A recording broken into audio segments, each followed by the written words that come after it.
The Cat Who Came to Breakfast by Lilian Jackson Braun, narrated by George Qwilleran. Qwilleran and the cats are visiting an island known by many names. Qwilleran calls it Breakfast Island. To the natives, it's Providence Island. To the rich summer residents, Grand Island. But when events take a decidedly deadly turn, Qwilleran realizes it might just as well be called Murder Island. And now, The Cat Who Came to Breakfast.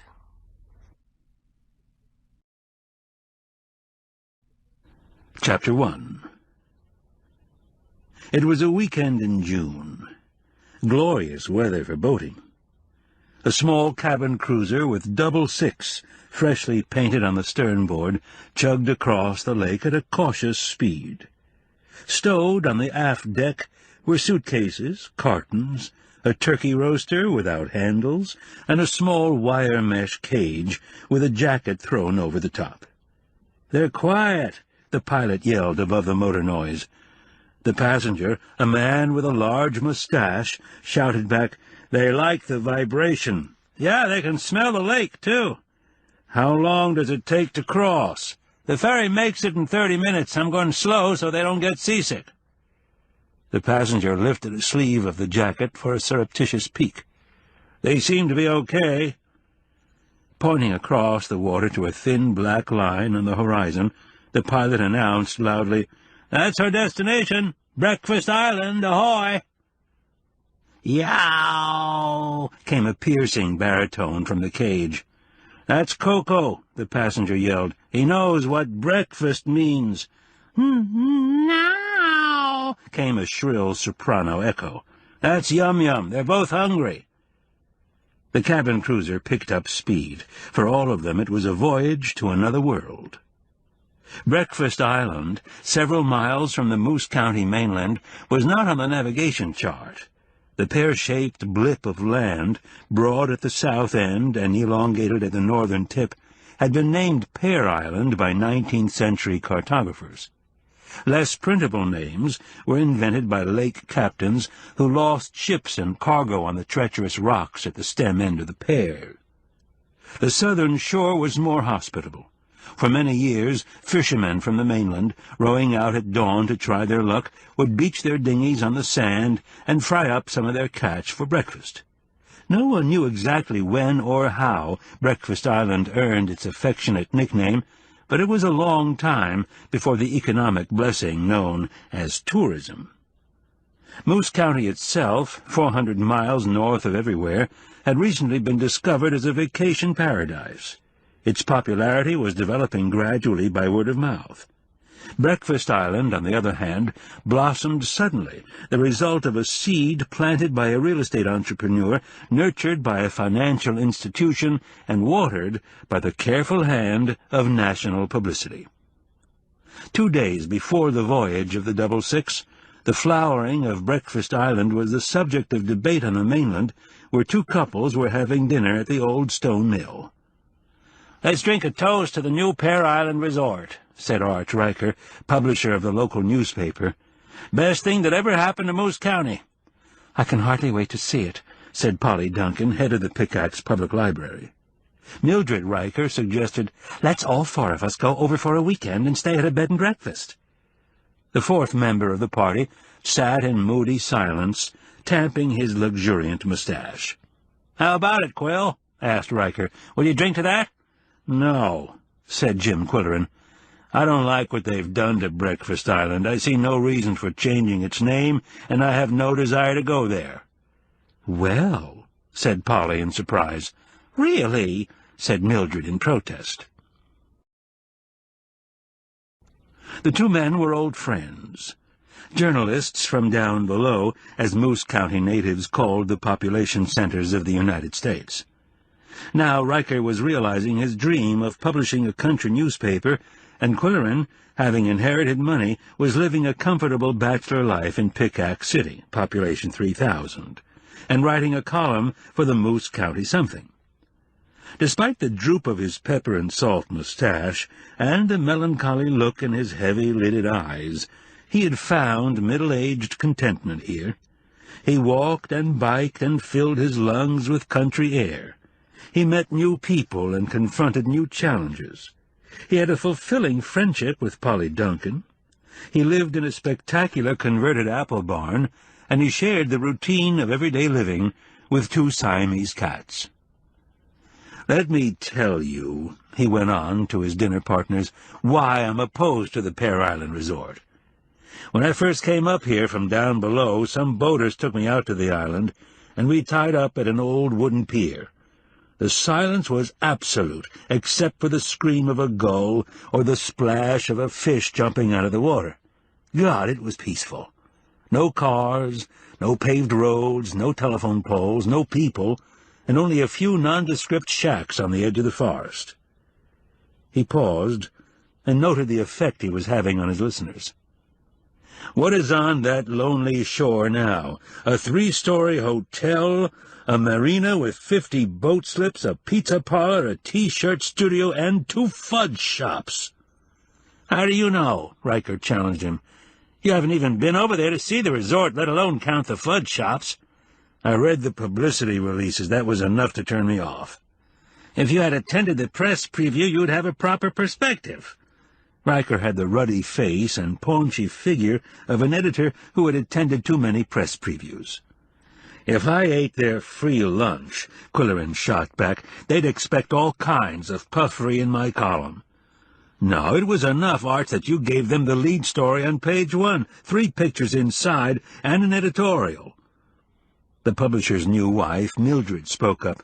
"Qwill, I went to the preview with Arch and thought XYZ Enterprises did a very tasteful job with the hotel. It's rustic and blends in nicely. There's a shopping strip on either side of the hotel, also rustic, and the signage is standardized and not at all junky." This was high praise, coming from someone who taught art in the public schools. "I must admit, though, that you can smell fudge all over the island." "And horses," said her husband. "It's a heady combination, let me tell you.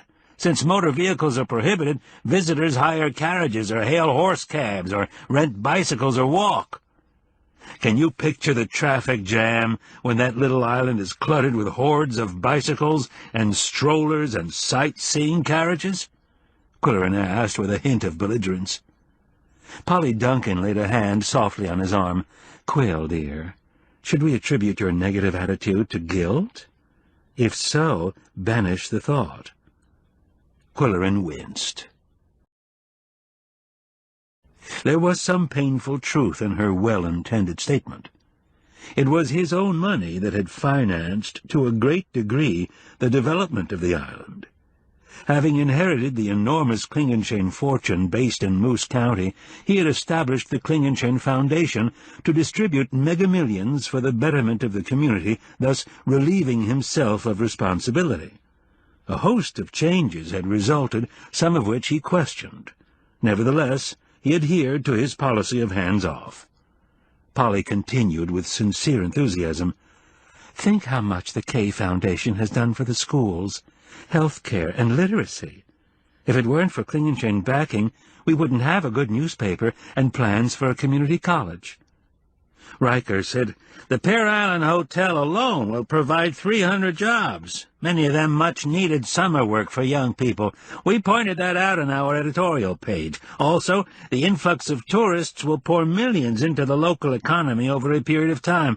At the press preview, I met the editor of the Lockmaster Ledger, and he told me that Lockmaster County is green with envy. They say we have an offshore gold mine. One has to admire XYZ for undertaking such a Herculean project. Everything had to be shipped over on barges, building materials, heavy equipment, furniture. Talk about giving yourself a few problems." The man with a prominent mustache huffed into it with annoyance. "Why fight it, Qwill? Isn't the K Foundation a philanthropic institution? Isn't it mandated to do what's best for the community?" Qwilleran shifted uncomfortably in his chair.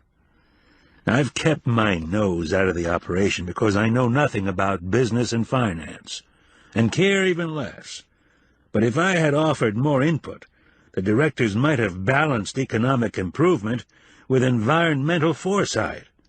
More and more I'm concerned about the future of our planet." "Well, you have a point there," Riker admitted.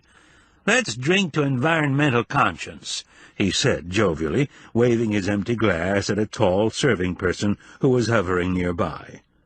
Derek Cuddlebrink was obviously listening to their conversation. "Another scotch, Derek?" "No more for me," said Mildred. Polly was still sipping her first glass of sherry. Qwilleran shook his head, having downed 2 glasses of a local mineral water. Everyone was ready to order, and Riker inquired if there were any specials. "Chicken Florentine," said the server, making a disagreeable face. The 4 diners glanced at each other, and Mildred said, "Oh, no."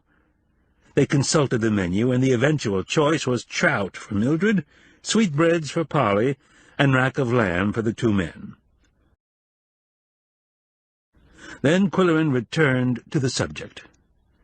"Why did they change it to Pear Island? I say that Breakfast Island has a friendly and appetizing connotation." "It won't do any good to complain," Riker told him. "XYZ Enterprises has spent a fortune on wining and dining travel editors, and every travel page in the country has hailed the discovery of Pear Island. Anyway, that's what it's called on the map, and it happens to be pear-shaped. Furthermore, surveys indicate that a sophisticated market down below finds Pear Island more appealing than Breakfast Island, according to Don Exbridge." He referred to the X in XYZ Enterprises. "They like the pear's erotic shape," Qwilleran grumbled. "As a fruit, it's either underripe or overripe, mealy or gritty, with a choice of mild flavor or no flavor." Mildred protested. "I insist there's nothing to equal a beautiful russet-colored bosque with a wedge of Roquefort." "Of course, a pear needs all the help it can get. It's delicious with chocolate sauce or fresh raspberries. What isn't?" "Qwill's on his soapbox again," Riker observed. "I agree with him on the name of the island," said Polly.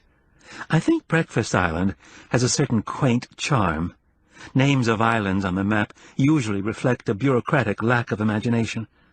"Enough about pears," Riker said, rolling his eyes in exasperation. "Let's eat." Mildred asked Qwilleran, "Don't you have friends who've opened a bed and breakfast on the island?" "I do indeed, and it disturbs me. Nick and Laurie Bambo are about to convert one of the old fishing lodges there. Then the Pear Island Resort hoopla started, and they got sucked into the general promotional scheme. They would have preferred leaving the island in its natural state as much as possible." "Here comes the food," Arch Riker said with a sigh of relief. Qwilleran turned to the young man who was serving the entrees. "How come you're waiting on tables, Derek? I thought you'd been promoted to assistant chef." "Yeah, well, I was in charge of French fries and garlic toast, but I can make more money out on the floor, what with tips, you know. Mr. Exbridge, he's one of the owners here, said he might give me a summer job at his new hotel. You can have a lot of fun working at a resort. I'd like to be captain in the hotel dining room, where they slip you a 10 for giving them a good table." "As captain, you'd be outstanding," Qwilleran said. Derek Cuddlebrink was 6'8", and still growing. Polly asked him, "Now that Pickaxe is getting a community college, do you think you might further your education?" "If they're going to teach ecology, maybe I will. I've met this girl, you know, and she's into ecology pretty heavy." Qwilleran asked, "Is she the girl who owns the blue nylon tent?" "Yeah, we went camping last summer. I learned a lot. Anything else you guys want here?" When Derek had ambled away, Riker muttered, "When will his consumption of French fries and hot dogs start nourishing his brain instead of his arms and legs?" "Give him a break. He's smarter than you think," Qwilleran replied. The meal was untainted by any further argument about Breakfast Island. The Rikers described the new addition to their beach house on the sand dune near Mooseville. Polly announced that her old college roommate had invited her to visit Oregon. Qwilleran, when pressed, said he might do some freelance writing during the summer. In pleased surprise, Polly asked, "Do you have something important in mind, dear?" As a librarian, she entertained a perennial hope that Qwilleran would write a literary masterpiece. Although the two of them had a warm and understanding relationship, this particular aspiration was hers, not his. Whenever she launched her favorite theme, he found a way to tease her. "Yes, I'm thinking of a project," he said soberly. "I may undertake to write cat opera for TV. How's this for a scenario? In the first episode, we've left Fluffy and Ting Foy hissing at each other after an unidentified male has approached her and caused Ting Foy to make a big tale. Today's episode starts with a long shot of Fluffy and Ting Foy at their feeding station, gobbling their food amicably. We zoom in on the empty plate and the wash-up ritual, frontal exposures only, then close-up of a cuckoo clock, sound of cuckooing. Ting Foy leaves the scene, sound of scratching in litter box. Cut to female sitting on her brisket meditating. She turns her head. She hears something. She reacts anxiously. Has her mysterious lover returned? Will Ting Foy come back from the litter box? Why is he taking so long? What will happen when the two males meet? Tune in tomorrow, same time." Riker guffawed. "This has great sponsorship potential, Qwill. Cat food, cat litter, flea collars." Mildred giggled, and Polly smiled indulgently. "Very amusing, Qwill, dear, but I wish you'd apply your talents to belles lettres." "I know my limitations," he said. "I'm a hack journalist, but a good hack journalist. Nosy, aggressive, suspicious, cynical." "Please, Qwill," Polly remonstrated. "We appreciate a little nonsense, but let's not be totally absurd." Across the table, the newlyweds gazed at each other in middle-aged bliss. They were old enough to have grandchildren, but young enough to hold hands under the tablecloth. Both had survived marital upheavals, but now the easygoing publisher had married the warm-hearted Mildred Hanstable, who taught art and homemaking skills in the public schools. She also wrote the food column for the Moose County Something. She was noticeably overweight, but so was her bridegroom. For this occasion Mildred had baked a chocolate cake, and she suggested having dessert and coffee at their beach house. The new addition had doubled the size of the little yellow cottage, and an enlarged deck overlooked the lake. Somewhere out there was breakfast or Pear Island. The interior of the beach house had undergone some changes, too, since their marriage. The handmade quilts that previously muffled the walls and furniture had been removed, and the interior was light and airy with splashes of bright yellow. The focal point was a Japanese screen from the Van Brook estate, a wedding gift from Qwilleran. Riker said, "It's hard to find a builder for a small job, but Don Exbridge sent one of his crackerjack construction crews, and they built our new wing in a jiffy. Charged only for labor and materials." A black-and-white cat with rakish markings walked inquisitively into their midst and was introduced as Toulouse. He went directly to Qwilleran and had his ear scratched. "We wanted a purebred," said Mildred, "but Toulouse came to our door one day and just moved in." "His coloring is perfect, with all the yellow in the house," Polly remarked. "Do you think I've used too much? It's my favorite color, and I tend to overdo it." "Not at all. It makes a very spirited and happy ambience. It reflects your new lifestyle." Riker said, "Toulouse is a nice cat, but he has one bad habit. He pounces on the kitchen counter when Mildred is cooking and steals a shrimp or a pork chop right from under her nose. When I lived down below, we had a cat who was a counter-pouncer, and we cured his habit with a spray bottle of water. We had a damp pet for a couple of weeks. That's spelled D-A-M-P, but he got the message and was a model of propriety for the rest of his life, except when we weren't looking."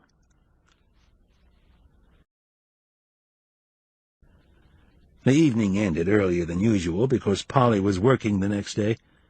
No one else had any Saturday commitments.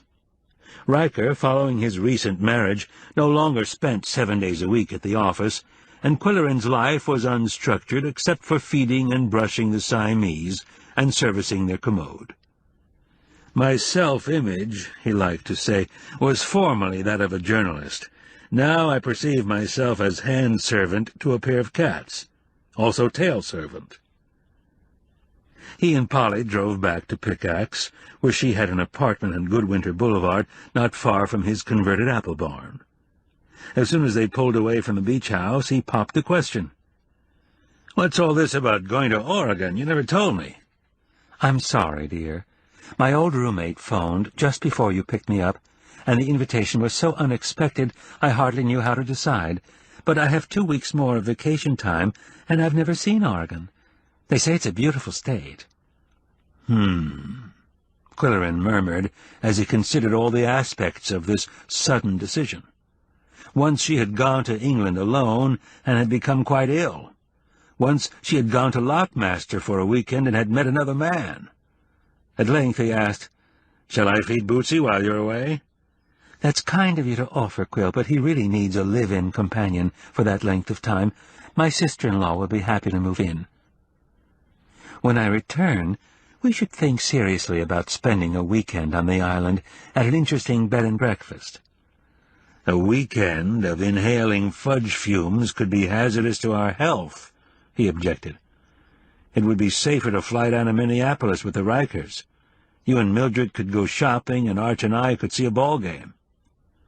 He stroked his mustache in indecision, wondering how much to tell her. He had an uneasiness about the present situation that was rooted in the old days, when he and Riker worked for large newspapers down below.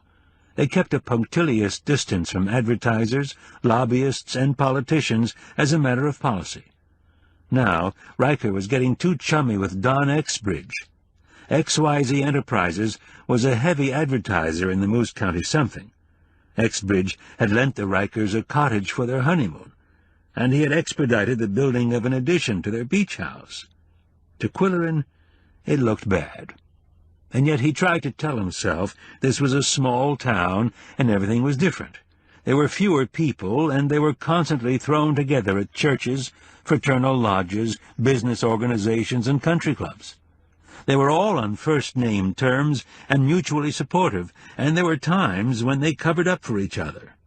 He had met Don Exbridge socially and at the Pickaxe Boosters Club, and found him a hearty, likable man, ever ready with a handshake and a compliment. His cheerful face always looked scrubbed and polished, so did the top of his head, having only a fringe of brown hair over his ears. Exbridge was the idea man for the XYZ firm, and he said his cranium could sprout either ideas or hair, but not both. Polly said, "You're quiet tonight. Did you have a good time? You look wonderful, 10 years younger than your age." Under his blazer he was wearing her birthday gift, a boldly striped shirt with white collar and a patterned tie. "Thanks. You're looking pretty spiffy yourself. I'm glad to see you wearing bright colors. I assume it means you're happy." "You know I'm happy, dear. Happier than I've ever been in my life." "What did you think of Mildred's decorating?" "I'm glad she got rid of all those quilts. The yellow's okay, I guess."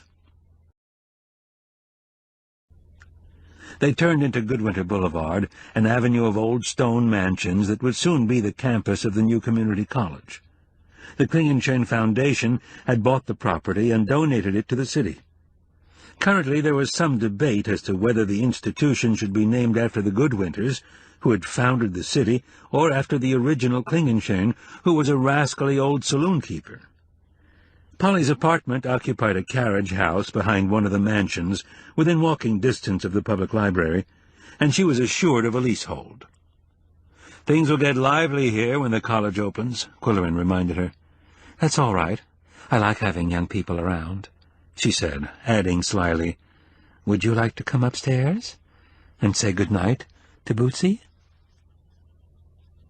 Afterward, driving home to his barn, Qwilleran considered the hazards of letting Polly out of his sight for 2 weeks. She was a perfect companion for him, being a loving, attractive, intelligent woman of his own age, with a gentle voice that never ceased to thrill him. Anything could happen in Oregon, he told himself as he turned on the car radio. After the usual Friday night rundown on the soccer game between Moose County and Lockmaster, the WPKX announcer said, "Another serious incident has occurred at the Pear Island Hotel, the second in less than a week. An adult male was found drowned in the hotel pool at 11:15 this evening. The name of the victim is being withheld, but police say he was not a resident of Moose County. This incident follows on the heels of the food poisoning that caused 15 hotel guests to become ill, 3 of them critically. Authorities have given the cause as contaminated chicken. As soon as Qwilleran reached the barn, he telephoned Riker. "Did you hear the midnight news?" "Damn shame," said the publisher. "The island's been getting so much national coverage that the media will pounce on these accidents with perverse glee. What concerns me is the effect the bad publicity will have on the hotel and other businesses. They've gambled a hell of a lot of money on these projects." "Do you really think the incidents are accidents?" Qwilleran asked pointedly. "Here we go again with your mindset everything's foul play," Riker retorted. "Wait a minute, Mildred's trying to tell me something." After a pause, he came back on the line. "She wishes you'd reconsider the idea of a weekend on the island, the 4 of us, when Polly returns from vacation. She thinks it would be fun." "Well, you know, Arch, I don't go for resorts or cruises or anything like that." "I know, you like working vacations. Well, sleep on the idea anyway. It would please the girls. And since you're such a workaholic, how about writing 3 columns a week instead of 2 during the summer? Staff members will be taking vacations and will be short-handed." "Steer them away from Pear Island Resort," Qwilleran said. "I have a hunch the ancient gods of the island are frowning."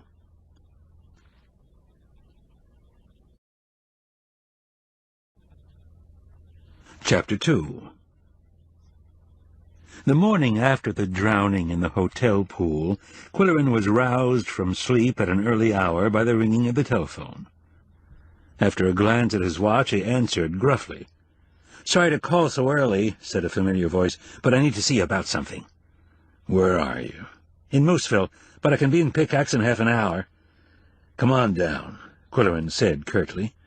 Then, grumbling to himself, he pressed the button on the computerized coffee-maker, threw on some clothes, and ran a wet comb through his hair. There was no sound from the loft, where the Siamese had their private quarters, so he decided to let sleeping cats lie. His mind was on Nick Bamba, who had phoned so urgently.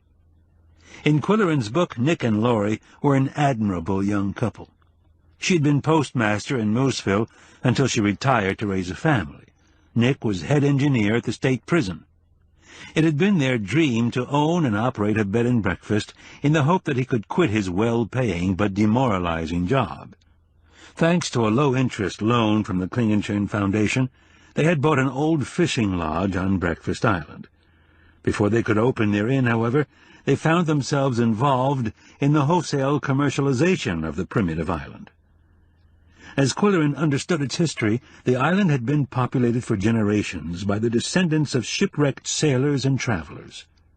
According to popular legend, some of the early castaways on this deserted shore turned to piracy in order to survive, luring other ships onto the rocks to be looted. That was only hearsay, however. Historians had found no proof.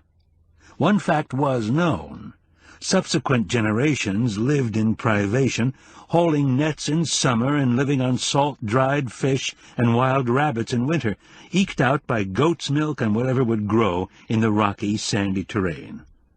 Through the years, many islanders had moved to the mainland, but those who remained were independent and fiercely proud of their heritage. This much Qwilleran had learned from Homer Tibbet, the Moose County historian. In the 1920s, according to Tibbet, affluent families from down below discovered the island. Railroad czars, mercantile kings, beer barons, and meat-packing tycoons were attracted by the sport-fishing, healthful atmosphere, and utter seclusion. They built fishing lodges on the west beach, rustic pavilions large enough to accommodate their families, guests, and servants. Native islanders did the menial work for them, and for a while local goat cheese was all the rage at parties on the West Beach. Then came the 1929 stock market crash, and suddenly there were no more yachts moored offshore, no gin and badminton parties on the terraces. Not until after World War II did descendants of the czars and tycoons return to the family lodges to escape allergies and the stress of high-tech life down below. Meanwhile, the islanders clung to their simple pioneer lifestyle. Once, when Qwilleran had visited the south end of the island with boating friends, it appeared deserted except for two gaunt old men who materialized out of the woods and stared at them with brooding hostility. That was several years before XYZ Enterprises moved in with their planners and promoters.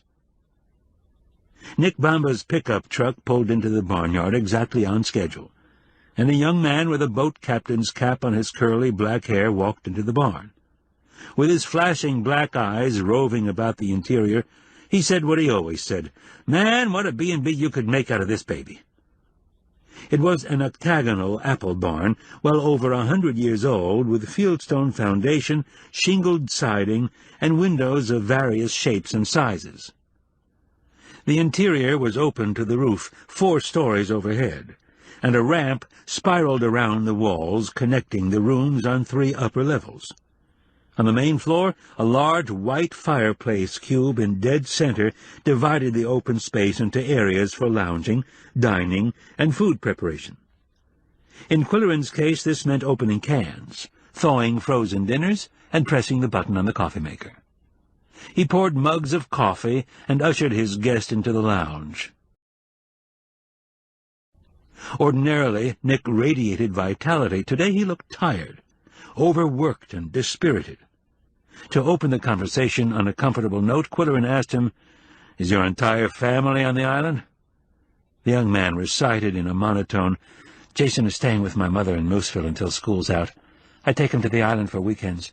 The 2 young ones are with Laurie at the inn, so are the cats. We have 5 now, 1 pregnant. The island is overrun with feral cats, so ours don't go out, but they have the run of the inn. We also have a rent-a-cat service for guests who'd like a cat in their room overnight. Just a gimmick. No extra charge." "Can Laurie manage the inn and take care of 2 youngsters?" "She employs island women to help." "I hope you're charging enough to make your venture worthwhile." "Well, Don Axbridge advised us on rates. We're not cheap, but we're competitive." "How many rooms?" 7 rooms, 2 suites, and 5 housekeeping cottages. Nick's terse replies reflected his nervousness, so Qwilleran said, "You wanted to see me about something urgent."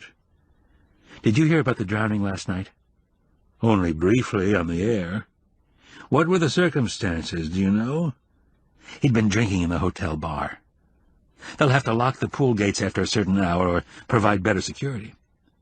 But the worst thing was the food poisoning. Contaminated chicken brought in from the mainland. All food has to come by boat." "Did the first incident affect business?" Qwilleran asked. "Sure did. Sunday papers around the country had carried all kinds of publicity, so it was hot news when 15 guests were struck down. Rotten timing. The hotel had wholesale cancellations right away. We had a honeymoon couple booked for the bridal suite in July, and they canceled." "Sorry to hear that." Nick lapsed into rueful silence while Qwilleran refilled the mugs. Then he said, "We had a bummer ourselves last Tuesday." "What happened? I didn't hear about it." "One of our front steps caved in, and a guest fell and broke a rib. An old man. He was airlifted to the hospital on the mainland. It wasn't a big enough disaster to make the headlines, but I worried just the same." "Are you afraid of being sued? Who was the victim?" "A retired clergyman from Indiana. We're not worried about a lawsuit. He's not the type who'd take advantage of our insurance company. We're paying his medical expenses and giving him free rent, but, Qwill, there was nothing wrong with those steps. I swear. The building was thoroughly inspected before they gave us a license." Qwilleran patted his mustache in self-congratulation. It was just as he had guessed. "Are you suggesting sabotage, Nick?" "Well, you know how my mind works after 8 years of working at the prison. I can't help suspecting dirty tricks. 3 incidents right after the grand opening of the resort. It looks fishy to me. How about you?" Qwilleran was inclined to agree. A tingling on his upper lip, which was the source of all his hunches, suggested an organized plot to embarrass, discredit, and possibly ruin the Pear Island resort. "Do you have any clues?" he asked. "Well, this may sound crazy, and I wouldn't tell anyone but you." Nick leaned forward in his chair. "The island is getting a bunch of day-trippers from Lockmaster, dudes swaggering up and down the waterfront in high-heeled boots. They wear Lockmaster T-shirts and baseball caps with 6-inch bills and raunchy slogans. They're just looking for trouble. The enmity between Moose County and the relatively rich county to the south was well known. Violence often broke out at soccer games. Troublemakers periodically invented rumors of border incidents and then took vigilante revenge.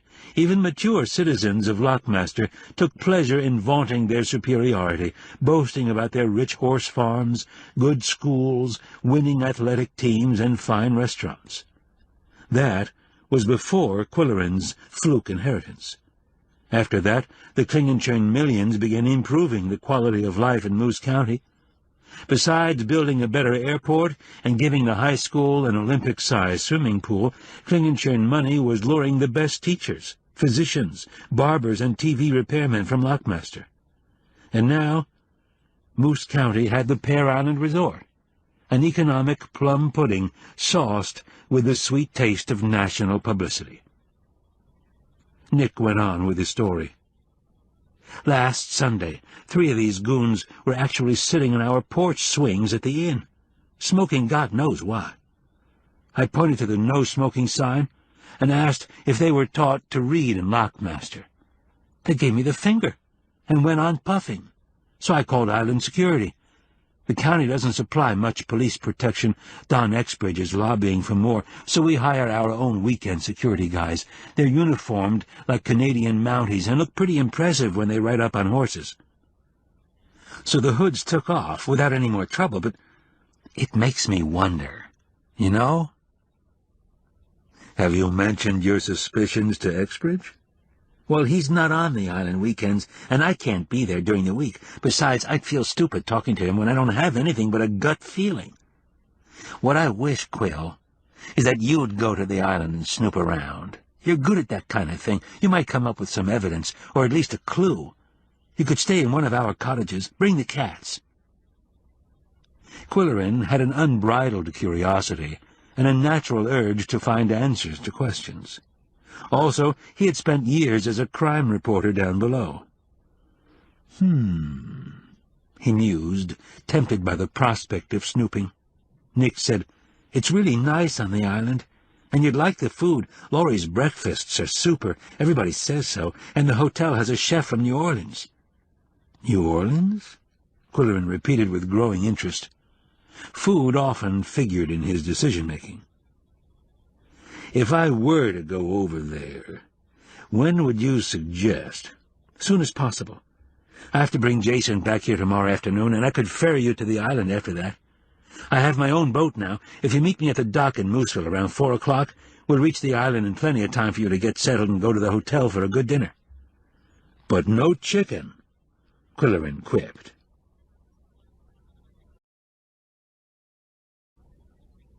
When Nick said goodbye and jumped into his pickup, there was more buoyancy in his attitude than when he arrived.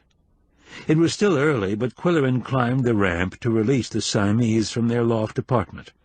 Surprised at the early reveille, they staggered out of the room, yawning and stretching and looking glassy-eyed. "Breakfast," he announced, and they hightailed it into the kitchen, bumping into each other in their eagerness. "What would you 2 carnivores like to eat this morning? I can offer you a succulent rack of lamb from the famous kitchen of the old stone mill, minced by hand and finished with a delicate sauce of meat juices." He liked to talk to them in a declamatory voice when he was in a good mood, and the louder his voice, the more excited they became, prancing in circles and figure-eights and yowling with ever-increasing volume. The noise stopped abruptly when he placed the plate on the floor, and they attacked it with quivering intensity. They were seal-point Siamese with blue eyes, sleek bodies, and light fawn fur shading into dark brown. Yum-Yum was a dainty minx with a piquant expression and winning ways. Coco, whose real name was Kao Kung, was the noble male with imperial manner and inscrutable gaze. He was the quintessential Siamese, with some additional talents that were not in the breeder's manual. Qwilleran watched them devour their breakfast while pondering his next step. how to break the news to Arch Riker without losing face. After blasting the Pear Island resort all evening, he was now joining the enemy for 2 weeks, that being the length of Polly's vacation. He waited until 8 o'clock and then telephoned the Rikers' beach house. "Great party last night, Arch.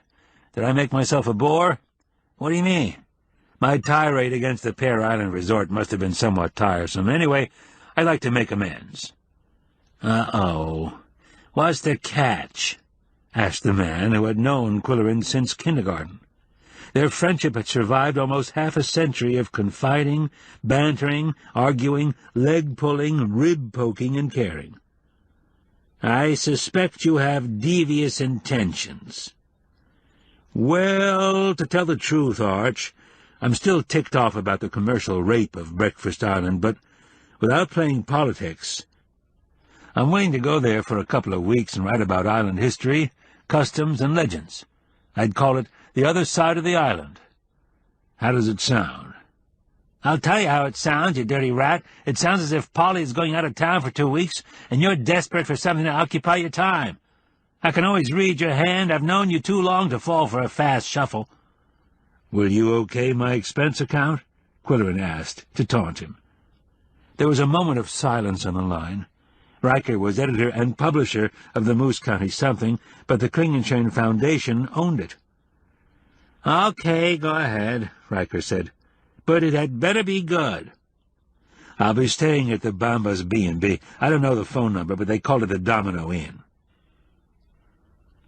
After that hurdle was cleared, the rest was easy.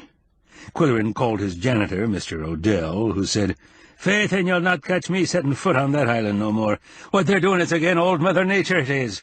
Nothing good'll come of it, I'm thinking." Qwilleran also gave instructions to his secretarial service to forward mail in care of general delivery at Pear Island, but only letters postmarked Oregon.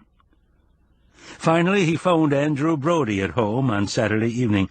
Brody was chief of police in Pickaxe, a towering, swaggering Scot who played the bagpipe at weddings and funerals. When Mrs. Brody answered, the inevitable television audio could be heard blatting in the background, and the chief came on the line with the gruffness of a televiewer whose program has been interrupted.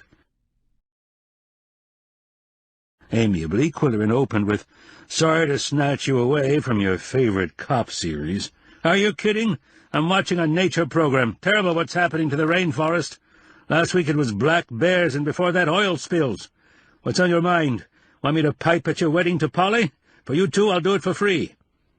"Polly's going to Oregon and may never return, and I'm going to so-called Pear Island and may never return. They say the fudge fumes are potentially lethal."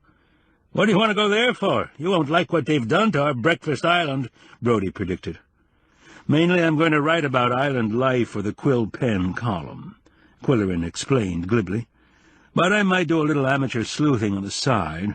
They've had some incidents that raise questions, 3 in a little over a week." "I only heard about 2, the food poisoning and the drowning. The island is the sheriff's jurisdiction, and he's welcome to it. He'll have his hands full this summer, mark my word. All those tourists from down below, no good, no good." "How come we never hear any results of the sheriff's investigations, Andy?" "If it's a big case, he calls in the troopers. If it isn't, well, no comment. Are you taking your smart cat with you? He'll show the sheriff's department a thing or two." "I'm taking both cats. My barn will be unoccupied for 2 weeks, but Mr. Odell has the key, and we'll check it regularly." "We'll keep an eye on it, too," said the chief. Brody was one of the few persons who knew about Coco's investigative abilities. All cats are inquisitive, all cats are endowed with 6 senses, but Coco Kung had more than the usual feline quota. His unique sensory perception told him when something was wrong. In many cases he knew what had happened, and in some cases he knew what was going to happen. The black nose quivered, the brown ears twitched, the blue eyes stared into space, and the whiskers curled when Coco was getting vibrations. It was the whisker factor that tuned into the unknowable, Qwilleran had decided. In fact, his own mustache bristled and his upper lip tingled when he suspected malfeasance. These hunches, coupled with his innate curiosity, often led Qwilleran into situations that were none of his business. The fate of Breakfast Island was none of his business, yet he felt irresistibly drawn to the island, and he patted his moustache frequently. Qwilleran's usual Saturday night dinner date with Polly was cancelled because she had to pack for her trip, but he drove her to the airport Sunday morning without mentioning his own forthcoming excursion. He wanted to avoid explaining. "I'll miss you," he said, a declaration that was true and required no dissembling. "I suppose you're taking your binoculars and bird book?" "They were the first things I packed," she said joyously. "It would be a thrill to add some Pacific species to my life list. I'd love to see a puffin bird. My college roommate lives on the shore and is quite knowledgeable about waterfowl." "Is she, or he, also a librarian?" Polly patted his knee affectionately. "There were no co-ed dormitories when I went to the university, dear. She's a residential architect, and I'm going to show her the snapshots of your barn renovation. She'll be greatly impressed." "And what will you do while I'm away?" "Perhaps I shouldn't ask," she said coyly. "I'll think of something," he said. "But life will be dull and devoid of pleasure and excitement." "Oh, Qwill, am I supposed to cry or laugh?" After Polly had boarded the shuttle plane to Minneapolis, he went home to pack his own luggage. It was June, and the temperature was ideal in Moose County, but an island in the middle of the lake could have unpredictable weather. He packed sweaters and a light jacket, as well as shorts and sandals.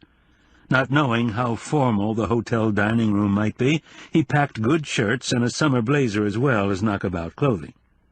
He packed his typewriter, radio, tape recorder, and a couple of books from his second-hand collection of classics, Thoreau's Walden and Anatole France's Penguin Island. They seemed appropriate. The Siamese watched with concern as a bag of cat litter and some canned delicacies went into a carton. Then the cage-like carrier was brought from the broom closet, and Yum-Yum took flight. Qwilleran made a grab for her, but she slithered out of his grasp and escaped between his legs. The chase led up the ramp and across the balconies until he trapped her in the guest-room shower. "Come on, sweetheart," he said, lifting her gently, and she went limp.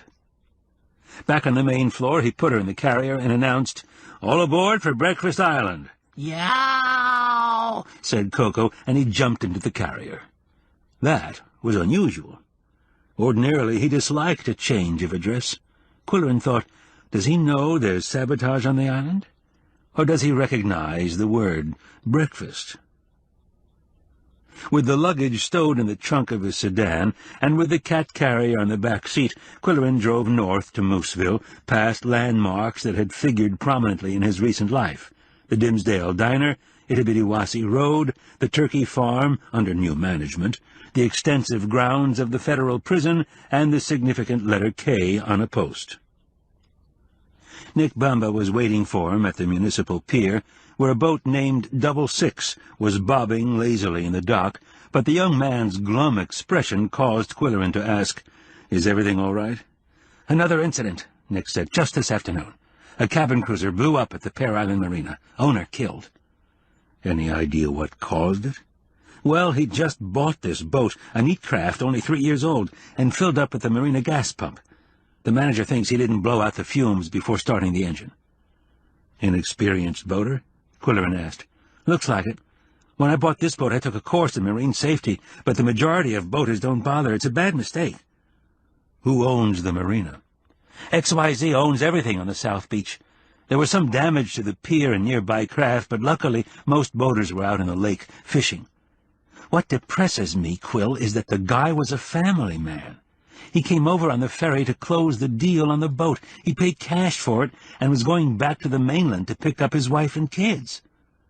"A sad situation," Qwilleran said. "What makes me sick," Nick said, "is the thought that maybe it wasn't an accident."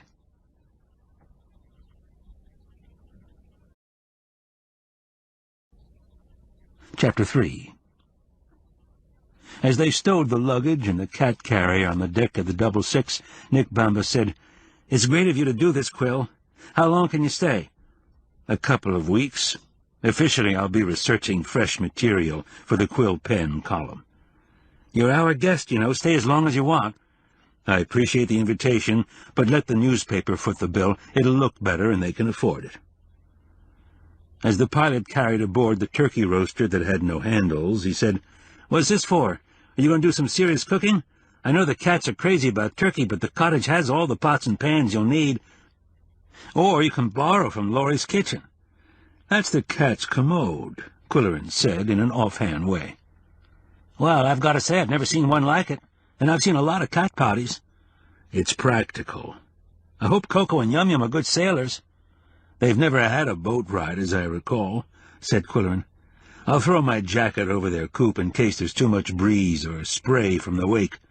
The water looks fairly choppy. I hope it won't be a bumpy ride. I don't worry about Coco, but the little one has a delicate stomach." There was no need to worry about either of them. For the rest of the journey the Siamese were beguiled by the pleasures of the nose, raising their heads like beached seals and sniffing eagerly. During the voyage they registered the assorted smells of lake air, marine life, aquatic weeds, seagulls, and petroleum fumes. Arriving at the island, they detected pails of bait, crates of fish, horses, fudge, and newness everywhere. New piers, new hotel, new shops selling new merchandise, new blacktop paving, and new bicycles. Also, assaulting their inquiring noses was a heady bouquet emanating from the milling mass of tourists, young and old, teen and preteen, washed and unwashed, healthy and unhealthy, tipsy and sober. Perhaps Coco's personal radar picked up friendly and unfriendly as well, or even innocent and guilty. As for Qwilleran, he found the island disturbingly different from the primitive scene he remembered. He had seen the photographs in the newspaper, but experiencing the altered environment was entirely unreal. The lakefront was fringed with the masts of sailboats and the superstructures of deep-water trolling vessels. A ferry boat halfway between a tug and a barge was unloading vacationers with luggage, and another was returning to the mainland carrying day-trippers with sunburn. Overlooking the marina was the rustic facade of the new Pear Island Hotel, artfully stained to look 50 years old. It was 3 stories high and a city block long, with a porch running the entire length. Much had been said in the national publicity about the long porch and its 50 rocking chairs. Behind the hotel, making a dark green backdrop, were tall firs and giant oaks that had been there before the first castaways were stranded on the shore. Qwilleran thought, "This is the forest primeval, and the pines and the hemlocks are murmuring, 'Ye gods, what happened?'" The hotel was flanked by rows of rustic storefronts, each with a hitching post. Window shoppers strolled along wooden sidewalks called the boardwalk in the publicity releases. Nick said, "This is what the XYZ people call downtown." "It resembles a movie set," Qwilleran remarked. "At least they had the good taste not to paint yellow lines on the blacktop." "Right. Don Exbridge wants to keep everything as natural as possible. The only motor vehicles permitted are police, ambulance, and fire, and they can't use sirens because of the horses. They use beepers." There was indeed a unique hush along the waterfront, resulting from the absence of combustion engines, just a murmur of voices, the clop-clop of hooves, and the screams of seagulls and excited youngsters. Nick hailed a horse-drawn conveyance, loaded the luggage, and said, "Domino Inn," to the old man hunched sullenly over the reins. Without answering, he shook the reins, and the horse moved forward. "What prompted the name of your inn?" Qwilleran asked. "Well, it was a private lodge in the 20s, and the family that owned it was nuts about dominoes. We bought it completely furnished, including a couple dozen sets of dominoes. My name is really Dominic, you know, so Laurie thought we were destined to own the place and call it the Domino Inn. It's different anyway." The downtown pavement and boardwalk ended, and the road became a dusty mix of sand, gravel, and weeds. "This is called West Beach Road," Nick went on. "It should be sprayed with oil, but the county is tight-fisted. They're getting all the new tax money, but they don't want to supply any services." He waved to a mounted security officer in red coat and stiff-brimmed hat. "We get spectacular sunsets on the West Beach. Farther up the road is the exclusive Grand Island Club, where the rich folks have always had their clubhouse, private marina, and big summer estates. Where we are, the lodges are outside, the Golden Curtain, as it's called, and they've been rezoned commercial. There are 3 B&Bs. We get a nice class of people at our inn. Quiet, very friendly. You play dominoes? No, Qwilleran replied promptly, and with resolve. I know you like exercise. We have a sandy beach for walking, or you can rent a bike and pedal up to Lighthouse Point. It's all uphill, but is it great coasting down? Try it. The woods. If you like hunting for agates, go to the public beach on the other side of the island. It's all pebbles, no sand. Can you keep the public off this beach? I thought the law had been changed in this state. The public access ordinance applies only to new owners like us, Nick explained. Members of the Grand Island Club come under a grandfather clause, or so they say. I don't know how legal it is, but they get away with it. Where do the natives live? In Pirate Town, back in the woods, very isolated. Tourists are discouraged from going there. There were fewer vehicles, cyclists and joggers on West Beach Road, than Qwilleran expected, leading him to ask, "How's business?" "Well, it started off with a bang, but it's slowing down. Laurie says people are busy with weddings and graduations in June. It'll pick up in July. We hope. We don't know yet how harmful the negative publicity is going to be." They passed 6 hikers with oversized backpacks, trudging single file on their way to the ferry, and Nick said they had been hang-gliding on the sand dune near the lighthouse. The Siamese had been quiet in their carrier, which was on the floor of the wagon close by Qwilleran's feet, but now there was a rumble of discontent. Before he could give them any soothing reassurances, a 2-wheeled horse cab passed them, headed for downtown, and the passenger, a woman in a floppy-brimmed sun hat, waved and gave him a roguish smile. Taken by surprise, he only nodded in her direction. "Who was that woman?" he asked Nick, although he thought he recognized the white makeup and red hair. "Oh, where? I didn't notice. I was looking at the backpackers. They've got some healthy-looking girls in that group. I'm not good at names and faces anyway. Laurie says I've got to work on that if I'm going to be an innkeeper. In my job, people are just numbers." Qwilleran was hardly listening to the rambling discourse. The redhead was one person whom he actively disliked, and Polly shared his sentiments. Fortunately, she was going in the opposite direction, and there was luggage piled in the cab. He allowed himself to wonder what she had been doing at Pear Island. It was hardly her kind of resort. Perhaps she had been a guest behind the Golden Curtain. That was more likely. They'd been ascending gradually after leaving downtown, and now the beach was below them, reached by steps, and the woods loomed on the other side. The road curved in and out along the natural shoreline, and when the wagon rounded a bend and stopped, Qwilleran let out a yelp. "Is that yours, Nick? I don't believe it. Why didn't you tell me?" "Wanted to surprise you. It's the only one on the island, maybe the only one in the world." Domino Inn was a large, ungainly building with small windows, completely sided with a patchwork of white birch bark. Qwilleran thought, why would anyone strip a whole forest of white birches to produce such an eyesore? How could they get away with it? He answered his own question, because no one cared back in the 20s. Then he asked himself, why would they buy such a thing? Why would the K Foundation finance it? Misconstruing his silence for awe, Nick said proudly, "I thought you'd be impressed. It was written up in most of the out-of-state publicity." To Qwilleran it looked vaguely illegal. It looked like a fire trap. It could be, or should be, riddled with termites. Mentally, he renamed it the Little Inn of Horrors. The wagon turned into the driveway and stopped at a flight of wooden steps that led up to a long porch.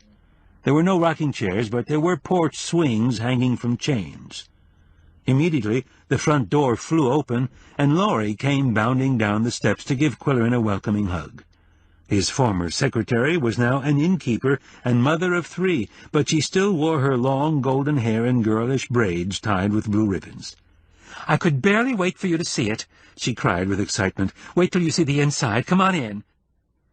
If you don't mind, he said, I'd like to unload the cats first.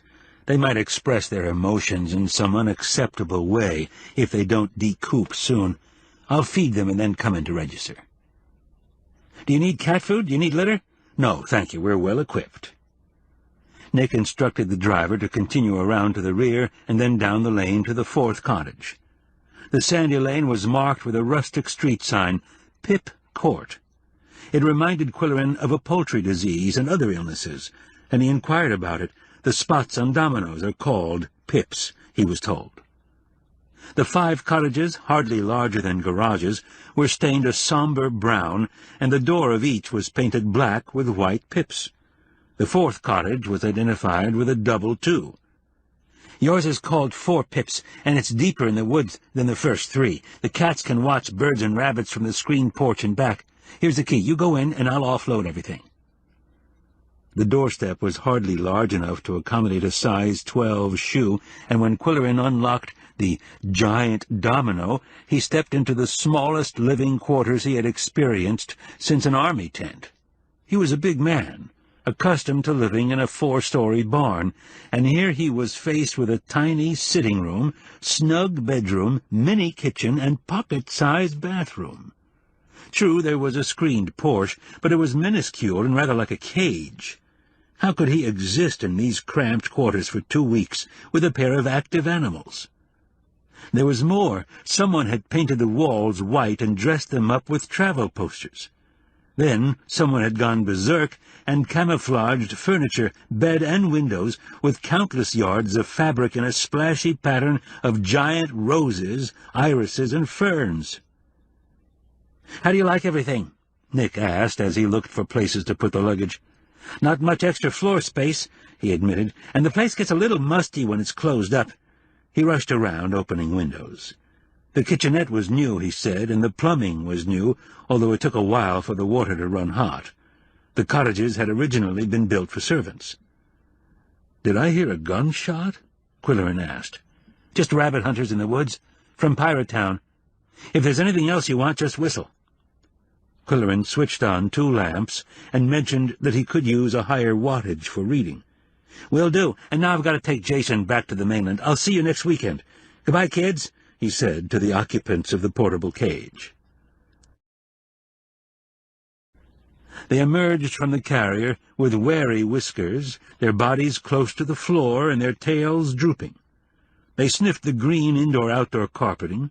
They sniffed the slipcovers critically and backed away. Qwilleran sniffed too. Musty was not quite the word for the pervading aroma. He thought it might be the dye in the gaudy slipcovers. They really belonged in the grand ballroom of a hotel in South America, he thought. Before unpacking, he stripped the rooms of the homey touches that Laurie had supplied and put them in drawers, doilies, dried flowers, figurines, and other knickknacks. The Siamese watched him until a knock on the door sent them scuttling under the bed. A small boy stood on the doorstep, holding out a brown paper bag. "Thank you," Qwilleran said. "Are these my light bulbs?" The messenger made a long speech that was unintelligible to a middle-aged, childless bachelor. Nevertheless, he made an effort to be sociable. "What's your name, son?" The boy said something in an alien tongue, and then ran back to the inn. In closing the door, Qwilleran saw a notice nailed to an inside panel, along with a large no-smoking sign. "Welcome to Domino Inn. For your pleasure, convenience, and safety, we provide the following. At the inn, breakfast in the sunroom 7 to 10 a.m. Games, puzzles, books, magazines, and newspapers in the Domino Lounge. Public telephone on the balcony landing, television in the playroom, fruit basket in the lounge, help yourself. In your cottage, set of dominoes, 2 flashlights, oil lamps and matches, umbrella, mosquito spray, fire extinguisher, earplugs." The notice was signed by the innkeepers, Nick and Laurie Bamba, with an exhortation to have a nice stay. Sure, Qwilleran thought, cynically anticipating rain, mosquitoes, Forest fires, power outages, stray bullets from the woods, and whatever required earplugs, all this in a rustic straitjacket with slipcovers like horticultural nightmares. He located the emergency items listed on the door. Then he found the dominoes in a box covered with faded maroon velvet and put them in a desk drawer out of sight. The drawers were hard to open, possibly because of island dampness. Yum-Yum, who had the instincts of a safecracker and a shoplifter, would be frustrated. When she was frustrated, she screamed like a cockatoo. The earplugs might be useful after all. Coco was already eyeing a wall calendar with malice. It had a large photograph of a basset hound and a tear-off page for each month. It was a giveaway from a maker of dog food. Before dressing for dinner or even feeding the cats, Qwilleran went to the inn to register. On the way he noted that the 5 cottages were about 50 feet apart. 5 pips had the window shades drawn. Beyond it, at the end of Pip Court, was the start of a woodland trail that looked inviting. In the front window of 3 pips he could see an elderly couple playing a table game.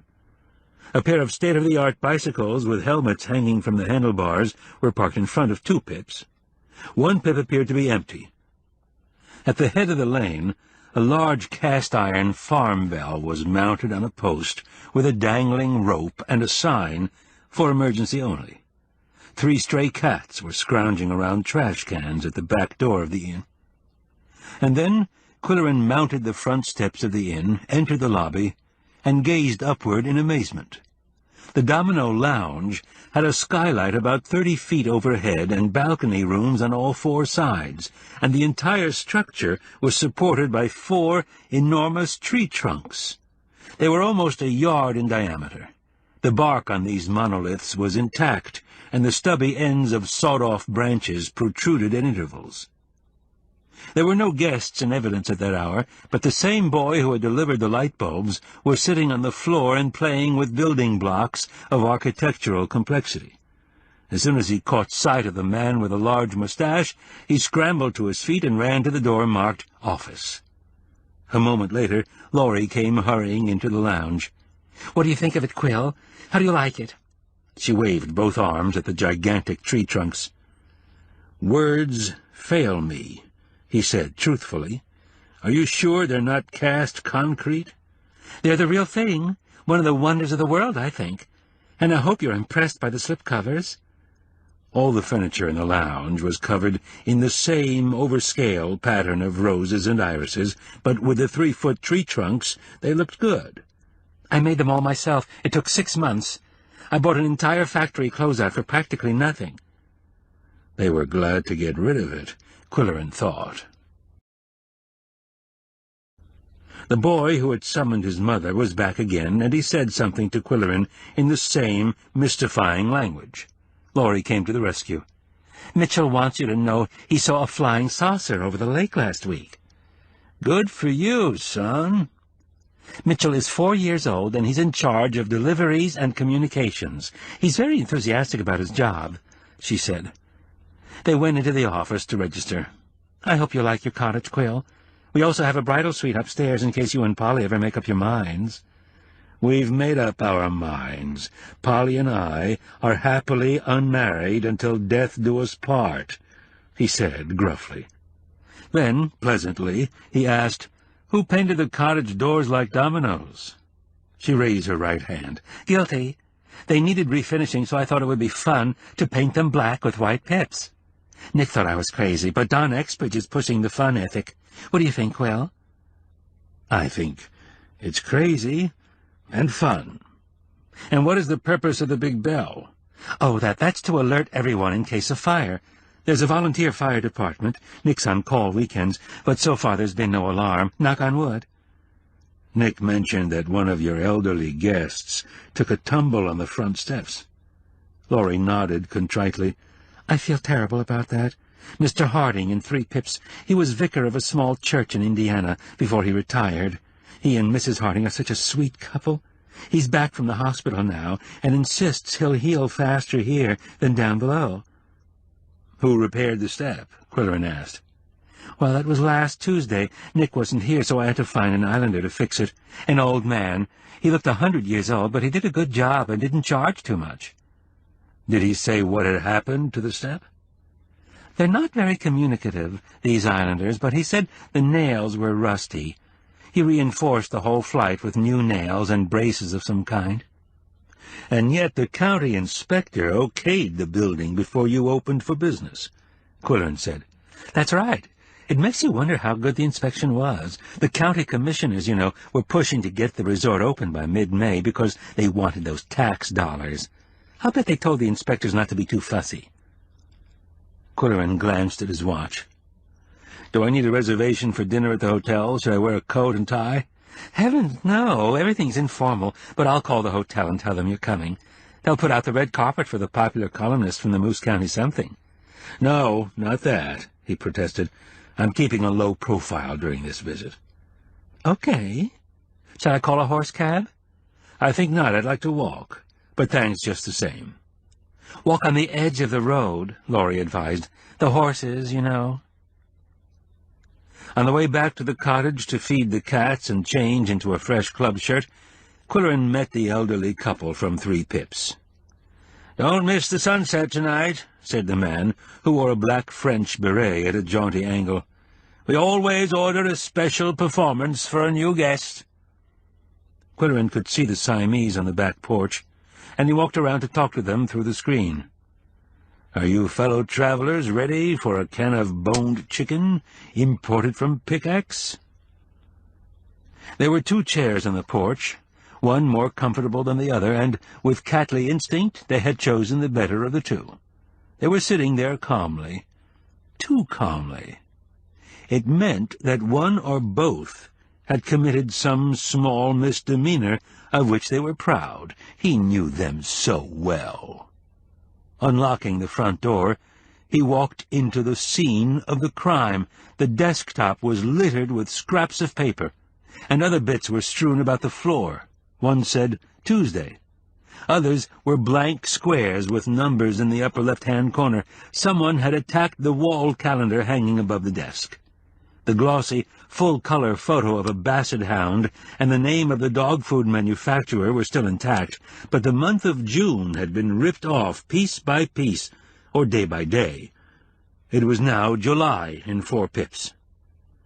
"Which one of you incorrigible miscreants vandalized this calendar?" he shouted toward the porch. They paid no attention, being occupied with woodland sights and sounds. He knew the culprit. Coco was the paper shredder in the family, but only when he had a reason. Did he think he could accelerate the passage of time by canceling the month of June? Did he want to get out of this domino dump and go home? "Clever thinking," Qwilleran called out to him, "but unfortunately it doesn't work that way."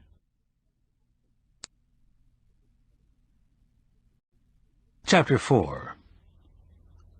Days were long in June, and even longer in the North Country. The sun was still high in the sky as Qwilleran walked downtown for his first dinner at the Pear Island Hotel. On the way, he passed the row of rustic shops on the boardwalk. Their standardized signs were computer-carved from weathered wood. A single generic label identified each establishment: souvenirs, tea room, antiques, pizza, T-shirts, and, of course, fudge. He saw something in the window of the antique shop that he liked, but the door was locked, even though the sign in the window said open. The T-shirt studio offered tie-dyes in garish colors, sweats and tees with slogans printed to order, and the official resort T-shirt with a large blushing pear the size of a watermelon. Boaters, teens, retirees, couples walking hand in hand, and parents with their broods wandered aimlessly up and down the boardwalk, or stood in line at the fudge shop. On the hotel porch, they rocked in the 50 rocking chairs, and a few were eating takeouts from the pizza parlor. The hotel lobby burst upon the senses as a celebration of piracy. A mural depicted swashbuckling pirates with chests of gold. Banners hanging from the ceiling had the skull and crossbones on a field of black. The reservation clerks wore striped shirts, red head bandanas, and a gold hoop in one ear. Qwilleran consulted the directory. There was a bar named the Buccaneer Den. The two dining areas were the Corsair Room and Smuggler's Cove. Glass doors led to the Pirate's Hole, a large swimming pool rimmed with sun lounges and umbrella tables. Youngsters splashed and squealed at the shallow end of the pool, while adults sipped drinks around the rim. The latter kept the bar hops busy, young men and women wearing black T-shirts with the pirate insignia. Qwilleran ambled into the Buccaneer Den and sat at the bar. Spotlighted on the back bar was a chest of gold coins and the words of a sea shanty, 15 men on a dead man's chest, yo-ho-ho, and a bottle of rum. He was comfortable on a bar stool. Before circumstances had changed his habits and hobbies, he had leaned on press club bars all around the country, and had developed a barfly's savoir-faire that was instantly recognized by the professionals pouring drinks. There were 3 of them behind the bar in the Buccaneer Den, all wearing the skull and crossbones. He signaled the one who appeared to be in charge, and asked, "Is it against the law to order a Bloody Mary without any booze?" "How hot?" asked the man, with expressionless face and voice. He reached for a glass. 3-alarm fire. Qwilleran counted the dashes of hot sauce going into the tomato juice, took a critical sip, and nodded his approval. The bartender leaned against the back bar with arms folded, and that was Qwilleran's cue to say, "You run a smooth operation here." "Keeps us stepping all right. We service 2 dining rooms and the pool, as well as this bar and lounge. We've got 25 stools here, and on Friday and Saturday night they're double parked." He had the eyes of a supervisor, roving around the room as he talked. "I know what it takes," Qwilleran said sympathetically. "I've tended bar myself." He was referring to a Saturday night gig during senior year in college. "Are you from Washington? I seem to remember you at the Mayflower." "Nope, wasn't me." "The Shoreham, that's where I've seen you." The man shook his head. "Chicago. I worked the Loop for 18 years, poured enough booze to flood Comiskey Park." "You get a different class of customer at a place like this." "You telling me? Big crowds, small tabs, smaller tips." He looked hastily up and down the bar before saying, "The cola crowd, they're the worst. Order a soft drink, spike it with their own flask, and fill up on free peanuts." His busy eyes spotted an empty glass, and he signaled to a bar hop. Qwilleran asked, "What's the pirate gold drink that you're pushing?" "All fresh, all natural. Fruit juice with 2 kinds of rum and a secret ingredient. The health nuts. Go for it." Qwilleran gulped the rest of his tomato juice and slid off the stool. "Thanks. What's your name?" "Bert." "You mix a hell of a good drink, Bert. Wish I'd known you when I was on the hard stuff. I'll be back." He left a tip large enough to be remembered. In the lobby, a fierce character in pirate garb presided at a reservation desk. Qwilleran asked him, "Do you have a no-smoking section?" "There's no smoking anywhere in the hotel, sir. Orders of the fire department." "Good. Do you have a no-kids section?" The lobby was teeming with vacationing small fry, whooping and jumping with excitement. "Yes, sir. The captain in the Corsair Room will seat you." At that moment a friendly voice boomed across the lobby.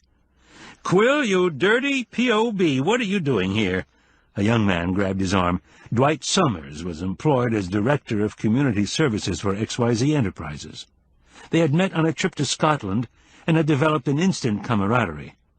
Jovially, Dwight called Qwilleran a print-oriented bum and was called in turn a Ph.D., or Doctor of Publicity Hackery. "If the piracy doesn't extend to the prices," Qwilleran said, "I intend to take my life in my hands and have dinner here.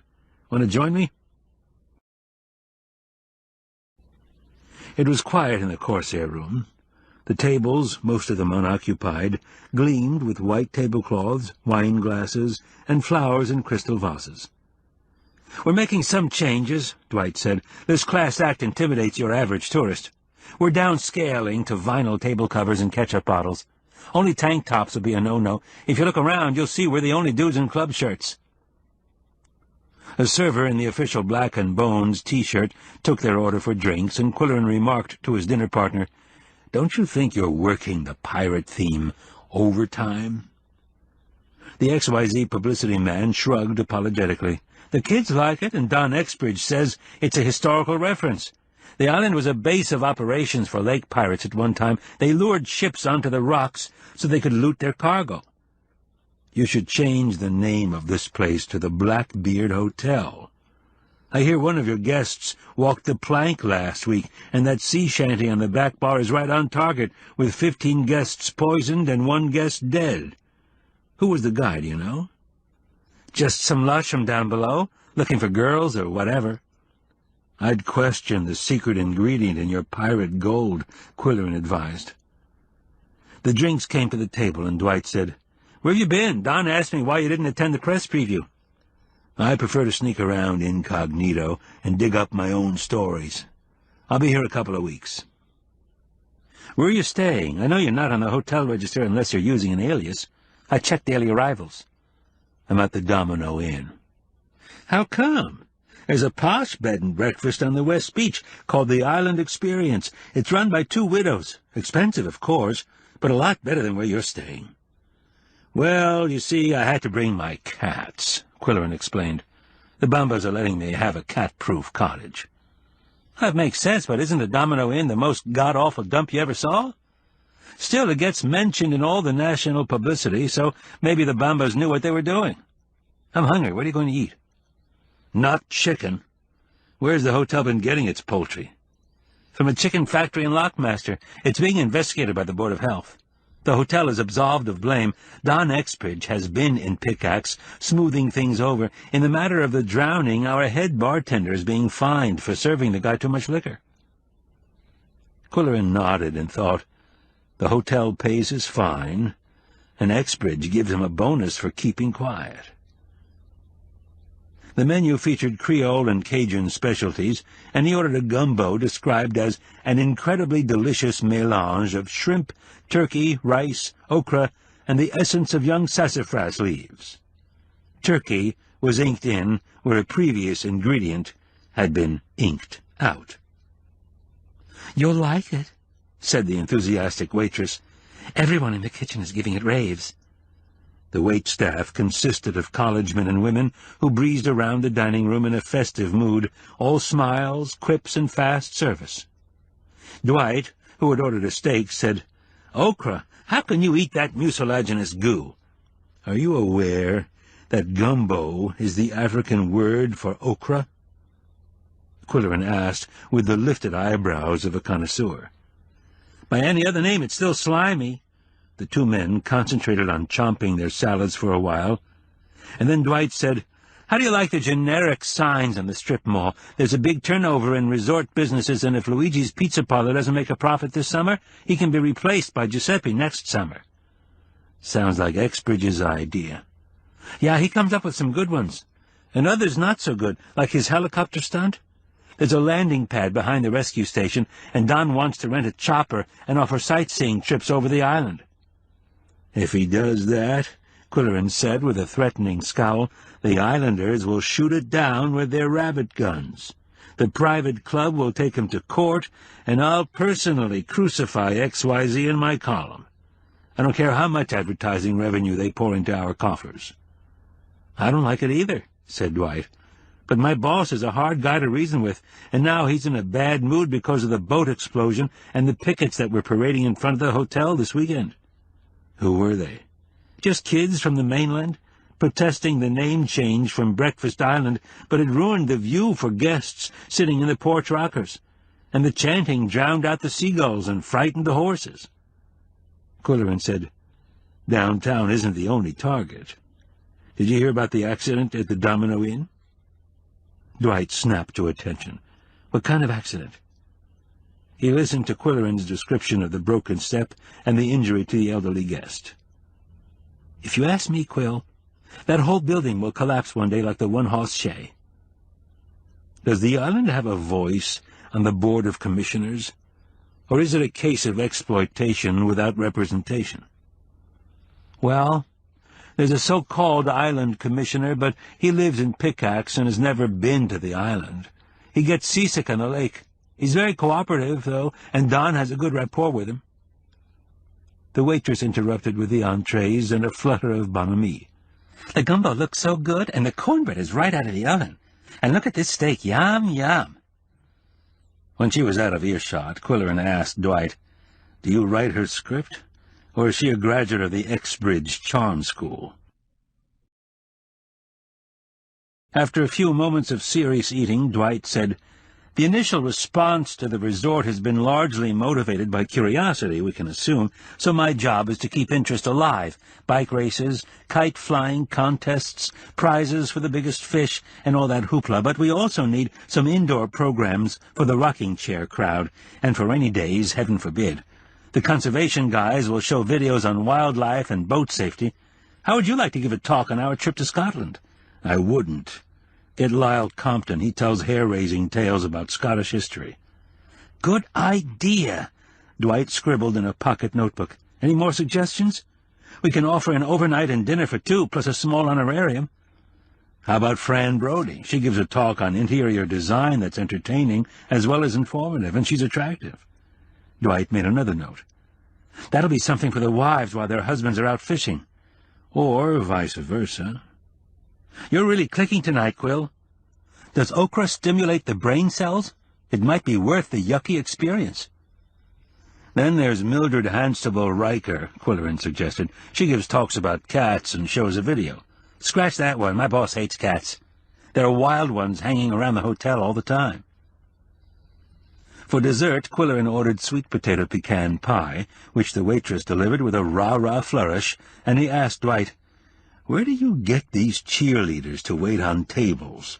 When I was in college, I didn't have half that much bounce. Does your boss put steroids in their gumbo?" "Aren't they great kids? We're planning to use them for a Saturday night cabaret show. All they have to do is sing loud and kick high. Vacation audiences aren't too critical of the entertainment at a resort. You said you used to write stuff for college reviews. Would you like to write a skit for us?" Qwilleran said he could write a song parody, such as, "Fudge, your magic smell is everywhere." But Riker wants me to bear down on writing more copy for the paper. "I see. Well, you're welcome to use the hotel fax machine for filing your copy, Qwill." "Thanks, I'll remember that." Then Dwight made a startling announcement. "Don has hired Dr. Halliburton as our summer director of music and entertainment." "Doctor who?" "June Halliburton, head of music for the Moose County schools." "Yes, I know," Qwilleran said impatiently. "I didn't realize she had a doctorate." "Oh, sure. She has lots of degrees and lots of talent, as well as sexy good looks. She'll be here all summer after school's out. Right now she's spending only weekends and getting the feel of the resort." Qwilleran cleared his throat. "I believe I saw her driving to the ferry today when I was arriving." "Then you know her. That's great. You'll be neighbors in case you want to collaborate on something for the cabaret. She'll be staying at the Domino Inn." Qwilleran huffed into his mustache. "Why not the hotel?" "She wants housekeeping facilities and a studio. We're sending a small piano to her cottage. But I think the real reason is that she likes her cigarettes, and Don has outlawed smoking anywhere on the hotel grounds." On this sour musical note, the dinner ended. Leaving the hotel, Qwilleran was in a bad humor, contemplating 2 weeks in confined space, plus a next-door neighbor he actively disliked. There was nothing to improve his mood when he explored the strip mall on the far side of the hotel. Video, deli, crafts, post office, fudge again, and general. The general store sold chiefly fishing tackle, beach balls, and paperback romances. He turned around and headed for home, or what he was to consider home, for the next 2 painful weeks. At the antique shop he had another look at the display window. There it was, something he had always wanted, the classic pair of theater masks called Tragedy and Comedy. They had a mellow, gilded finish, and could be, he thought, ceramic, metal, or carved wood. Also in the window were pieces of glass, china, brass, and copper, plus a tasteful sign on a small easel, "Antiques by Noisette," Paris, Palm Beach. The sign piqued his curiosity. Why would a dealer with Paris and Palm Beach credentials choose Pear Island as a summer venue? There were other signs that interested him. The one in the window that had said open when the shop was closed had now been turned around to read closed when the shop was open. Taped on the glass panel of the door was another piece of information. No children allowable if not in chargement of an adult. There were no customers in the store, and he could understand why. Noisette sold only antiques, no postcards, fudge, or T-shirts. He sauntered into the shop in slow motion to disguise his eagerness about the masks. That was the first rule of standard antiquing procedure, he had been told. First he examined the bottom of a plate and held a piece of crystal to the light as if he knew what he was doing. From the corner of his eye he saw a woman sitting at a desk and reading a French magazine. She was hardly the friendly, folksy dealer one would expect on an island 400 miles north of everywhere. She had the effortless chic that he associated with Parisian women, dark hair brushed back to emphasize a handsomely boned face, lustrous eyes of an unusual brown, tiny diamond earrings. "Good evening," he said, in the mellifluous voice he reserved for women he wanted to impress. "Oh, pardon," she said.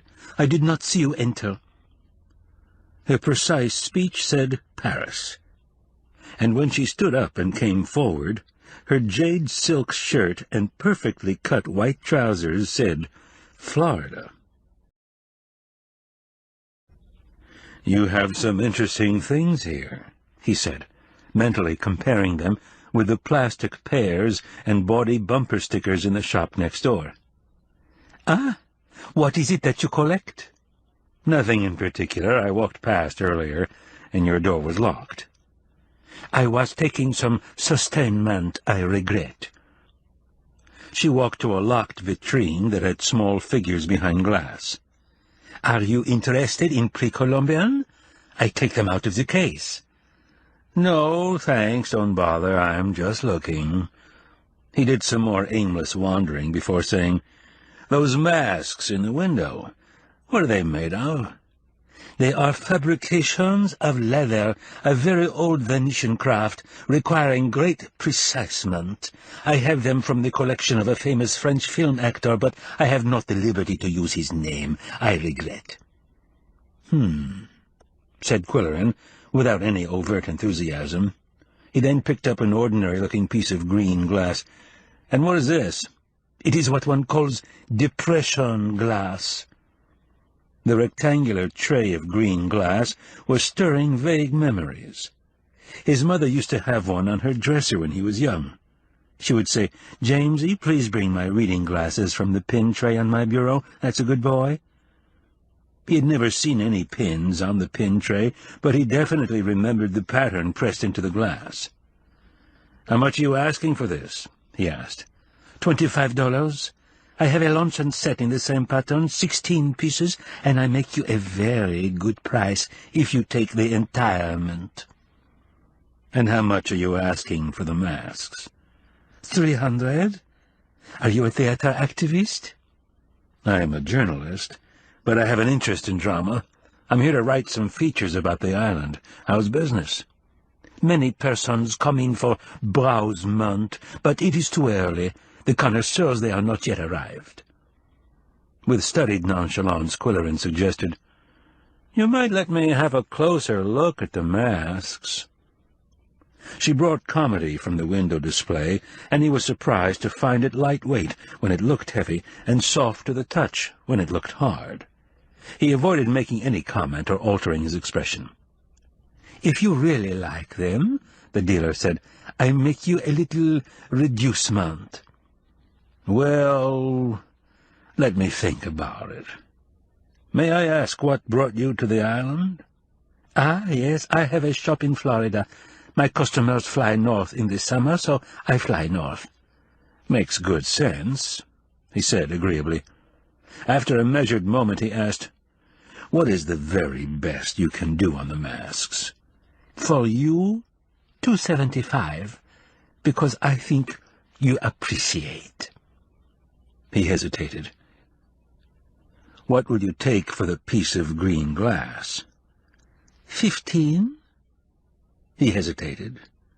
Then Noisette said, If you take the masks, I give you the piece of glass.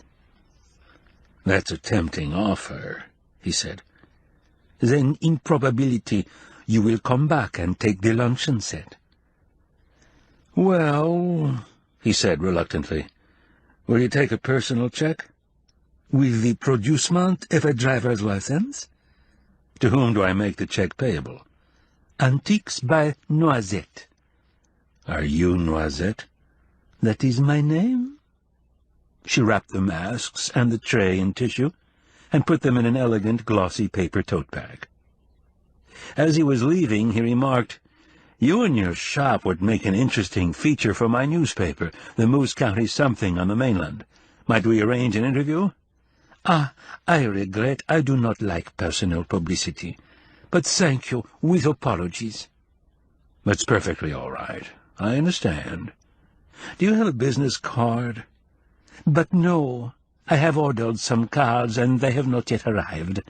How to explain the delayment, I do not know.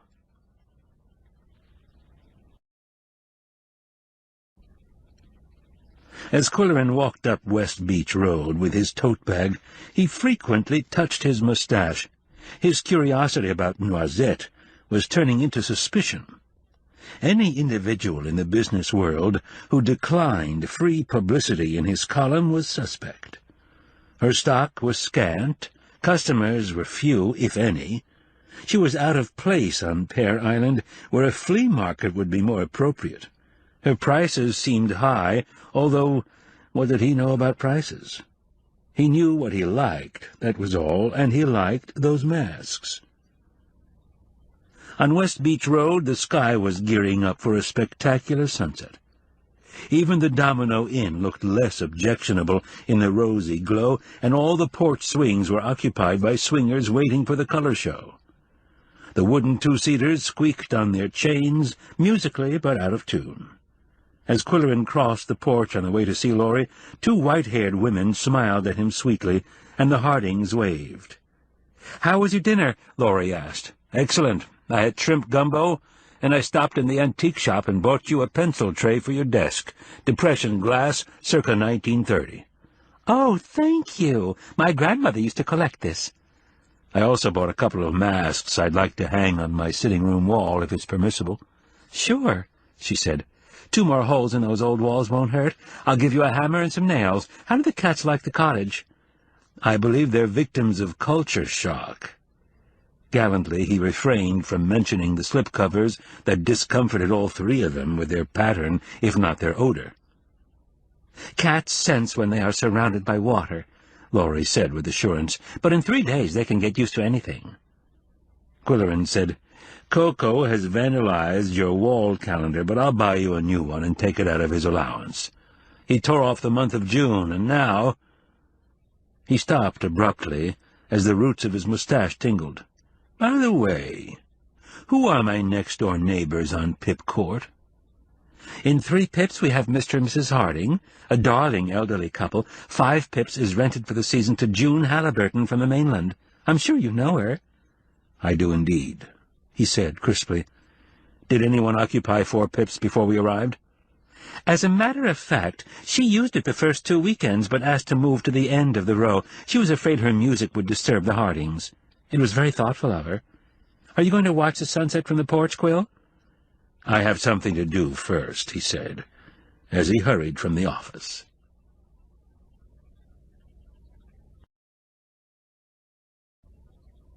Chapter 5. When Qwilleran returned from dinner at the hotel, the Siamese were still boycotting the slipcovers. Instead of lounging on seat cushions or bed, they crouched in awkward positions on the desk, kitchen counter, dresser, or snack table. "Okay, you guys," he ordered. "Clear out. We're trying an experiment." He chased them onto the porch while he stripped the premises of slipcovers, draperies, and bedcover.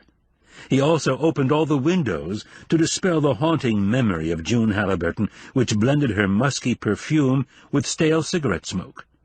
Did the Bumbas know she was an inveterate smoker? Probably not. He stuffed the offending slipcovers into the bedroom closet temporarily. What remained, when the roses and irises were gone, was as grim as the previous decor was flashy. Roller blinds on the windows, a no-color blanket on the bed, and well-worn leatherette upholstery on sofa and chairs. He felt guilty about leaving the Siamese cooped up in this stark environment. "How about a read?" he asked them. He stretched out in a lounge chair that was comfortable except for one broken spring in the seat. Yum-Yum piled into his lap, and Coco perched on the arm of the chair as he read to them from Walden. He read about the wild mice around Walden Pond, the battle of the ants, and the cat who grew wings every winter. Soon his soothing voice put them to sleep, their furry bellies heaving in a gentle rhythm. It was their first night on the island, and it was deadly quiet. Even in rural Moose County one could hear the hum of tires on a distant highway. On the island there was breathless silence. The wind was calm. There was no rustling of leaves in the nearby woods. The lake lapped the shore without even a whisper. Suddenly, at the blackest hour of the night, Qwilleran was frightened out of slumber by a frenzy of demonic screams and howls. He sat up, not knowing where he was. As he groped for a bedside table, he regained his senses. The cats! Where were they? He stumbled out of the bedroom, found a light switch, and discovered the Siamese awake and ready for battle, arching their backs, bushing their tails, snarling and growling at the threat outside.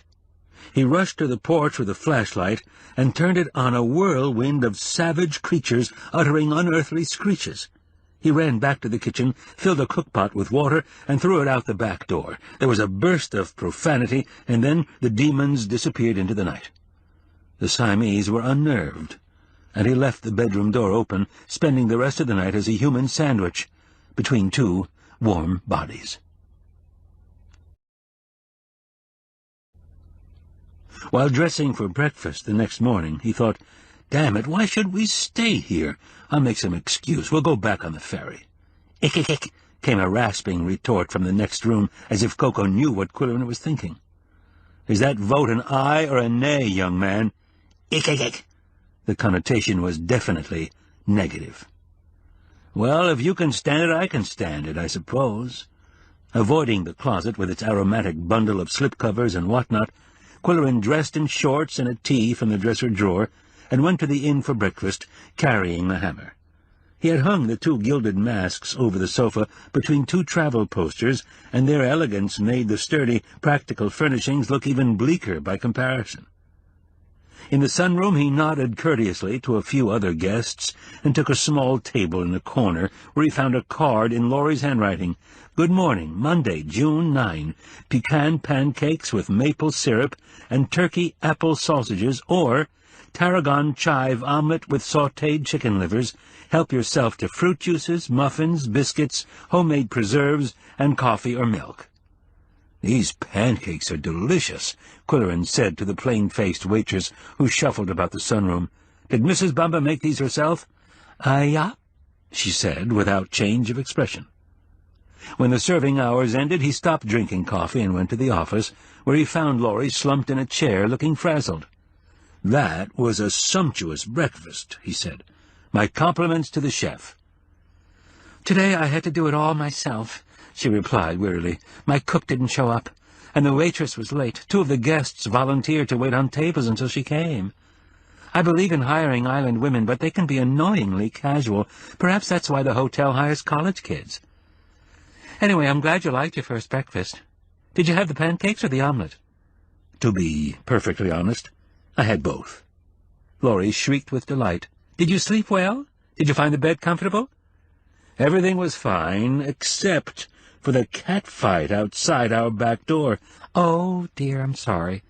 Did it disturb you? It only happens when strays from the other inns come over in our territory. We have 3 nice strays that we take care of, Billy, Spots, and Susie. They were here before we were, so we adopted them. You'll notice a lot of feral cats around the island." Qwilleran asked, What do the islanders think about the resort's invasion of their privacy? The old-timers are dead set against it. But they can use the jobs. My cook is an older woman. Mr. Beadle, who fixed our steps, is a great-grandfather. He's grumpy but willing to work. And the old men who drive the cabs are as grumpy as their horses. The young islanders are glad to get jobs, of course. They're not exactly grumpy, but they sure don't have any personality. They're good workers, when and if they report. But I wish they'd take their commitments more seriously. I'd like to talk with some of them about life on the island before the resort opened. Would they cooperate? Well, they're inclined to be shy and suspicious of strangers. But there's one woman who'd have a wider perspective. She grew up here, attended high school on the mainland, and worked in restaurants over there. Now she's back on the island, operating a cafe for tourists, with financial aid from the K Foundation, of course. You probably know about Harriet's family cafe. The K Foundation never tells me anything about anything, he said. Where's she located? Up the beach a little way, in one of the old lodges. She serves lunch and dinner, plain food at moderate prices. Most of our guests go there. She also rents out the upper floors as dorm rooms for the summer help at the hotel. It's a neat arrangement. Don Exbridge masterminded this whole project, and he thought of everything. What is Harriet's last name? Beadle. The island is full of Beadles. It was her grandfather who fixed our steps. She got him for me when I was desperate. Harriet's a nice person. She's even a volunteer firefighter. Before leaving the inn, Qwilleran was introduced to the Bamba brood. Shushu, Sheba, Trish, Natasha, and Sherman were the resident cats. "Didn't you have a Pushkin?" Qwilleran asked. Pushkin passed away. Old age. Sherman is pregnant. Then there were the children. The eldest, Jason, was in first grade on the mainland. A photo of him showed a lively 6-year-old with his mother's blonde hair. The talkative Mitchell, age 4, had his father's dark coloring and serious mien, and he spoke so earnestly that Qwilleran tried his best to understand him. "He wants to know," his mother translated, "if you'll play dominoes with him." "I don't know how," Qwilleran said. Actually, he had played dominoes with his mother while growing up as the only child in a single-parent household. The game had been his boyhood bête noire, along with practicing the piano and drying the dishes. "Mitchell says he'll teach you how to play," Laurie said. "And this is Lovey, our youngest. She's very smart, and we think she'll be President of the United States someday. Lovey, tell Mr. Qwilleran how old you are." 2 in April, said the tot in a clear voice. She was a beautiful little girl, with a winning smile. "That was last year, Lovey," her mother corrected her. "Now you're 3 in April." "I'll tell you one thing," Qwilleran said. "You'd better change her name, or she'll never get past the New Hampshire primary. The media will have a picnic with a name like Lovey." Then he asked Laurie if she had a place to store the slipcovers from 4 Pips, as he seemed to be allergic to the dye. "I tried stripping the rooms last night," he said, "and haven't had any bronchitis or asthma today." "I never knew you had allergies, Qwill. That's too bad. The housekeeper will get them out of your way as soon as possible." "They're all in the bedroom closet," he said. "Tell her not to let the cats out."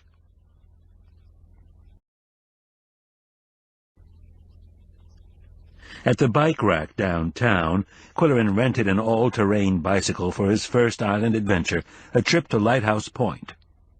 West Beach Road was uphill all the way. As he passed the Domino Inn, guests waved to him from the porch, and Mitchell chased him like a friendly, barking dog. Next came 3 other B&Bs, Harriet's Family Cafe, and a unique service operation called Vacation Helpers.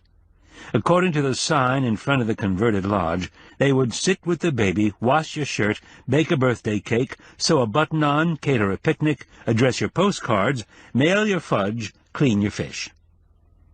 Qwilleran stopped to read it, and thought it a good idea. The upper floors were apparently dormitories for hotel employees, because a group of them were leaving for work wearing the skull and crossbones. One of them waved to him, the waitress from the night before.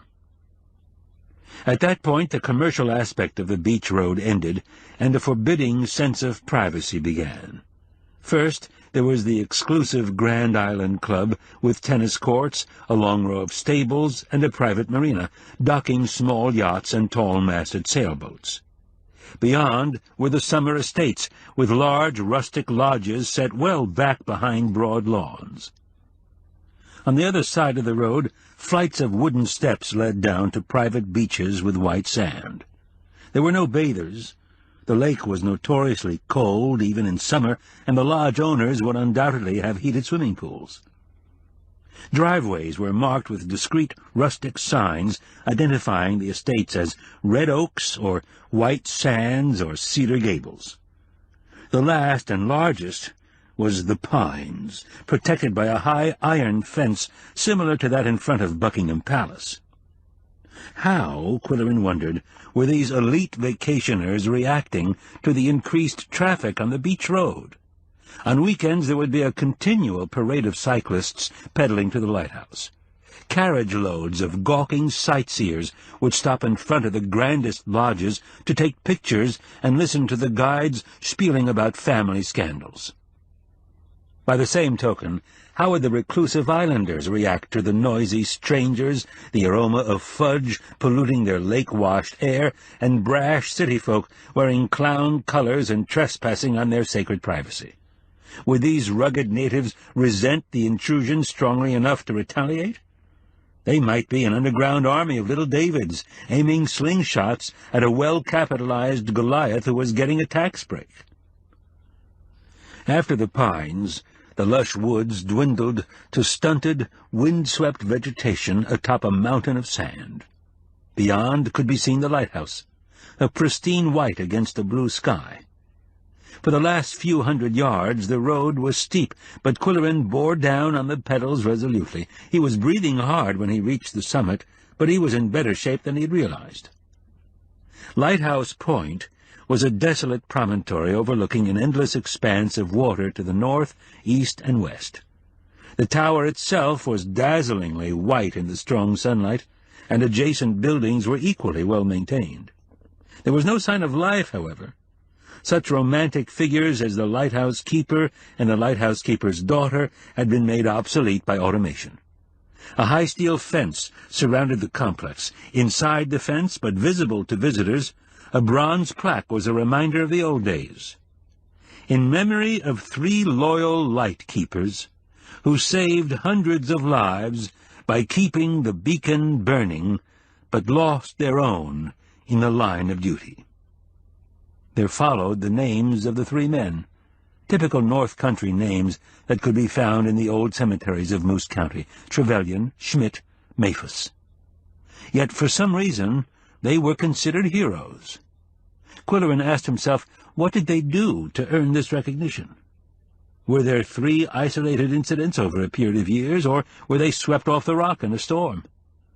Why is none of this in the county history?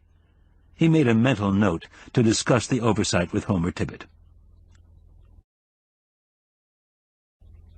On the public side of the fence, the ground was a plateau of stones and weeds that showed evidence of unauthorized picnicking. There were no picnic tables or rubbish containers provided. Empty bottles were scattered about the site of a campfire, and food wrappers had blown against the fence and over the edge of the cliff. Down below were the treacherous rocks, where old wooden sailing ships had been dashed to pieces in the days before the lighthouse was built. Moose County, in its 19th century boom years, had been the richest in the state. Every month hundreds of vessels passed the island, transporting lumber, ore, gold coins, and rum, according to Mr. Tibbet. Hundreds of wrecks now lay submerged and half buried in sand under those deep waters. Today the lake could only gurgle and splash among the boulders, but the wind was chill on top of the cliff, and Qwilleran soon coasted back down the hill. He gripped the handlebars and clenched his jaw in concentration as the bike loped recklessly over rocks and ruts. 2 young athletes in helmets and stretch pants were pedaling their 30-speed bikes easily up the slope that had caused him so much effort. They even had breath enough to shout, "Hi, neighbor, nice going," as they passed.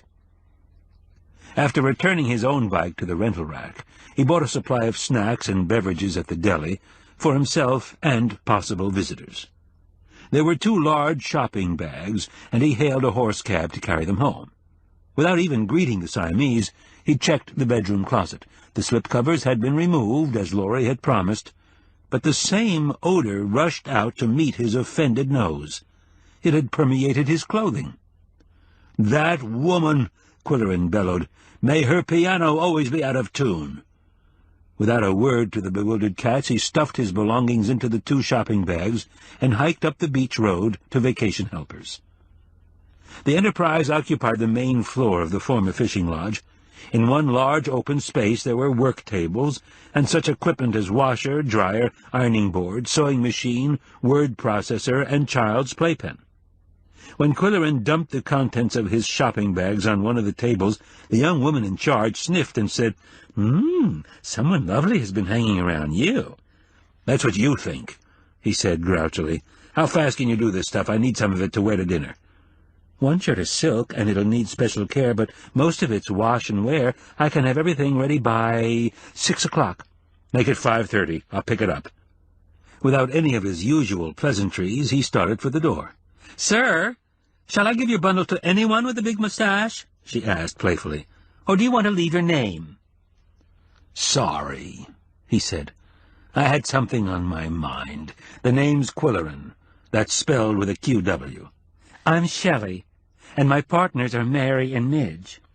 "How's business?" he asked, noticing that none of the roomful of equipment was in use. "We're just getting organized. The rush won't start till July. Our picnic lunches are the most popular so far. Want to try one?" He was going out to dinner, but it appeared that they needed the business, so he paid his money and took home a box that proved to contain a meatloaf sandwich, coleslaw, cookies, and a pear. He put it in the refrigerator and dropped into his lounge chair. Oops! He had forgotten the broken spring. He seated himself again, this time with circumspection. Then, "What are those cats doing?" he asked himself. Coco was on the porch, trying to catch mosquitoes on the screen, the problem being that they were all on the outside. "And you're supposed to be a smart cat," Qwilleran said. Yum-Yum was in the tiny kitchen area, fussing. When Yum-Yum fussed, she could work industriously and stubbornly for an hour without any apparent purpose and without results. In Qwilleran's present mood he found the unexplained noises nerve-wracking, the bumping, clicking, thudding, and skittering. "What on God's green earth are you doing?" he finally said in exasperation. She had found a rusty nail in a crevice, and, having worked and worked and worked to get it out, she pushed it back into another crevice. "Cats!" he said, throwing up his hands. Nevertheless, the rusty nail brought to mind the front steps of the Domino Inn. The aged carpenter blamed the collapse of the steps on rusty nails. Laurie blamed a careless inspection. Nick wanted to blame the troublemakers from Lockmaster. Qwilleran favored the David and Goliath theory. Meanwhile, it was advisable to return to the Buccaneer Den while the bartender still remembered him and his magnanimous tip. The bartender's craggy face, hardened after 18 years in Chicago's Loop, brightened when Qwilleran slid onto a bar stool. "Have a good day?" he asked jovially as he towed the bar top. "Not bad. Has the bar been busy?" "Typical Monday." Bert waggled a double old-fashioned glass. "Same?" "Make it a 4-alarm this time. Got to rev up for one of those Cajun specials in the Corsair room." "Yep, pretty good cook we've got. I sent a Sazerac to the kitchen several times a day." He placed the blood-red glassful on the bar and waited for Qwilleran's approval. "How long you here for?" "Couple of weeks. Staying in a hotel?" "No. At the Domino Inn. Friend of mine owns it." "Sure, I know him. Short fella. Curly black hair, nice guy. Family man." "What do you think of his inn?" "Sensational," said Bert. "That tree bark siding has acid in it that keeps insects out. That's why it's lasted. Besides that, it looks terrific." "Have you been to the lighthouse?" Qwilleran asked. "Sure. A bunch of us went up there in a wagon before the hotel opened. Mr. Exbridge arranged it. He's a good boss, very human. Owns a third of XYZ, but you'd never know it from his attitude. Pleasure to work for him. I've heard he's a good guy. Too bad about the food poisoning and the drowning. Were they accidents, or did someone have it in for XYZ? Bert paused before answering. Accidents? Then he became suddenly busy with bottles and glasses. Qwilleran persisted. The guy that drowned, do you remember serving him? Nope. Was he drinking in the lounge or by the pool? The bartender shrugged. Do any of the poolside waiters remember him? Bert shook his head. He was looking nervously up and down the bar. Was he a boater or a guest at the hotel? It would be interesting to know who was drinking with him. Bert moved away and went into a huddle with his two assistants, who turned and looked anxiously at the customer with a sizable mustache. Then all three of them stayed at the far end of the bar. So Exbridge had imposed the gag rule.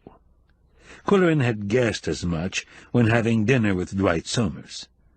Finishing his drink, he went to the Corsair room for jambalaya, a savory blend of shrimp, ham, and sausage. He had been on the island 24 hours, although it seemed like a week.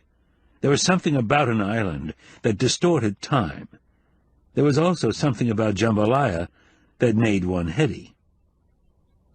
He hailed a cab for the ride home, a spidery vehicle with a small body slung between two large spoked wheels that looked astonishingly delicate. He climbed in beside the lumpish old man holding the reins and said, "Do you know the Domino Inn on the West Beach?" "Aye," said the cabby. He was wearing the shapeless, colorless clothes of the islanders. "Get up." The gig moved slowly behind a plodding horse with a swayback. "Nice horse," Qwilleran said amiably. "Aye." "What's his name?" "Bob."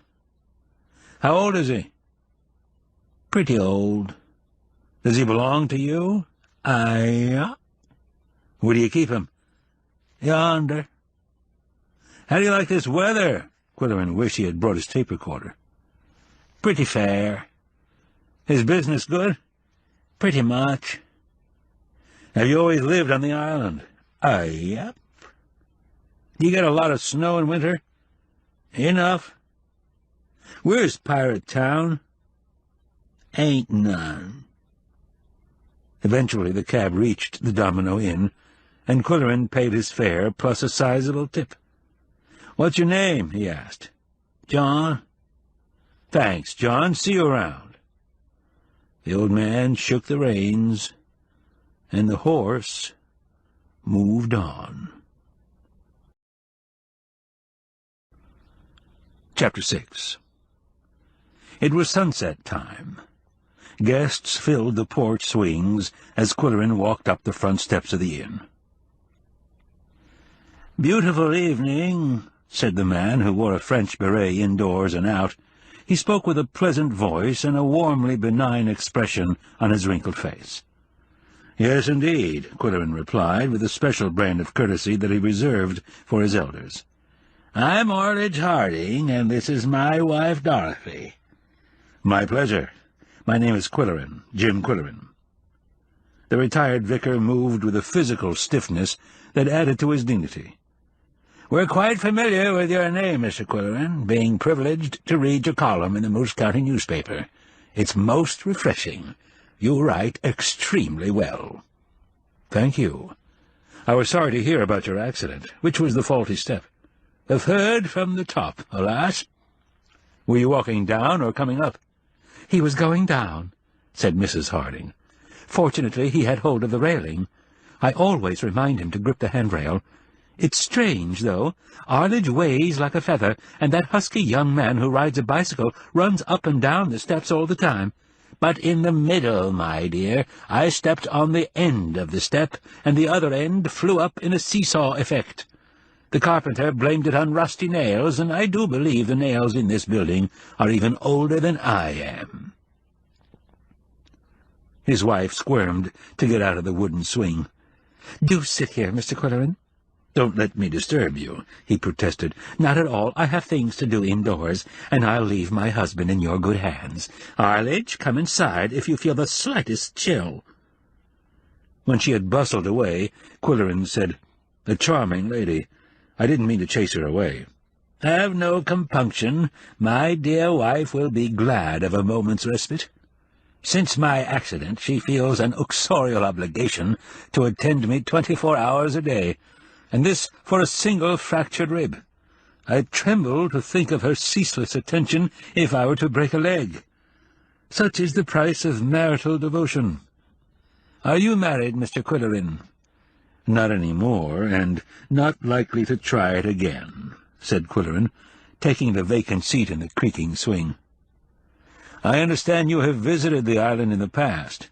"Yes, Mrs. Harding and I are fond of islands, which is not to imply that we're insular in our thinking. Just a little odd.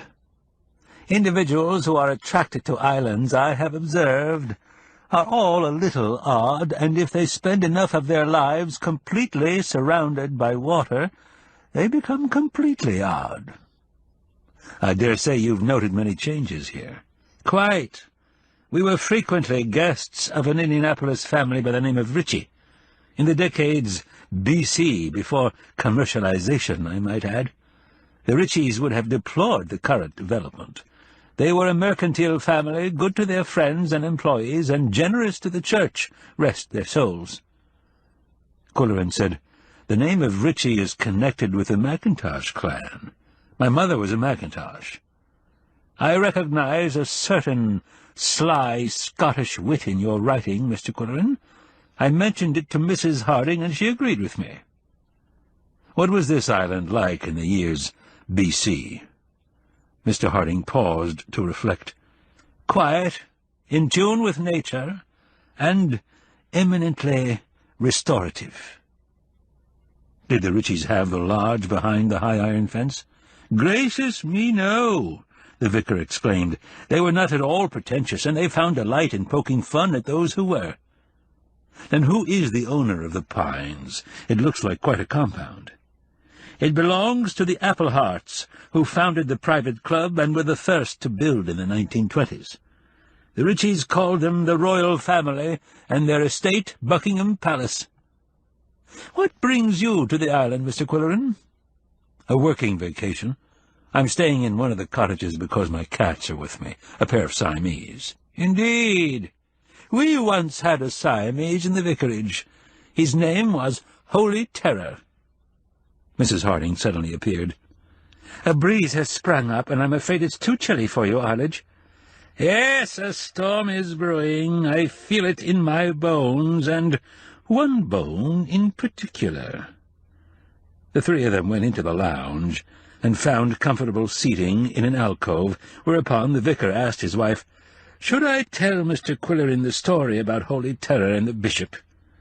"Do you think it would be entirely suitable, Arledge?" "The bishop has been entertaining the civilized world with the story for 20 years. "Well, you wouldn't put it in the paper, would you, Mr. Qwilleran?" "Of course not. I never mention cats and clergymen in the same column." "Very well, then," she agreed, and sat nervously clutching her handbag as her husband proceeded. "It was a very special occasion," Mr. Harding said, with a twinkle in his left eye. "The bishop was coming to luncheon at the vicarage, and we discovered that he enjoyed a Bloody Mary at that time of day. This required much planning and research, I assure you. After consulting all available experts, we settled upon the perfect recipe and took pains to assemble the correct ingredients. On the appointed day, our distinguished guest arrived and was duly welcomed, and then I repaired to the kitchen to mix the concoction myself. As I carried the tray into the living room, Holy Terror went into one of his Siamese tizzies, flying up and down stairs and around the house at great speed until he swooped over my shoulder and landed in the tray. Glasses catapulted into space, and the Bloody Mary flew in all directions, spraying tomato juice over the walls, furniture, carpet, ceiling, and the august person of the bishop." The gentle Mr. Harding rocked back and forth with unholy mirth until his wife said, "Do try to control yourself, Arledge. You're putting a strain on your rib." Then she turned to Qwilleran and asked the inevitable question, Do you play dominoes?" "I'm afraid I have to say no, and I suppose I should go home and see what profane terrors my two companions have devised." Gasping a little, Mr. Harding said, "I would deem it a privilege and a pleasure to introduce you to a game that promotes tranquility." Sooner or later, Qwilleran knew he would have to play dominoes with someone, and he could use a little tranquility after the events of the day. He followed the Hardings to a card table under a bridge lamp. When the old man was properly seated, his wife excused herself, saying the best game was two-handed. The vicar opened a box of dominoes and explained that there were 28 pieces in the set, having pips similar to the spots on dice. Why the one game is considered nice and the other is considered naughty, I am unable to fathom, especially since the naughty game is so often played on one's knees with certain prayerful exhortations. Or so I am told," he added, with a twinkle in his good eye. "You might address that weighty question in your column some day.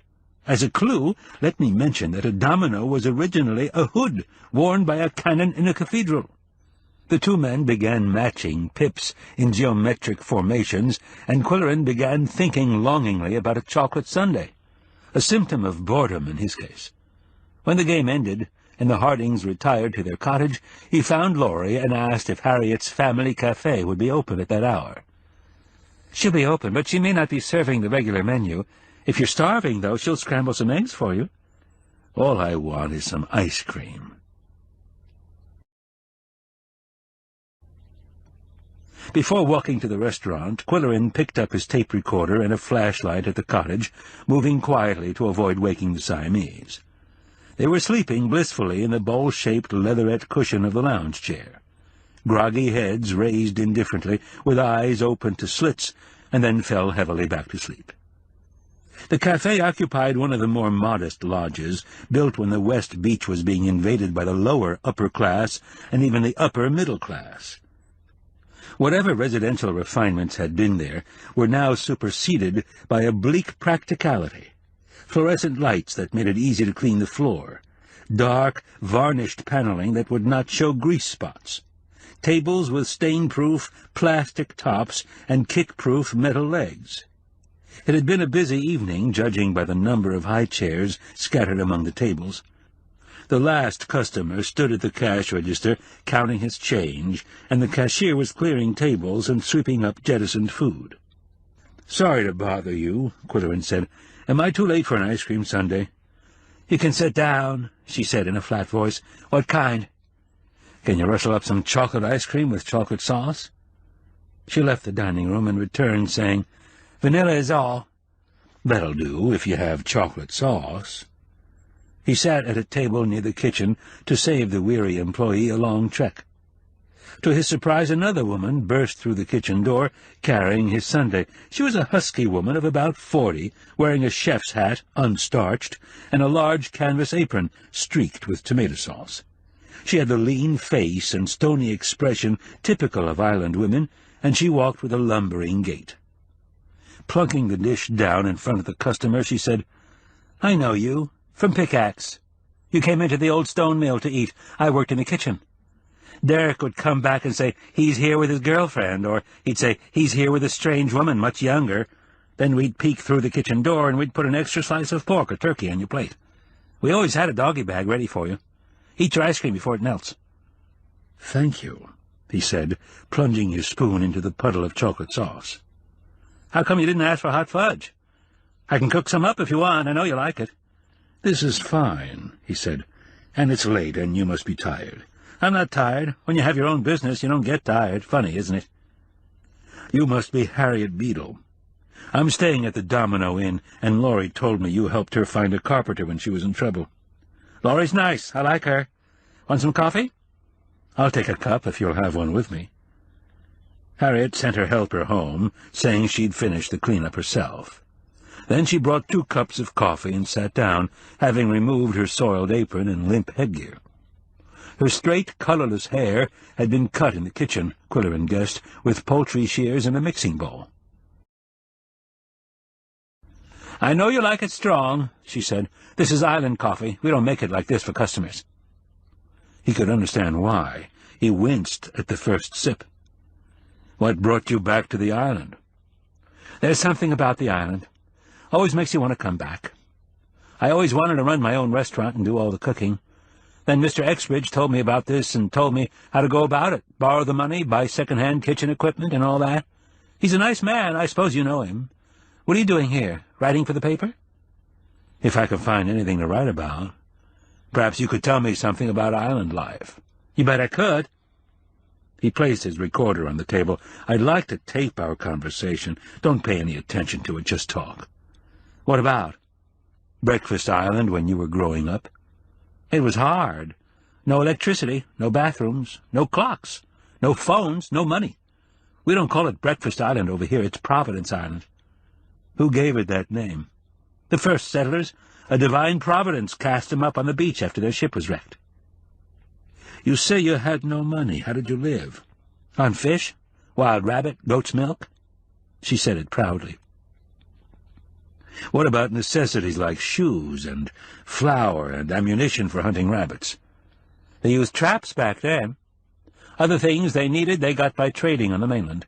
They traded fish mostly and stuff that washed up on the beach. My pa built a boat with wood that washed up." "Is he still living?" Qwilleran asked, thinking he might be one of the unsociable cab drivers. "He drowned, trying to haul his nets before a storm." She said it without emotion. "And your mother?" "Ma's still here, still using oil lamps. Never left the island, not even for a day. She'd just as soon go to the moon." "But surely electricity is now available to islanders. The resort has it. The summer estates have had it a long time." "Aye, but a lot of people here can't afford it. A lot of them still make their own medicines from wild plants. My ma remembers when there was no school. Now we have a one-room schoolhouse. I went through 8 grades there, everybody in one room with one teacher." She said it boastfully. "How did you arrange to go to high school?" "Stayed with the family on the mainland." "Did you have any trouble adapting to a different kind of school?" "Aye, sure did. It was hard. I was ahead of the mainland kids in some things, the teachers said, but islanders were supposed to be dumb, and we got called all kinds of names." "How did you feel about that?" Qwilleran asked sympathetically. "Made me mad. Had to beat up on him a couple of times." Harriet clenched a capable fist. He regarded this Amazon with astonishment and grudging admiration. "You must be very strong." "Gotta be strong to live here." "Where do the islanders live? I don't see any houses." "In Providence Village, back in the woods." "Is that what the mainlanders call Pirate Town?" "Aye, makes me mad." The clenched fist hit the tabletop and made the dishes dance. "How do your people feel about the new resort?" "They're afraid. They think they'll be chased off the island like they were chased off the West Beach when the rich folks came." "What do they think about the tourists?" "They don't like 'em. Some of the tourists are cocky, rowdy, half-naked. Last couple of weekends, a bunch of 'em camped near the lighthouse and flew kites big enough to ride in."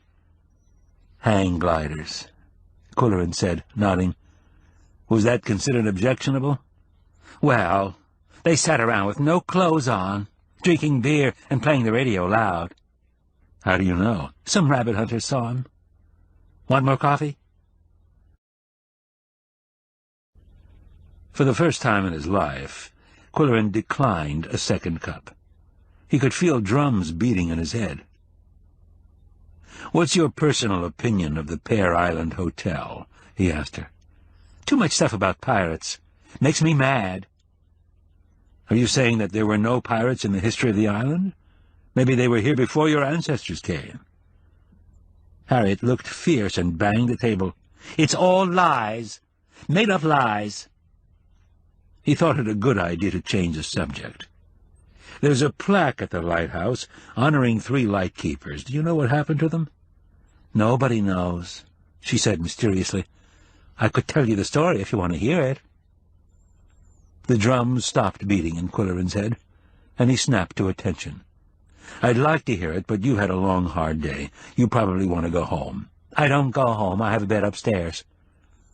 "Then let me take you to lunch on your day off. We'll eat in the Corsair room." "I don't take a day off. I work 7 days a week." Wait till I get another cup of coffee. Sure you don't want some? Qwilleran had a feeling that he had just found buried treasure. The lighthouse mystery had never been mentioned by Homer Tibbet. Harriet returned. My grandpa told this story over and over again, so I practically know it by heart. My great-grandpa was mixed up in it. Is that so? Was he a lightkeeper himself? No, the government never hired islanders. That made 'em mad. It was like saying they were too dumb or couldn't be trusted. The government hired 3 men from the mainland to live on the rock and keep the light burning. It was an oil lamp in those days, you know. Every so often a government boat delivered oil for the beacon and food for the keepers, and it was all hauled up the cliff by rope. There were some zigzag steps chiseled in the side of the cliff. You can see 'em from the lake, but they were slippery and dangerous. Still are. When the government boat brought a relief man, he was hauled up like the groceries, by rope. How did your great-grandfather become involved, Harriet? Well, he was kind of a leader, because he could read and write. Was that unusual? Yeah. They didn't have a school. The settlers are kind of a forgotten colony. Not only forgotten, but looked down on. Where did your great-grandfather get his learning, then? His pa taught him. His pa was kind of a preacher, but that's another whole story. Qwilleran said impatiently, "Don't keep me in suspense, Harriet. What happened?" Well, one dark night my great-grandpa woke up suddenly, and didn't know why. It was like a message from the Lord. Wake up, wake up. He got out of bed and looked around outside, and he saw that the beacon wasn't burning. That was bad. He put on his boots and took a lantern and went to the lighthouse to see what was wrong. It was about a mile off. When he got there weren't any men around, and then he shouted. No answers. The fence gate was locked, so he climbed over. The door on the keeper's cottage was standing open, but there was nobody there. He thought of trying to light the beacon himself, but the door to the tower was locked. He didn't know what to do. There was no wireless at that time? Qwilleran asked. No wireless, no radio, no telephone. That was a long time ago, Mr. Q. So, my great-grandpa went home. Passing ships must have reported the beacon being out because pretty soon the island was swarming with constables and soldiers, arresting people, searching houses, and even digging up backyard graves. They didn't have regular cemeteries then. Did they think the islanders had murdered the men? What would be the motive? The government thought the islanders really wanted ships to be wrecked so they could rob them. They believed the old lie about pirate blood. That was 100 years ago, and people still believe it. Makes me boiling mad. Old legends never die, Qwilleran said.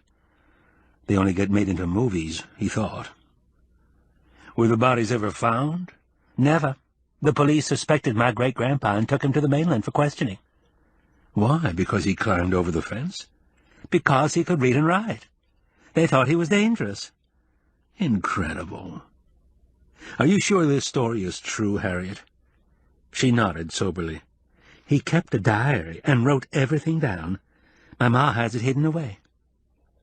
Qwilleran said, I'd give a lot to see that diary. He was thinking, what a story this will make. Homer Tibbet, eat your heart out. Ma won't show the diary to anybody, Harriet said. She's afraid it'll be stolen. Haven't you ever seen it? Only once, when I was in 7th grade. I had to be in a program for Heritage Day, so my ma let me see it. It had some weird things. Like what? He asked. I remember one page, because I had to memorize it for the program. August 7, fine day. Lake calm, light wind from southeast. Hauled nets all day. Mary died in childbirth. Baby is fine, thank the Lord. August 8, cool, some clouds. Wind shifting to northeast. 3 rabbits in traps. Buried Mary after supper. Baby colicky. A few days after, the light burned out, Harriet concluded, and the soldiers dug up the grave.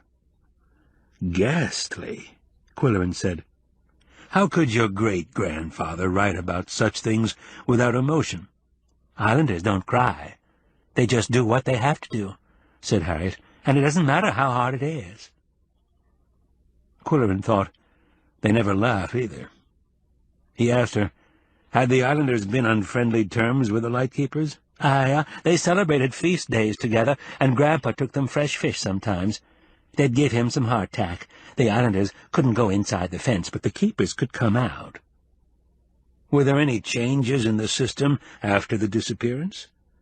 Well, the government kept on sending 3 men from the mainland to do the job, but they had big dogs. Congratulations, Harriet. You report the facts as if you were actually there. I've heard it so many times, she said modestly. It'll make a sensational piece for the Qwill Pen column. Is it okay to quote you?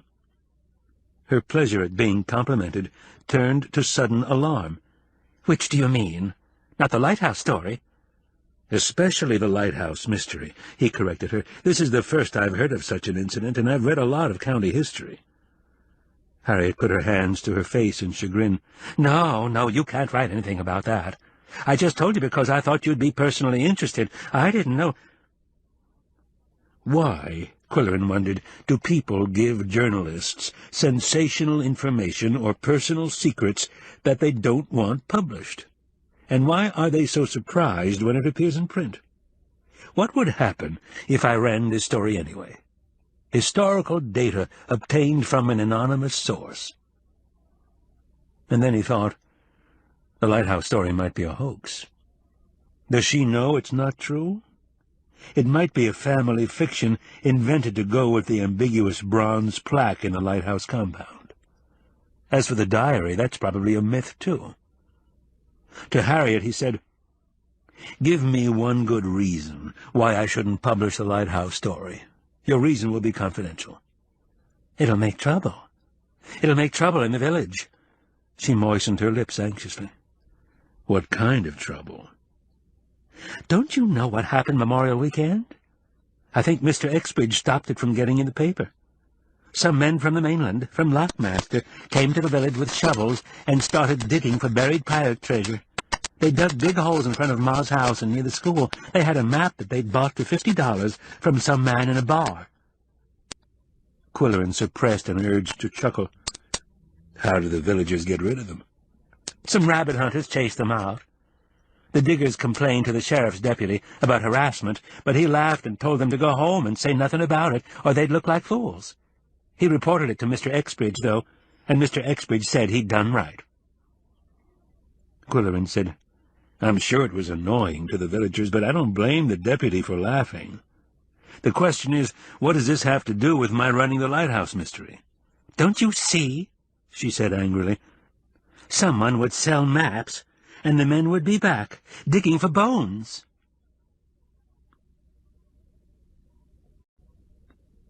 Chapter 7.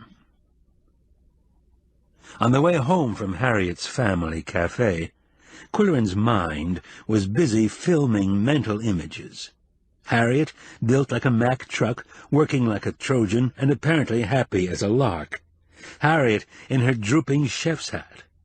Young Harriet piling into a bunch of kids with her fists flying. Was she honest? Were any of the islanders honest? They never cry, she had said. They do what they have to do. Were they capable of committing the perfect crime 100 years ago? Generations of hardship would make them crafty. They could lure the lightkeepers to their deaths under the pretext of friendship. A few cups of island coffee would do it. But what was their motive? And where were the bodies? Mist was rising from the lake and shrouding the dark beach road. Darting lights in the distance, like a swarm of fireflies, were the flashlights of hotel employees returning to their dormitories. Yelling, laughing, singing, they were a different breed from the shy, tongue-tied, sober-faced islanders. A storm was on its way, no doubt about it. Mr. Harding could feel it in his bones. Coco and Yum-Yum could feel it in their fur. As soon as Qwilleran, arriving at the cottage, slid cautiously into his lounge chair, both cats clomped to his side, looking heavy. Then they landed in his lap like 2 sacks of cement. Even Coco, not normally a lap-sitter, felt the need for propinquity. As barometers, the Siamese could predict too wet and too windy. A heavy cat meant a muggy downpour. A crazy cat meant an approaching hurricane. Now they sank ponderously into his lap, and he sank into the seat cushion with his feet up and his head back, thinking great thoughts. What would Laurie serve for breakfast on Tuesday? When would he hear from Polly? Who won the ball game in Minneapolis? From there he progressed to deeper speculation. Why was the classy Noisette doing business in this backwoods resort? More to the point, what kind of business was she doing? Was the boat explosion really an accident? Who had been drinking with the hotel guest found floating in the pool? How could contaminated chicken sneak past the nose of a good chef? Wouldn't it smell?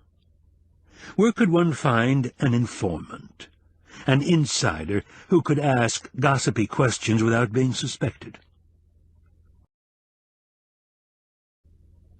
Before he could think of answers, he dozed off and slept soundly until shocked awake by a terrifying roar, as if a locomotive were crashing through the house.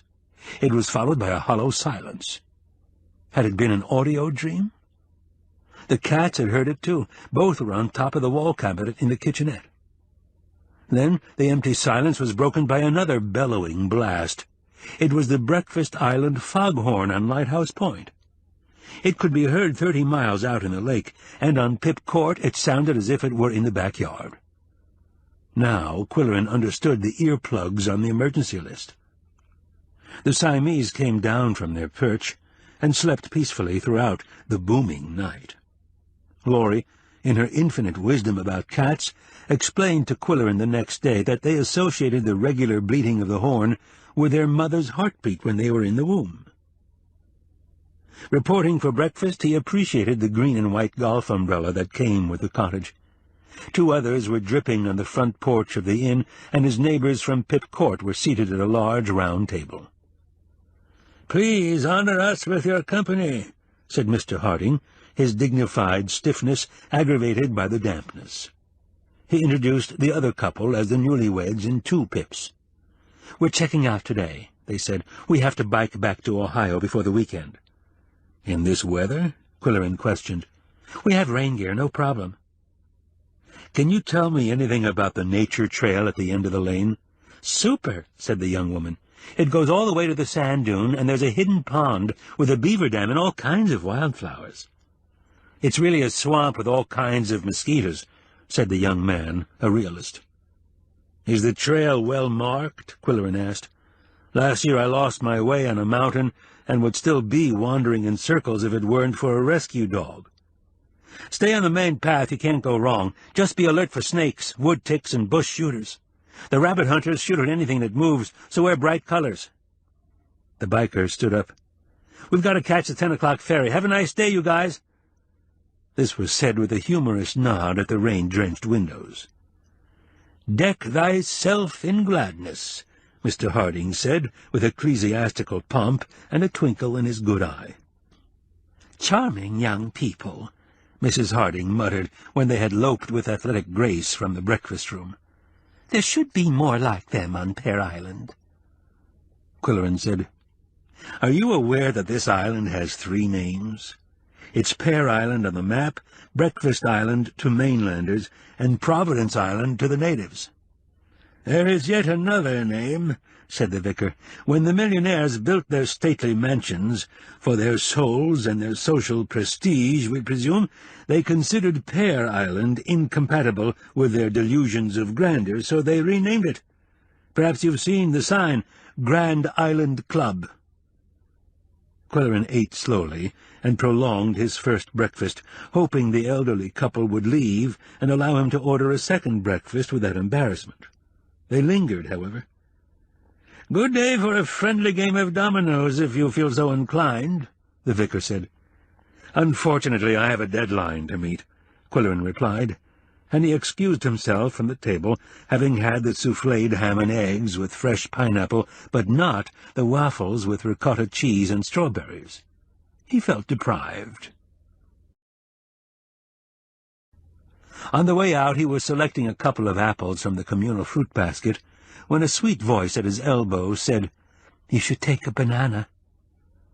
She was one of the 2 white-haired women who always smiled at him in unison when he crossed the porch or entered the lounge. "An apple a day keeps the rain away," he said.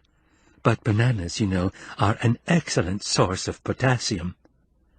The banana, he declaimed facetiously, was invented as a base for 3 scoops of ice cream, 3 sundae toppings, 2 dollops of whipped cream, a sprinkling of nuts, and a maraschino cherry. Other uses are marginal. "Oh, Mr. Qwilleran," she said with a delighted smile, "you sound just like your column. We've been reading it in the local paper. You should be syndicated. It's so trenchant." "Thank you," he said with a gracious bow. He liked compliments on his writing. "I'm Edna Mosley, and I'm here with my sister Edith. We're retired teachers." "A pleasure to meet you. I hope you're enjoying your stay. Let's hope the weather clears shortly." Taking 2 apples and a banana, he edged away. She and her sister were domino players, as were the Hardings. He had classified most of the guests. The newlyweds had been jigsaw puzzlers. 2 older men played chess, probably retired teachers. A young couple with a well-behaved child played Scrabble. Then there was an attractive young woman who read magazines or talked to 2 men who were traveling together. None of them looked like a vacationer or showed any interest in dominoes, puzzles, sunsets, or the fruit basket. Qwilleran suspected they were a detective team from the state police. All 3 left the next day. Back at 4 Pips, Qwilleran tried to write a trenchant column, but the pelting rain and fretting Siamese disturbed him. He empathized with the cats. They had no room to practice their 50-meter dash or their hurdles or broad jumps. For a while he amused Yum-Yum by flipping a belt around for her to chase and grab. Floor space was limited, however. The sport entertained her briefly, Coco not at all. He watched the performance as if they were both numbskulls. Coco preferred pastimes that challenged his sentience. It was that understanding that gave Qwilleran his next idea, one that would prove more significant than he expected. "Okay, old boy, how about a friendly game of dominoes?" he proposed. He remembered Coco's interest in Scrabble and his fascination with a dictionary game they had invented down below. "Cats," he had written in his column, "are ingenious inventors of pastimes. Even a kitten with a ball of yarn can play an exciting game of solitaire with original rules." That column had brought him a bushel basket full of fan mail. On that rainy day in June, he and Coco collaborated on a new version of dominoes, predicated ostensibly on blind chance. First, the contents of the maroon velvet box were emptied onto the small oak table in the front window, where they were spread at random, face down. Then Qwilleran pulled up 2 oak chairs facing each other. Coco enjoyed moving any small object around with his paw, whether bottle cap or wristwatch, and there were 28 small objects. He stood on his hind legs on the chair, placed his forepaws on the table, and studied the black rectangles with eyes that were wide, intensely blue, and concentrated. A faltering paw reached out, touching first one domino and then another, until, with a swift movement, he knocked one off the table. "Interesting," said Qwilleran, as he picked it up and found it to be 6-6. The name painted on Nick's boat was 666, and it happened to be the highest-scoring piece in the set. "That was only a test. Now we start to play." He found paper and pen for scoring and shuffled the dominoes face down. "Your draw." Coco looked down at the jumbled mass in his studious way, then swiped one off the table. It was 6-6 again. "Amazing," Qwilleran said. "That's 12 points for you. You're entitled to 4 draws. Then it's my turn. It's not necessary or desirable to knock everything on the floor. Just draw like this." Nevertheless, Coco enjoyed shoving a small object from a high place, peering over the edge to see it land. His second draw was also high-scoring, 5-6. But the next to land on the floor were 2-3 and 0-1, reassuring Qwilleran that it was the luck of the draw. When all the pieces had been drawn, the 14 on the floor totaled 90 pips. Qwilleran's score was 78. The game proved only one thing. Cats like to knock things down. The game had been stimulating enough to satisfy Coco's needs, and he joined Yum-Yum in her leatherette nest, while Qwilleran set up his typewriter on the oak table. The 1,000 words he wrote for his quill pen column were about the island with 4 names and 4 cultures: the natives who had lived on Providence Island for generations, the mainlanders who knew Breakfast Island as a haunt for fishermen, the summer residents from down below pursuing their affluent lifestyle on Grand Island, and now the tourists bent on having a good time on Pear Island, as it was named on the map. He called the demographic situation a heady mix on a few square miles of floating real estate. When he finished his column, it was still raining, and he rode downtown in a horse cab to fax his copy. In the hotel lobby, bored tourists were milling aimlessly, or they were slumped in lobby chairs reading comic books. From adjacent rooms came electronic sounds mingling in jarring dissonance, television, video games, and bar music. Qwilleran spotted a conservation officer in a boat patrol uniform, and he asked him, "Shouldn't you be out on the lake protecting the fish from the fishermen?" The officer acknowledged the quip with a dour grimace. "In this weather, who's crazy enough to be out fishing? I'm showing educational videos in the TV room." "Has the influx of boaters increased your work?" "You can bet it has. We chug around the lake counting poles and writing up violations.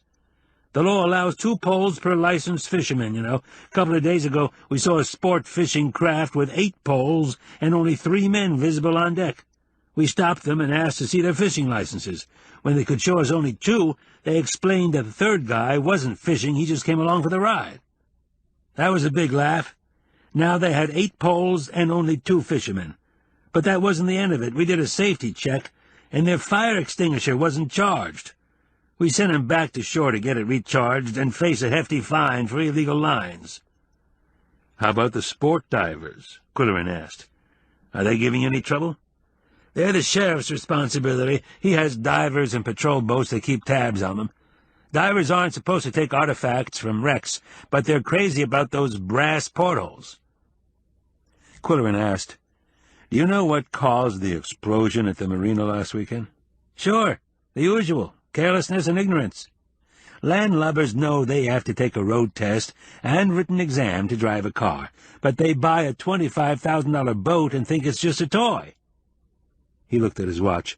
"Gotta grab something to eat, then do another video for this captive audience. When it rains, they're so bored they'll watch anything." While Qwilleran was waiting for the dining room to open, he looked at the Tuesday edition of the Moose County Something. On the editorial page, there were several letters from readers regarding Pear Island. To the editor: "My family and I just spent a wonderful weekend at Pear Island. We are so fortunate to have such an exciting playground just a short ferry ride away. We rode bikes, swam in the hotel pool, and hunted for agates on the beach. It was super fun. Cassie Murdoch, Pickaxe." Qwilleran assumed that Cassie was Exbridge's secretary or sister or mother-in-law. To the editor: "Pear Island is okay for people who have money to spend, but what it needs is a campground for tents and cookouts. I'd like to see a tent city where you could meet people. All they'd have to do is cut down some trees in the center of the island." Joe Ormaster, North Kennebec.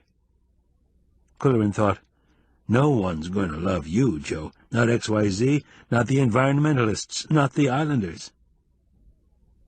To the editor: "I took my elderly mother to Pear Island for the day, and she was shocked by some of the distasteful slogans on shirts and caps worn by some of the other visitors. Also, the restrooms are too far from the ferry dock, and the smell of fudge everywhere made her sick, but we had a good time. She enjoyed the ferry ride, although all the benches were taken, and no one offered her a seat. She's 84. Mrs. Alfred Melcher, Mooseville. To the editor: "My husband and I had a lovely time on Pear Island, but why do they allow those people to march back and forth in front of the hotel, carrying signs and yelling? It spoils the happy vacation mood for the rest of us who pay good money to sit in the rocking chairs and enjoy the view." Mrs. Graham McWatty, Toronto, Canada. When it was time for the dining room to open, Qwilleran reported to the reservation desk in the lobby. To his surprise, the new captain was 7 feet tall, if one included the black pirate trackhorn. "Derek, glad to see you got the job," Qwilleran greeted him. "How do you like my costume?" Derek asked. "I think I should have 1 gold earring." As a member of the Pickaxe Theater Club, Derek liked roles that required spectacular costumes. "You're perfect. Don't change a thing. Are you staying at the hotel?" "No, I merely came for dinner. I'm lodging at the Domino Inn." "I get a room at the Vacation Helpers, rent paid. That's one of the perks. The job only pays minimum wage, but it'll look good on a resume, and I get to meet a lot of girls," Derek said. In a lower voice, Qwilleran asked, "Would you be interested in doing some undercover work for an investigative reporter as a side job?" "Who, you?" "I'm the go-between." "Any risks? How much does it pay?" A line was beginning to form behind Qwilleran, and he said loudly, "I'd like a table for 1 in the Corsair room." In a conspiratorial whisper he added, "Stop at Domino Inn on your way home tonight. We'll talk."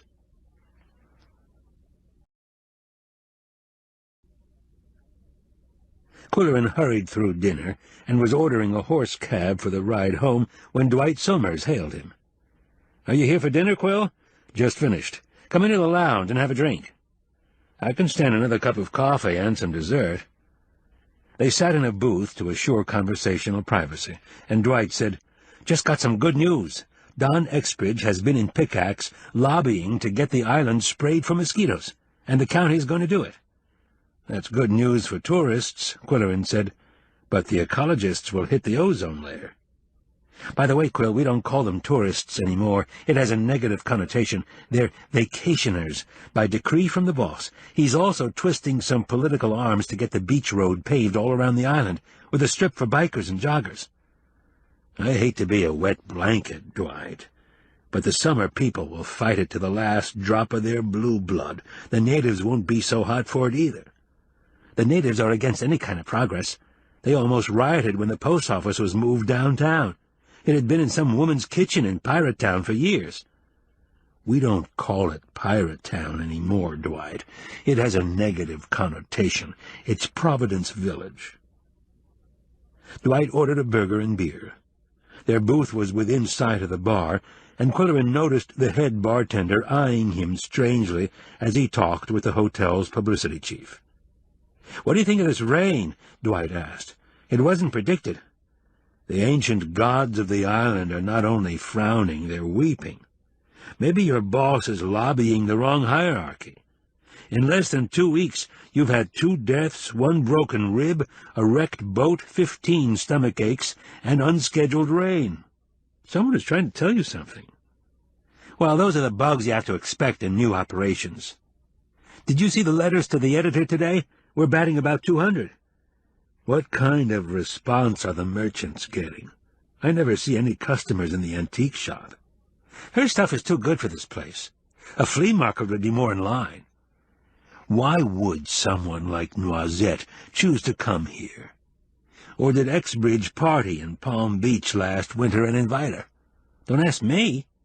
"Not only are her prices high, but she has a very limited inventory. I recall a similar instance down below. It was a front for something else. Maybe that's the situation here." "Please, not that," Dwight pleaded. "We've got problems enough.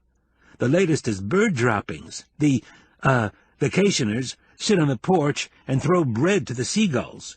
Then the stray cats come around for the crumbs. The birds make a mess. The cats fight. Honestly and confidentially, Qwill, how do you size up this whole project?" "I think you've got a tiger by the tail. A resort should be a happy place. XYZ has created a rat's nest of conflict, culture clash, and, if you'll pardon my frank opinion, sabotage." "You're not serious," Dwight said. "I'm serious. It's easy to second-guess, of course, but it now becomes clear to me that XYZ should have done a feasibility study before launching this project. They might have discovered that the pirate legend has no historical verification and that the islanders resent the implication.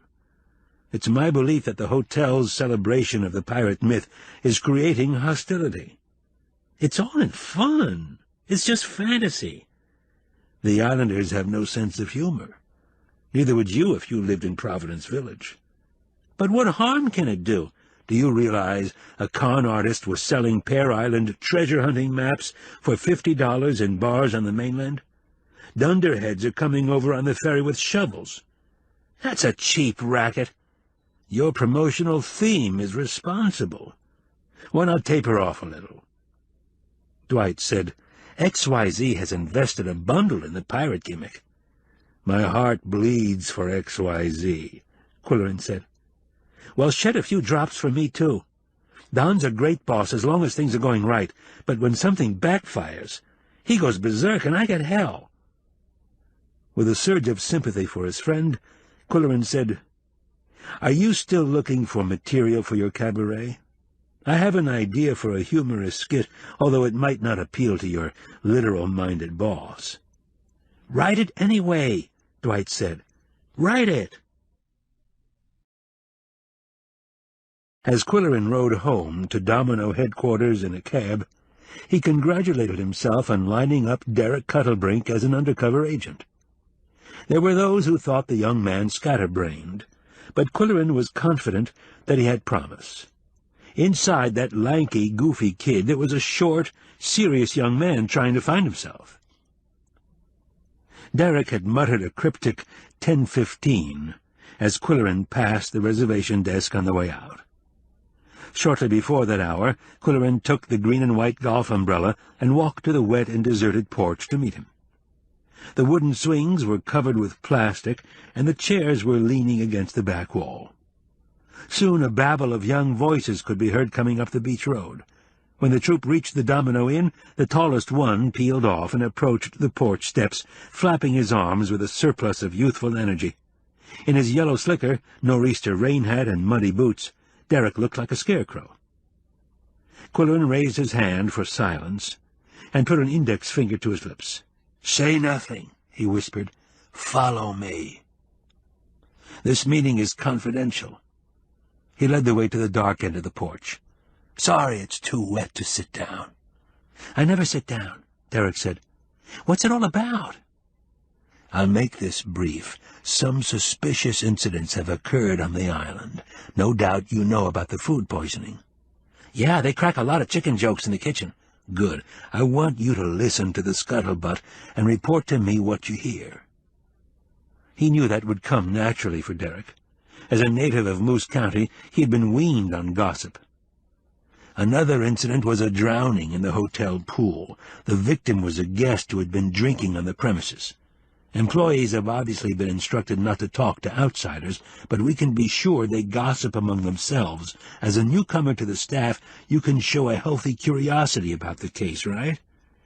"Check," said Derek. "What was he drinking? Pirate's Gold? How much did he consume? Did he drink in the bar or on the edge of the pool? Who found the body? Was he dressed for a swim or fully clothed? Did anyone see him dive in or fall in?" "Maybe he was pushed." "You're getting the idea, Derek," said Qwilleran as he patted his mustache. "I have a hunch there's more to the story than anyone wants to admit. Who was the guy? Why was he there? Was he a registered guest or a drop-in? Was he drinking alone? If not, who was with him, male or female? One or more companions. I've heard that he was hunting." "Yeah," said Derek. "It's kind of a singles bar. If we're caught hanging out there, we get fired. What about the food poisoning?" "It would be interesting to know who was working in the kitchen that night. Islanders or mainlanders? What was their background? How did they get their jobs? Was anyone fired after the poisoning? Was anyone fired shortly before the poisoning?" "Yeah, that's a good question." "You're a good actor, Derek. You can carry this off without blowing your cover, and you make friends easily. People will talk to you. If they know anything, they'll be only too glad to spill it in a safe ear. What hours do you work?" "Split shift, lunch and dinner. It's a good deal. Gives me time to play volleyball, ride a bike, meet girls." "How do you want me to report?" "I'll be in for dinner frequently. Slip me a note." "Check."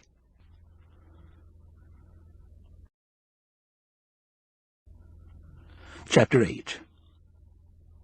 It rained again on Wednesday. One day of rain at a resort is an adventure of sorts. 2 successive days of rain are a bore. The Siamese were bored and still heavy from the 100% humidity. Qwilleran was equally bored and felt heavy mentally and physically.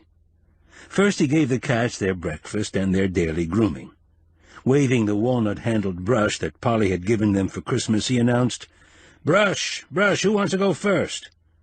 Coco always went first, despite efforts to introduce him to precepts of chivalry. Both of them had their ideas about the grooming process. Coco liked to be brushed while walking away, forcing his human valet to follow on his knees. Yum-Yum missed the point entirely. She fought the brush, grabbing it, biting the bristles, and kicking the handle. The daily ritual was a farce, but it was an expected prelude to their morning nap. Qwilleran reported to the inn for his own breakfast, with Penguin Island in one pocket of his waterproof jacket. In another pocket he had the pear from his box lunch of the day before. The walk up the lane was surprisingly unmuddy, the sandy island drained like a sieve. Parking his green and white umbrella on the porch, he went directly to the sunless sunroom. There were no other guests, and he was able to order both breakfasts without embarrassment, eggs Benedict with hollandaise sauce and Johnny cakes with sausages and applesauce. On the way out he avoided the domino players, but stopped at the fruit basket, where he exchanged his pear for 2 apples, 1 red and 1 green. So far, so good. At 4 pips the boredom descended more heavily with every bucket of rain. He tried to read. He paced the floor. He ate an apple. He took a nap. He made a cup of instant coffee. He tried to write something trenchant. All his typewriter could produce was, "The rain in the lane goes mainly to the brain." It was still only 1 o'clock, and out of sheer boredom he ate his box lunch from the vacation helpers. It wasn't bad for day-old food. The meatloaf, in fact, was very well flavored. When the Siamese finally struggled out of their somnolence, he offered them a morsel, but they were not interested. "Good, all the more for me," he said. "How about a stimulating game of dominoes?" They recognized the maroon velvet box and took their places. Yum-Yum crouching on the table as referee, Coco standing on the chair, ready to push dominoes onto the floor. In the interest of scientific research, and the hope that it might make a trenchant subject for his column, Qwilleran was keeping a daily record of Coco's selections. Strangely, one of his draws duplicated the first one of the day before, although in a different order. 5, 6, 0, 1, 6, 6, 2, 3. Also, the cat won again. Did he sense that certain black rectangles had more white pips than others? If so, what did he know or care about winning? Was he trying to convey a message? 6, 5. There was usually a message in his madness. Or was he making a contribution to parapsychology? In some ways, Qwilleran was convinced Coco knew more than he did. When the game was over and Qwilleran was boxing the dominoes, he felt a pang of loneliness. There was no one with whom he could discuss these abstruse theories seriously. Polly listened politely. Riker kidded him. Even the police chief talked about Coco's proven exploits with tongue-in-cheek. Perhaps one had to be a trifle odd to believe in the cat's ESP. Perhaps the Hardings... His ruminations were interrupted by an urgent hammering on the door. Opening it, he found himself looking down on an open umbrella, from under which a small hand extended, holding a note. "Thank you," Qwilleran said. "Are you Mitchell, Vice President in charge of communications?" The messenger jabbered something and ran back to the inn. The note was a message from Laurie. Arch Riker phoned. Call him at the office. Urgent. Qwilleran huffed into his mustache. What could be so urgent? He had faxed his copy yesterday, and it was already past the Wednesday deadline. Furthermore, it was still raining hard. He would have to change his shoes and put on his waterproof jacket. Then it occurred to him that the apple barn might have been damaged by the storm. There had been flashes of lightning over the mainland. He pulled on his duck boots and grabbed his umbrella. Most of the guests were in the lounge, playing dominoes or snoozing in their chairs. Even Coco and Yum-Yum went to sleep after a domino session. Qwilleran strode purposefully up the stairs to the phone booth on the landing and called the newspaper office. Collect. An annoyingly cheerful voice came on the line. "How are things on the island with 4 names?" "Wet," Qwilleran answered curtly. "What's on your mind, Arch?" "I like your column in today's paper. No one but you can write 1,000 words about nothing and make it sound interesting." "Some of my readers consider my stuff trenchant, and not just interesting." "So be it. When can we expect your next copy?" "Is that all you called about? I risked drowning to get to this blasted phone, but to answer your question, I've talked to an island woman who dismisses the pirate myth completely." "Soft-pedal that aspect," the editor advised. "It's the main theme of the hotel." "I know Don Exbridge has invested his life savings in black T-shirts, but the natives object. I don't see why we should support a commercial gimmick and reinforce a spurious legend because of an advertiser's ignorant whim. Call it, Qwill. Isn't the native community called Pirate Town?" "Only by ignorant outsiders. Officially it's Providence Village, and trespassers are not welcome. In fact, I suspect a covert hostility that may explain the so-called accidents. The boat explosion was the 4th, and the people in charge of the waterfront are doing a lot of fast talking, so no one will get the idea it was a bomb. I'll tell you more when I see you." "Which is why I called, Qwill," said the editor. "Mildred and I want to spend a weekend at a bed and breakfast before the resort gets crowded. This weekend, if it isn't too short a notice. The weather's due to clear up tomorrow and stay nice for a while. Would you make a reservation for us? Mildred wants you to pick out a B&B with a little class." "That eliminates the Domino Inn," Qwilleran thought. "Do you trust my judgment?" "No, but Mildred apparently does. We plan to arrive late Friday, and we hope you'll have dinner with us Saturday night." "I'll see what I can find. I'll call you tomorrow." "Great. How are the mosquitoes?" "Not too bad if you stay out of the woods. In the tourist area, they're automatically gassed by the fudge fumes." Qwilleran walked slowly downstairs from the phone booth, regretting that he had mentioned the pirate controversy prematurely. Harriet may have been lying. She might not know the real truth about her heritage. The island might very well have been a pirate stronghold in prehistoric times. Prehistoric in Moose County was anything before the War of 1812. There was a hotel owner on the mainland who boasted of his pirate ancestry. Why were the islanders so sensitive about the possibility? He was intercepted at the foot of the stairs by Laurie. "Is everything all right, Qwill?" "Just a misplaced comma in my copy," he said archly. He opened his mouth to mention the Rikers' impending visit, but closed it again. He could hardly ask the owner of the Domino Inn to recommend a B&B with more class. Later, he remembered seeing a bed-and-breakfast brochure near the cash register at Harriet's Cafe. He went there for dinner and ordered vegetable soup, 2 hot dogs with everything, and apple pie with ice cream. He could hear Harriet shouting orders in the kitchen like a drill sergeant. While eating, he read the advertising blurbs in the brochure. The Domino Inn was described as absolutely unique, with hearty, delicious breakfasts lovingly prepared, newly redecorated with original 1920s furniture. The Seagull Inn featured brass beds and a billiard room. The B&B, called Yesteryear by the Lake, had a cobblestone fireplace and a collection of toy trains. None of these would thrill the Rikers. Then he read about the Island Experience. Charming ambience and gracious hospitality, with antique furnishings and gourmet breakfasts. Canopied beds have eyelet-embroidered bed linens and handmade quilts. Complimentary champagne in the gazebo every afternoon. Mildred would swoon over such amenities. Arch would prefer complimentary scotch in the gazebo, but would appreciate the antiques. He and his first wife, down below, had been experienced collectors. It was the bottom line that interested Qwilleran personally. Innkeepers Carla Helmuth and Trudy Feathering are former members of the Grand Island Club.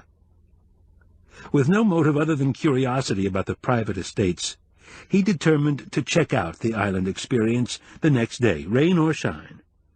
He went home and trimmed his mustache. The sun was shining Thursday morning. Before going to breakfast, Qwilleran laid out his clothing for the visit with the former members of the Grand Island Club. A brushed silk shirt that Polly had given him for Sweetest Day, his new khaki twill trousers, and his British tan loafers. The Hardings were leaving the breakfast room as he arrived. "Lovely day for the nature trail," Mrs. Harding told him. "The wildflowers will be at their best, but don't forget the mosquito repellent. Spray and pray, as Arlette says." "With emphasis on the latter," said her husband. "After a heavy rain, their buzzing sounds like a pond full of bullfrogs." "By the way," Qwilleran asked him, "when you used to visit the Richies, did you meet any club members named Feathering or Helmuth?" The couple searched each other's eyes for answers, then admitted that the names were only vaguely familiar. "We didn't know any of the club members well. The Richies were not what you would call clubby." "It's not important," he said. "I merely heard that their widows were running a bed and breakfast here." "How interesting," murmured Mrs. Harding, although it was clear that she was not interested at all.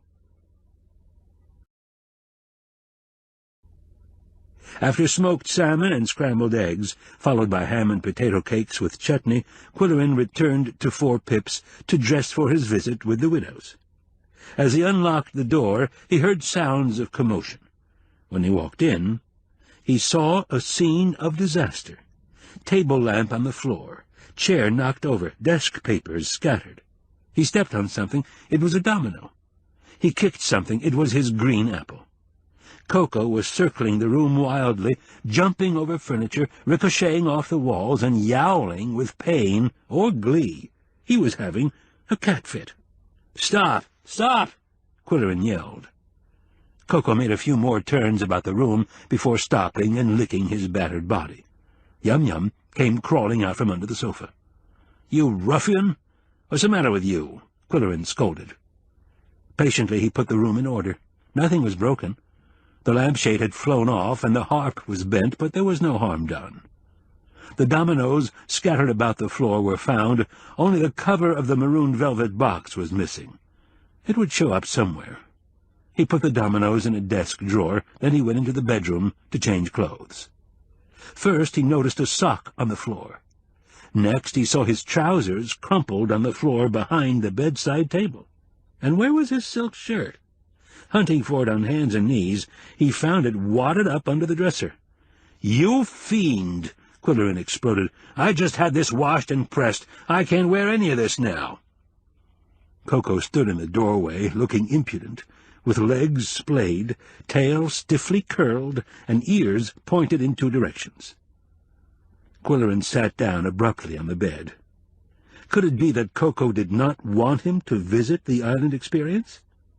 The cat knew nothing about the inn, or the women who ran it, or the reason for going there. Or did he? Something was going on in that little cat brain.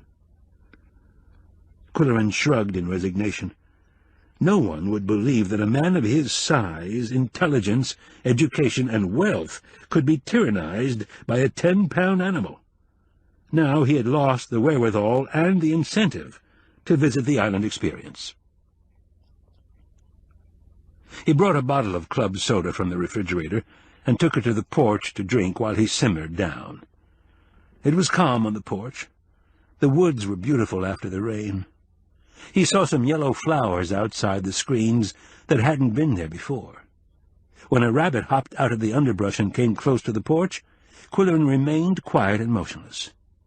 And then he witnessed the incredible. The Siamese came out of the house and ambled toward the rabbit. There was no stealth, no stalking, no hostile posturing. They looked at the visitor, and the rabbit looked at them with his nose twitching. Then he hopped away.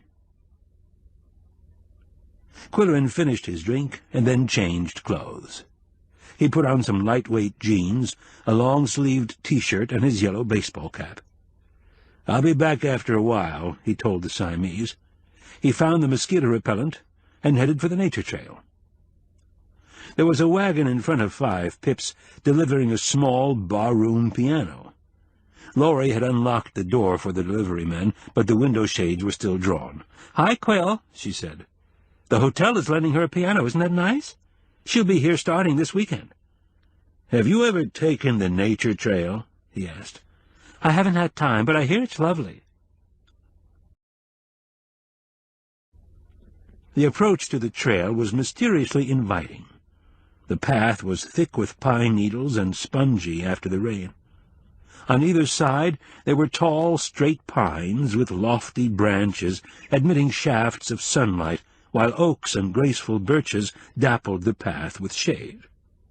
At intervals, small paths led into the underbrush on the left, each marked by a name painted on a shingle or small boulder. Seagull Inn, Island Experience. Farther along there was a larger marker, Grand Island Club, Private, followed by the elegantly simple names of summer estates like Seven Oaks and the Birches. Narrower trails, darkly forbidding, led into dense woods on the right. An occasional sign said, "Keep out," or simply, "Dogs." Qwilleran never attempted to identify flora and fauna. Through painful experience, he knew poison ivy when he saw it, and he knew which small animals had long ears and which had bushy tails. Otherwise, he was botanically and zoologically illiterate. He merely enjoyed being alone in the forest with his thoughts. No one else was abroad after the recent deluge. He was in a small, green, private world of sights and sounds, plus the occasional prick of a proboscis on the back of his neck. The trail went on and on. He climbed over hillocks and trotted down into bosky gullies. At one time he asked himself, "Will I be able to write 1,000 words about this?" Eventually the fresh, verdant aroma mingled with another, the dark muskiness of marshland. Once more he misted his clothing with mosquito spray. When he passed a boulder marked the Pines, he knew he would soon reach the sand dune and the end of the trail. He would round one more bend, and then turn back. As he skirted a large shrub, however, he caught a glimpse of an apparition on the path ahead. He stepped back out of sight to assess the situation, then cautiously peered through the shrub's branches. It was a woman on the path ahead, with fluttering garments of pale green, and long, lank hair like a mermaid. In a flash of non-think, he imagined a lacustrine creature washed ashore in the recent rain. The notion soon vanished. This woman was real, and she was apparently studying the low-growing plant life. He found himself thinking, "Watch out for poison ivy, lady." She would stoop to touch a leaf, rise to write in a book, then turn to the other side of the trail to examine another specimen. It was odd garb for a botanist, Qwilleran thought. When Polly went birding, she wore hiking boots and jeans. This woman's movements were graceful, and her apparel added to the enchantment. He felt like a mythic satyr spying on a woodland nymph. A sudden scream brought him back to reality. She had been reaching into the ground cover when she shrieked and recoiled in horror. Without thinking, he rushed forward, shouting inanely, "Hello! Hello!" "Ricky! Ricky!" she screamed in panic. "What's the trouble?" he called out as he ran toward her. "A snake!" she cried hysterically. "I'm bitten. I think it was a cottonmouth. Ricky! Ricky!" "Where is he?" She pointed vaguely with her left hand, dropping her book. "At home," she groaned between sobs. "I'll help you. Where do you live?" "The Pines." Then she cried in a weaker voice, "Ricky! Ricky!" "Take it easy. I'll get you there." Scooping her up in his arms, he started backtracking toward the boulder that marked the right path, keeping his pace fast but smooth. She was surprisingly lightweight. The voluminous garments covered an emaciated frame. She clutched her right wrist, which was swelling rapidly. "Let your arm hang down," he ordered. "The pain," she moaned. "My whole arm." He broke into a gliding trot. "You'll be okay. I'll get you home." They had reached the boulder and turned down the private path. "Won't be long now," he managed to say between heavy breathing. "We'll get a doctor." Ricky's a doctor. I feel sick." Then she fell ominously silent, her thin face pale. The path was ending. He could see green grass ahead. 2 men were standing on the grass. "Ricky!" Qwilleran shouted with almost his last breath. Startled, they looked up. One ran forward. "Elizabeth, what happened?" "Snakebite," Qwilleran gasped. "I'll take her." The man named Ricky gathered her up and ran to a golf cart nearby. As the cart headed toward a clump of buildings in the distance, he was talking on a portable phone. The other man calmly finished a maneuver with a croquet mallet. "Bunkers!" he announced with satisfaction.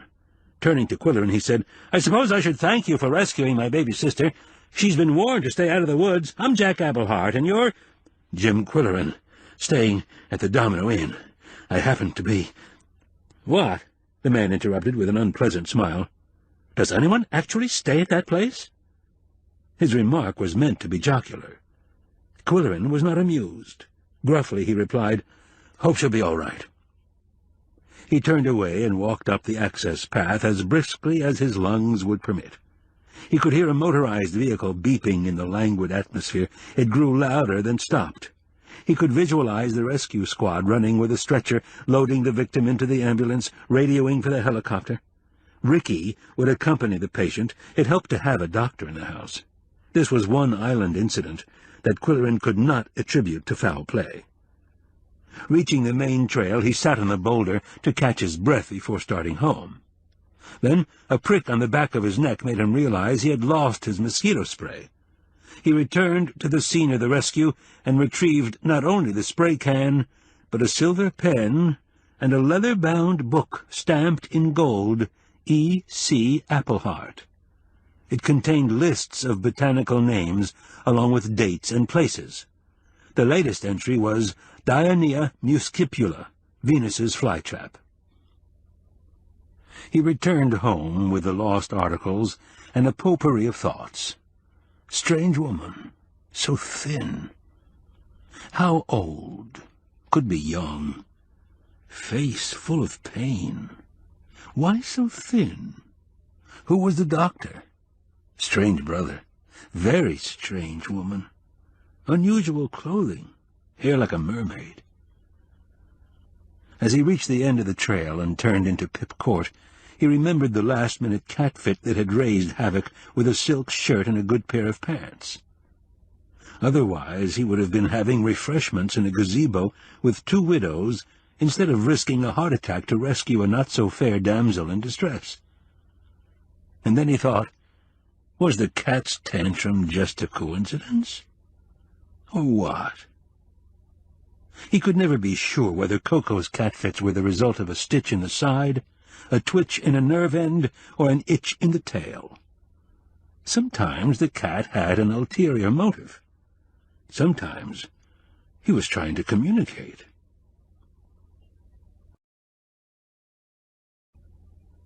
Chapter 9. When Qwilleran arrived at 4 Pips following the episode on the nature trail, the Siamese were playing a cozy domestic scene in the lounge chair, which they had commandeered as their own. Coco was biting Yum-Yum's neck, and she was slobbering in his ear. "Disgusting," Qwilleran said to them. He stripped off his clothes and took a shower. Despite the arduous detour through the woods, he still had to check the island experience and make a reservation for the Rikers. He took a rest and revived himself with some packaged snacks before dressing in his second-best shirt and pants. His crumpled duds he stuffed into a plastic bag for another trip to the vacation helpers. On the way, he couldn't resist stopping at the inn to report his adventure to the Hardings. They were sitting in their favorite swing, close to the front door, where they could see everyone coming and going. "I've just met some members of the royal family," he told them as he walked up the steps. "The Applehearts?" the vicar said in surprise. "Dare one inquire how that came about?" Qwilleran related the story without mentioning his aerobic feat with an armful of hysterical botanist. "She said she lived at the Pines, and I helped her get home.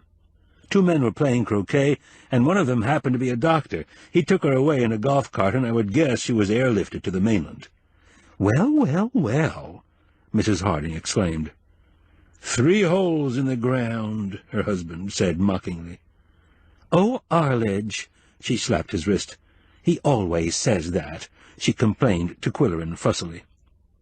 The vicar said, "We haven't seen the royal family since the Richies disposed of their property. As their house guests, we were invited to garden parties at the Pines. The matriarch of the Applehearts always presided like the Dowager Queen Mother." "The refreshments were sumptuous," Mrs. Harding recalled, "and there were peacocks strutting around the garden, spreading their tails and making horrendous noises when one least expected it." "Alas, the Richies are gone, and the royal family is still with us," the vicar said in a grieving tone. "If you are interested in a little authentic history, Mr. Qwilleran—" "I'm very interested." He pulled up a chair. "In the 1920s, the Applehearts bought the western half of the island from the government and displaced the islanders, who had been tolerated as squatters. They established the Grand Island Club for millionaires who enjoy nature, if not too uncomfortably natural. According to widespread belief, they bought the land for $10 an acre and sold it to club members for $10 a square foot. I suspect it is now worth $10 a square inch." He finished with a chuckle that developed into a coughing spell. Mrs. Harding rummaged in her handbag. "Here, Arledge, take this lozenge, and do be careful." Qwilleran said, "I had only a brief glimpse of their estate from the rear, but it seems extensive." "Oh, yes," she said. "Besides the main lodge, there are smaller lodges for the married sons, cottages for the help, stables for the horses, a large swimming pool with pool house, tennis courts—" "My dear, you sound like a real estate agent," her husband chided. She gave him a reproving glance and continued. "The married sons are professional men. The young woman you met is their only daughter. She never married. There's also a very handsome son, married several times, I believe. He appears to have no serious calling." "The prodigal son," Mr. Harding explained. "Inevitable in every family of means." His wife said, "The Mosley sisters will want to hear about this, Mr. Qwilleran. The daughter was a student at the school where they taught. I'm sure you've met Edith and Edna, haven't you?" "I met one of them at the fruit basket, but I don't know whether it was Edna or Edith. She was promoting bananas as a source of something or other." "That was Edna. She's the taller of the two and wears glasses." "It's Edith who wears glasses," her husband corrected her. "Edna wears corrective shoes and speaks with a soft voice. Edith taught dramatic arts and always projects from the diaphragm. Edna taught science, I believe. She's the prettier of the two." "Well, you must excuse me," Qwilleran said as Mr. Harding paused for breath. "I have an important errand to do. We'll continue this later." His next stop was the Vacation Helpers Service Center, where he dropped off his clothes to be pressed. Shelley greeted the silk shirt like an old friend. "You're really hard on your clothes," she said. "Don't blame me. My roommate flew off the handle." "Do you let her get away with that?" "My roommate is a male with 4 legs and a tail and sharp teeth," he explained. "Oh, don't tell me. Let me guess. You have a German Shepherd. No? A Weimaraner?" "You're not even warm. I'll give you a clue. He has a dark mask." "A boxer?" "No, I'll tell you what," Qwilleran said. "I'll pick up my pressing in an hour or so, and you think about it in the meantime."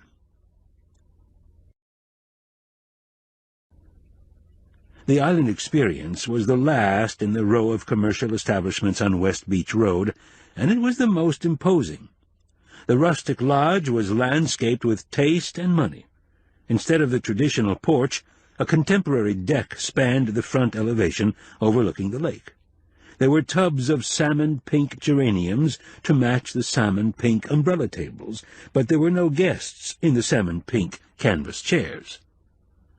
Qwilleran assumed they were all in the gazebo, drinking the complimentary champagne. He rang the bell. The woman who greeted him was a handsome, well-dressed, mature woman with a sparkling smile. "Welcome to Island Experience. I'm Carla, your merry innkeeper." "I'm Jim Qwilleran, a bad-humored traveler from the mainland." "Trudy," she called over her shoulder, "guess who just walked in? The Qwill pen himself." Another woman with designer-style appearance and personality came briskly into the foyer, smiling and extending both hands in welcome. We've been reading your column in the little newspaper here, and it's enchanting. We remember your byline from Chicago, too. Are you looking for a place to stay? Be our guest." "To tell the truth, I've been on the island since Sunday," he said. "I'm traveling with pets, so I'm obliged to stay in one of the cottages at Domino Inn." "Why don't you stay here and let the animals have the cottage? The vacation helpers will feed them and walk them for you." "It's not so simple as that," he objected. "I appreciate the suggestion, but my purpose here at the moment is to find lodgings for a couple of friends. Arch Riker and his wife, he's publisher of the little newspaper, want to spend this weekend on the island. I believe they'd enjoy your inn." While standing in the foyer, he had scanned the adjoining rooms and had noted the impressive antiques and impressive decor and also the lack of guests. Someone was hovering in the living room, but she wore a salmon-pink uniform and was dusting the bric-a-brac. "Let us show you around," Carla offered. "It took nerve to paint the plank paneling white, but I think it enhances our country antiques, don't you?" There were loungy sofas in the living room, foils for the expensively severed tables, desks, and cupboards. In the dining room, Windsor chairs surrounded a long trestle table. Its pedigree was palpable even to Qwilleran. Upstairs, only one door was closed. Open doors revealed perfectly appointed bedrooms and sitting rooms that seemed to be waiting for a magazine photographer. "Do you think your friends would like a suite?" Trudy asked as she handed him a card listing the rates. There were 4 bedrooms and 2 suites. The garden suite was twice the price of a bedroom, and the English suite was the most expensive of all, having a Jacobean canopy bed with twisted posts. "I think Mr. and Mrs. Riker would like the English suite," he said, chuckling inwardly at the thought of his friend's indignation. Arch could afford it, but he always played the tightwad. Furthermore, he had been goading Qwilleran for his Scottish thrift for 4 decades. It was time for sweet revenge. "We put fresh flowers in the English suite," one of the women said. "Do you happen to know what the lady likes?" "Yellow." "Perfect. Yellow looks lovely with the dark oak. We'll phone the mainland and have them shipped over by ferry." With the arrangements completed, Qwilleran was invited to have champagne in the gazebo. "Make mine a soft drink, and I'll accept with pleasure," he said. The gazebo was screened, not only against mosquitoes, but against wandering cats. Several healthy specimens, 2 of them pregnant, were prowling about the backyard, waiting for the hors d'oeuvres. "Everyone feeds them," Trudy said. "The island is really over-catted." They sat in white wicker chairs while a timorous young island woman in salmon pink brought the champagne bucket, glasses, and a flavored mineral water for Qwilleran. He proposed a toast to the 2 merry innkeepers, and then asked the standard question: what had brought them to the island? The women looked at each other briefly for cues, and then began an overlapping dialogue. Carla: "Both our families have been members of the Grand Island Club since it began, so we've been summer neighbors all our lives until—" Trudy: "Our husbands died, and our children thought the Caymans were more exciting, so—" Carla: "We sold our memberships and—" Trudy: "Started traveling together, buying antiques and staying at country inns." Carla: "We collected so much stuff we had 2 options." Trudy: "To open an antique shop or start a bed and breakfast, so—" Carla: "We decided we'd like an inn because we love meeting people and playing the host." Trudy: "And then we heard about the Pear Island opportunity. Imagine our surprise when—" Carla: "We realized it was our own Grand Island with a different name." Trudy: "Actually, we're delighted because—" Carla: "There's something about this island that gets into the blood." As they stopped for breath, Qwilleran blinked his eyes and shook his head. Seated between them, he was turning rapidly from side to side to keep up with their dizzying recital. "May I change my seat in order to see both of you lovely ladies?" he asked. It was no exaggeration. He wondered how many hairdressers, masseuses, dressmakers, cosmetic surgeons, orthodontists, and voice coaches had labored to produce these perfect woman-works. Their well-modulated voices assumed a higher pitch, however, with each pouring from the bottle. A tray of canapes was brought to the gazebo by the painfully awkward server who was trying hard to do everything right. When she had gone, Qwilleran asked, "Do you staff your inn with islanders?" We debated that.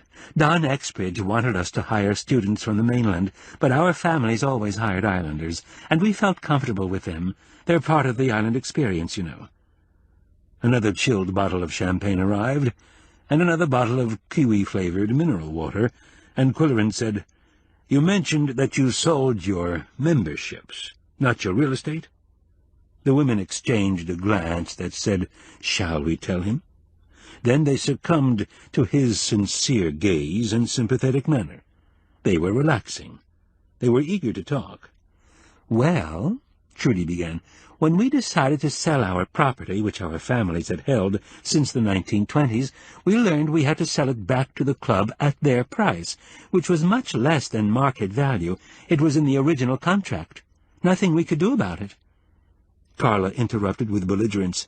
"If my husband had been alive, he'd have found a loophole, believe me."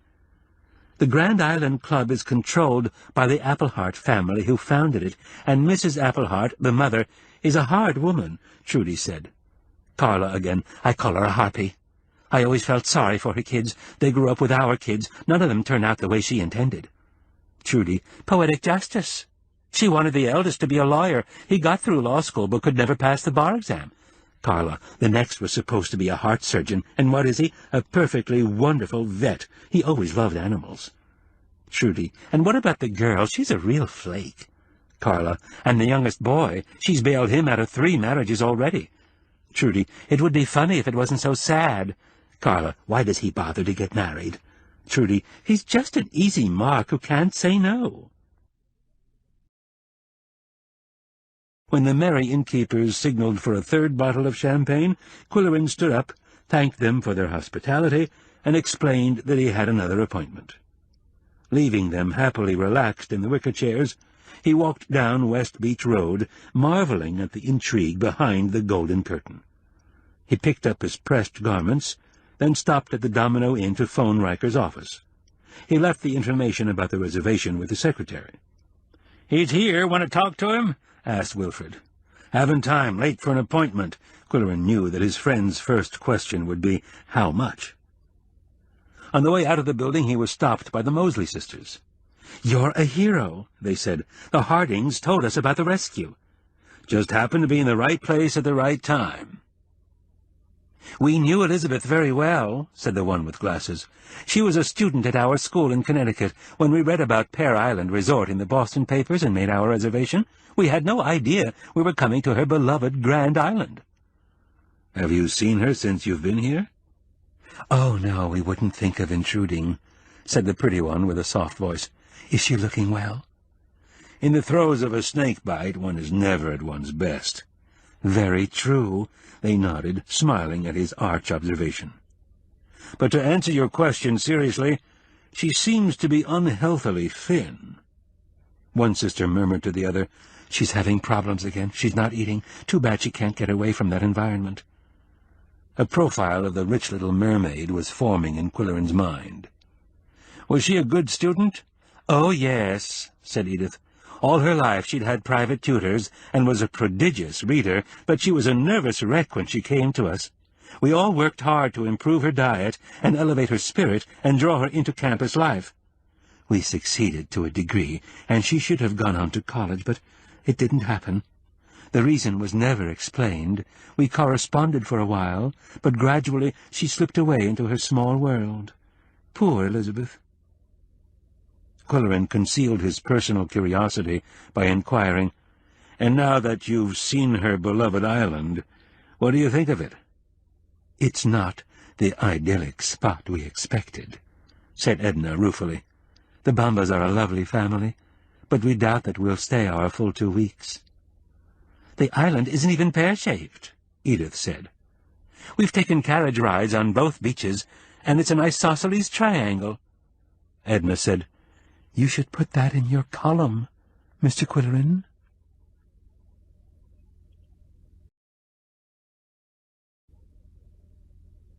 As he ambled back to 4 Pips, He was painting a mental picture of the royal family, brushstroke by brushstroke.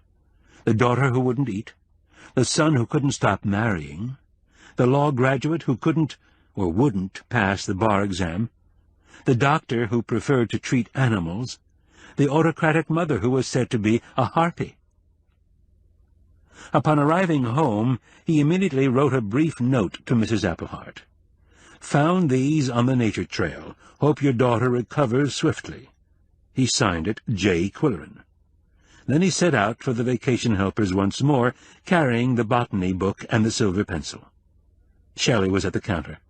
"Back again?" she said in surprise. "Was the pressing okay?" "No complaint," he said, "except for the scorch marks on the back of the shirt." Her look of horror melted quickly to a smile.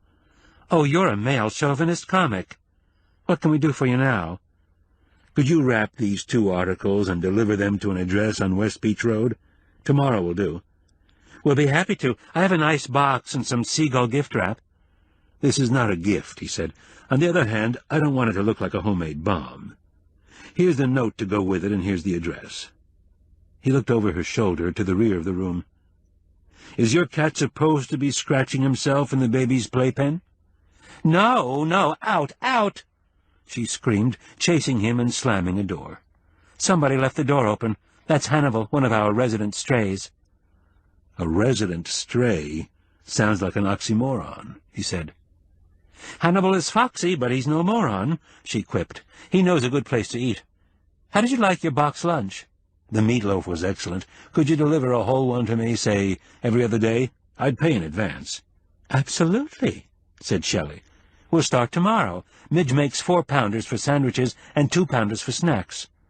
2-pounders will be ample." "Is it for your roommate?" she asked, looking him steadily in the eye. "Your roommate is a raccoon, isn't he?" Shelley looked so triumphant, so pleased with herself, that he said mildly, "How did you guess?" Chapter 10. On Friday morning, Qwilleran opened a can of lobster for the cat's breakfast. "This is the last junk food you're going to get for a while. For the rest of our stay here, you'll have homemade meatloaf delivered fresh every other day by bicycle. That's the good news. The bad news is that you are now raccoons." Through long association with this pair of connoisseurs, he knew their favorites: freshly roasted turkey, homemade meatloaf, and canned red salmon, top grade. Nevertheless, they gobbled the lobster with rapturous slurping, waving of tails, and clicking of fangs on the plate. Yum-Yum looked up after each swallow to confirm that Qwilleran was still there. Afterward, she jumped onto his lap while he drank his coffee, stroked her fur, and paid her extravagant compliments. He called it their après-breakfast schmooze. Their dinner was served earlier than usual that evening, because Qwilleran wanted to check the post office before it closed. He cubed the meatloaf precisely, 5/16 of an inch, he estimated. "Don't say I never do anything for you," he said to the waiting cats. They were quieter than usual, and they were sitting a little farther away. After placing a generous plateful on the floor, he stepped back to enjoy their ecstasy. They approached it stealthily and backed away. He sampled a cube himself. There was nothing wrong with it. In fact, it might be described as tasty. "Try it, you'll like it." They walked away, with heads lowered and tails drooping. "Well, I'm not going to stand here and do cat food commercials for you brats." He left the plate on the floor and dressed for his trip downtown. The resort area was gearing up for what everyone hoped would be a busy weekend, although the atmosphere was more wishful than confident. Horse cabs lined up at the ferry dock. Cargo was being offloaded for the deli and general store, mostly beer. In an extra bid for business, the T-shirt studio was hanging choice designs on clotheslines strung across the front of the shop. In the same spirit of hopeful doubt, Qwilleran checked the post office, but there was no news from Oregon. He assumed Polly was having a rollicking vacation, looking for puffin birds, giggling with her college roommate, and talking about him. For a while he watched vacationers disembarking with bevies of children, their shouts punctuating the waterfront hush. "Junior, don't hang over the railing." "Mom, did you bring my rollerblades? Look at all the horses. What are they for?" "Hey, Dad, could this island sink?" Among the arrivals were 6 backpackers. The size of their gear suggested they were the crew who had been camping at the lighthouse on weekends and hang-gliding on the dune. They were attractive young people, Qwilleran thought. The women healthy, the men athletic, and all exposed skin enviably suntanned. Also arriving with luggage to be loaded into a carriage was Dr. June Halliburton, with a limp-brimmed sun hat shading her white skin and red hair. In the hotel lobby, Qwilleran picked up a copy of Friday's Moose County Something and was surprised to find the following item on page 1. Snake bite victim airlifted from island. The sheriff's helicopter evacuated a victim of snake bite from Pear Island to the Pickaxe General Hospital Thursday. Elizabeth C. Appleheart, 23, a summer resident of the Grand Island Club, was in good condition today after treatment, according to a hospital spokesperson. This is the 3rd medical emergency handled by the Sheriff's Airborne Division this month.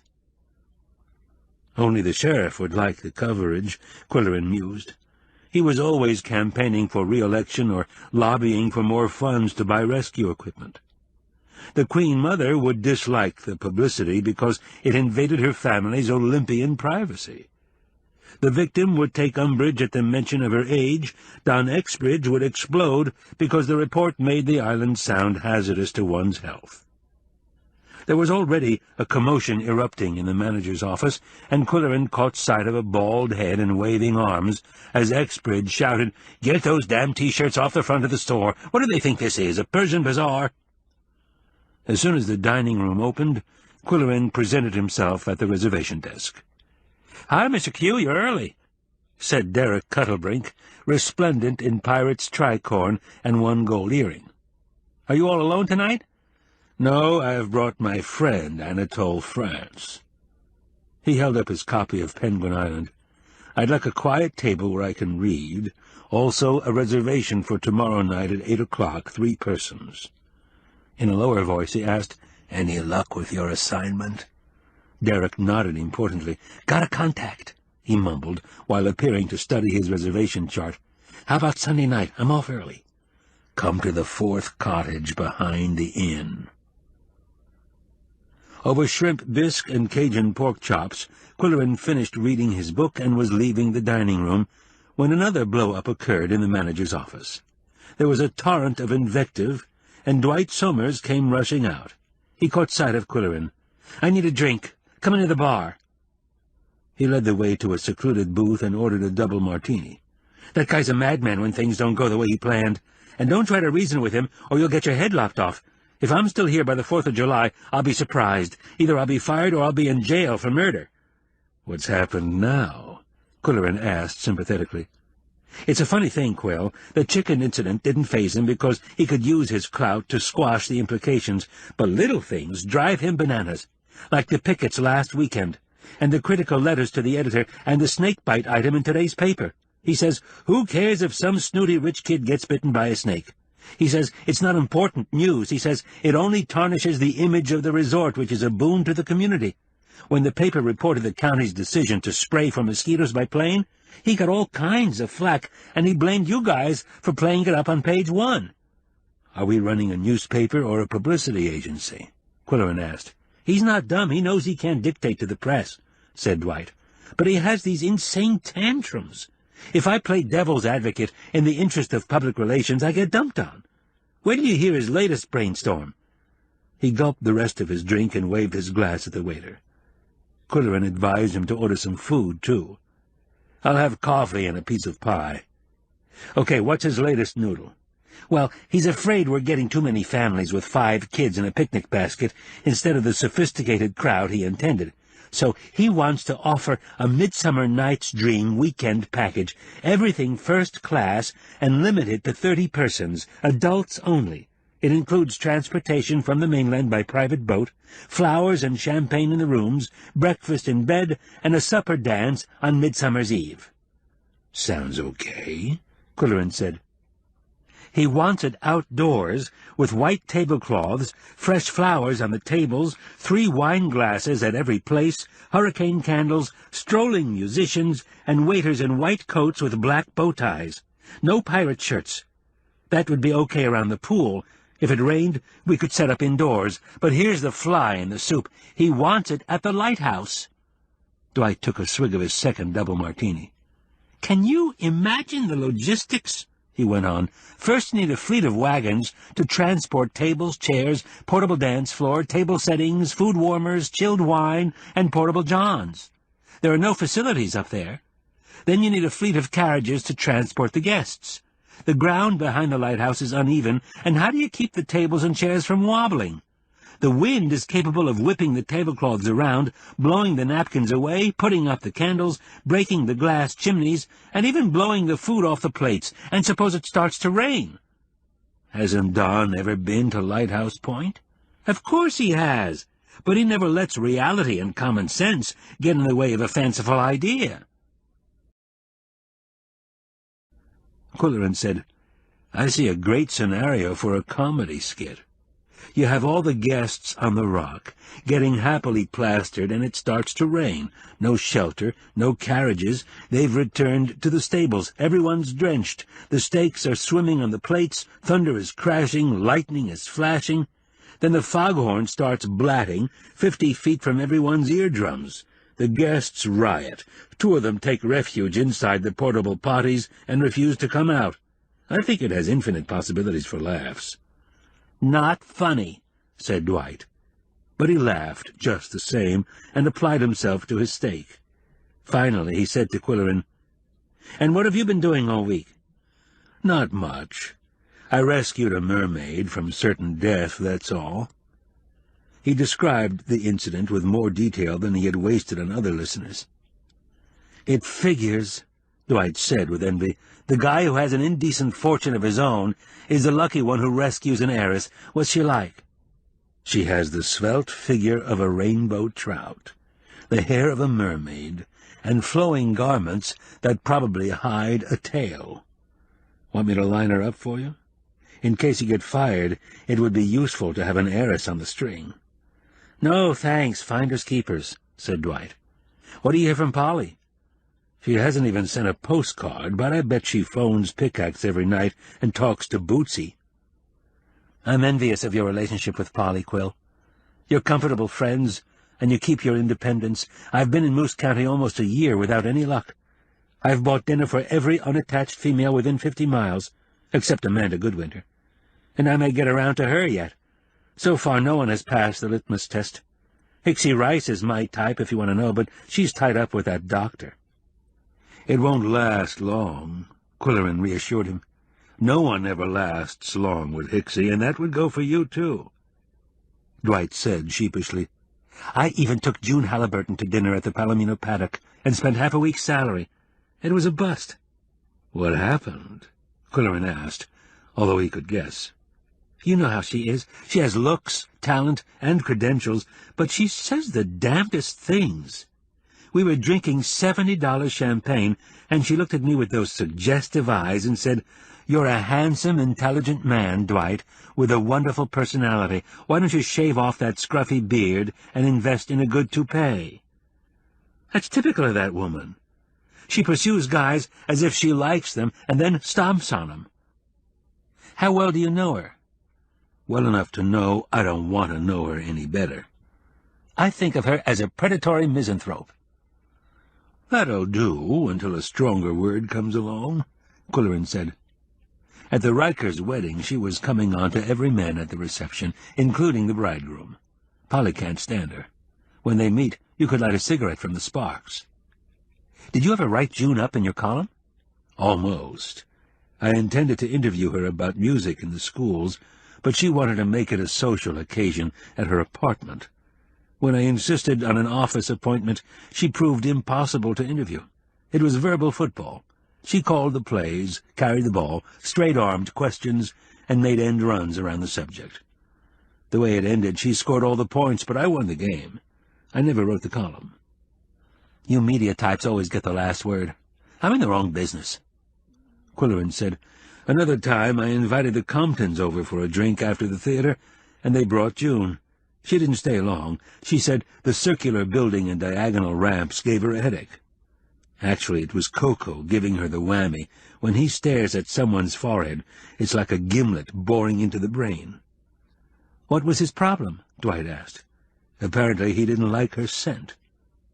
Starting this weekend, she'll be here for the whole summer. I know, Qwilleran said. I saw her getting off the ferry with a lot of luggage, and an eye for the mounted security men in red coats. Was she another of Exbridge's bright ideas? No, she approached him with the proposition. What is she doing in this remote part of the country, anyway? With all her talents, she belongs in a major city down below. I'll have to ask Lyle Compton how she landed in Moose County. He's the one who hired her. Lyle will be here Sunday night doing his talk on Scotland. Do you have any big plans for the weekend? Just dining with Arch and Mildred tomorrow night, Qwilleran said, and avoiding my musical neighbor.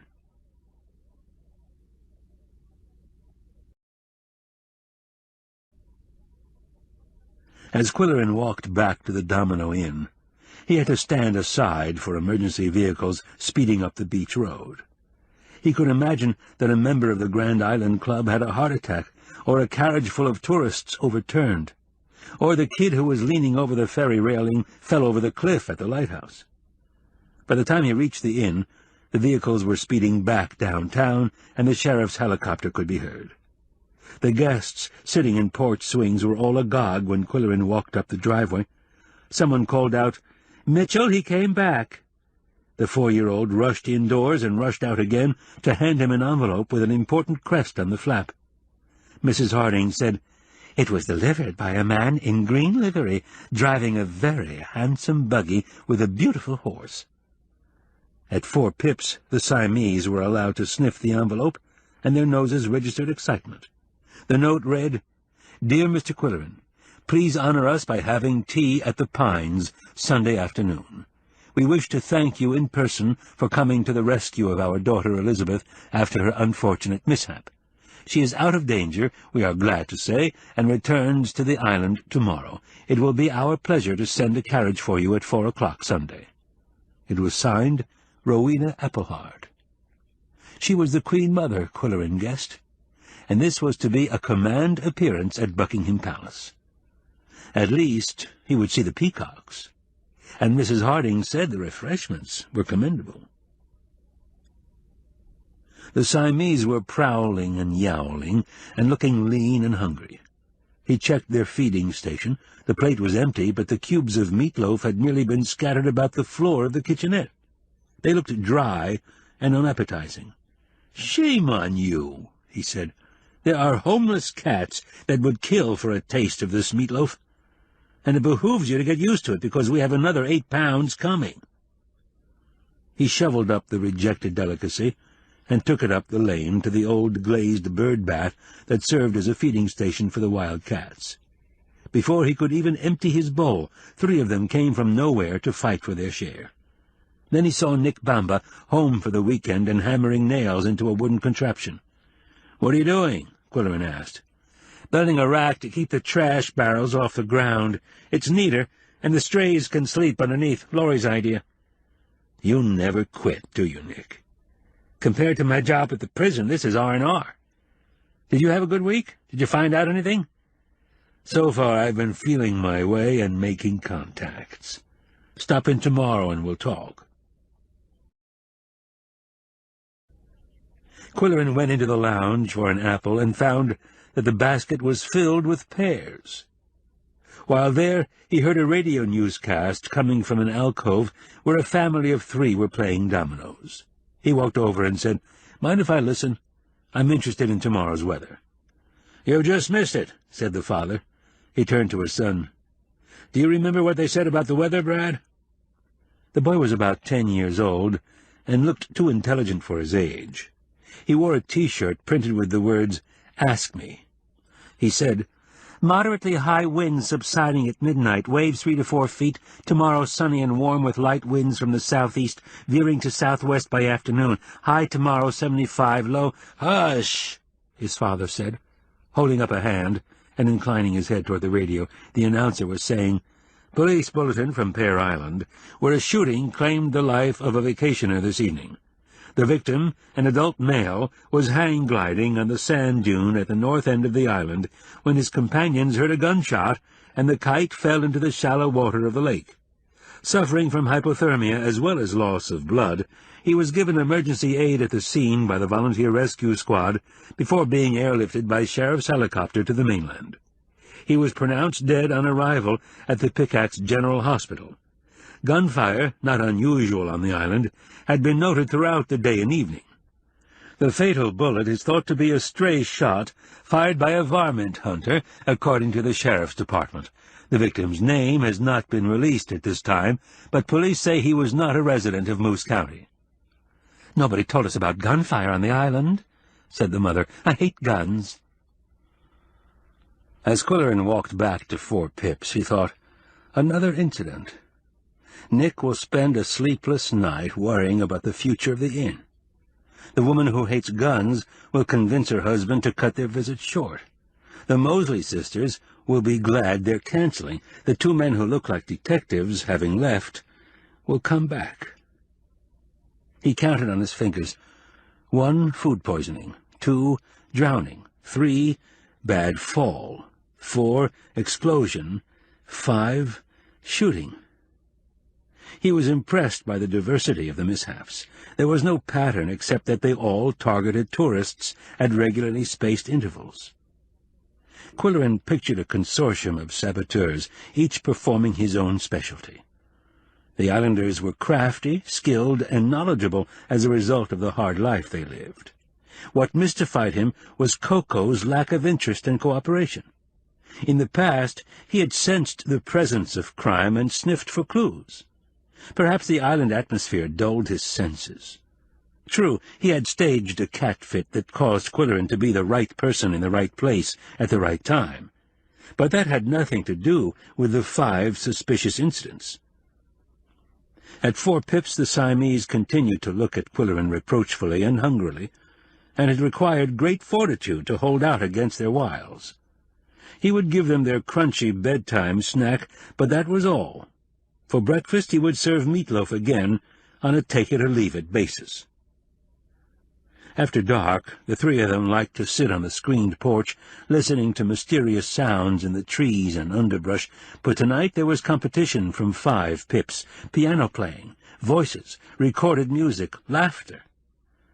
Qwilleran sorted out the voices, 2 of them, 1 female, 1 male. Later the music stopped and the voices were muffled. He went indoors, read for a while, gave the cats their treat, and then retired. He fell asleep easily, and had one of his fanciful dreams. The natives living on Pear Island were penguins, and the tourists were puffin-birds.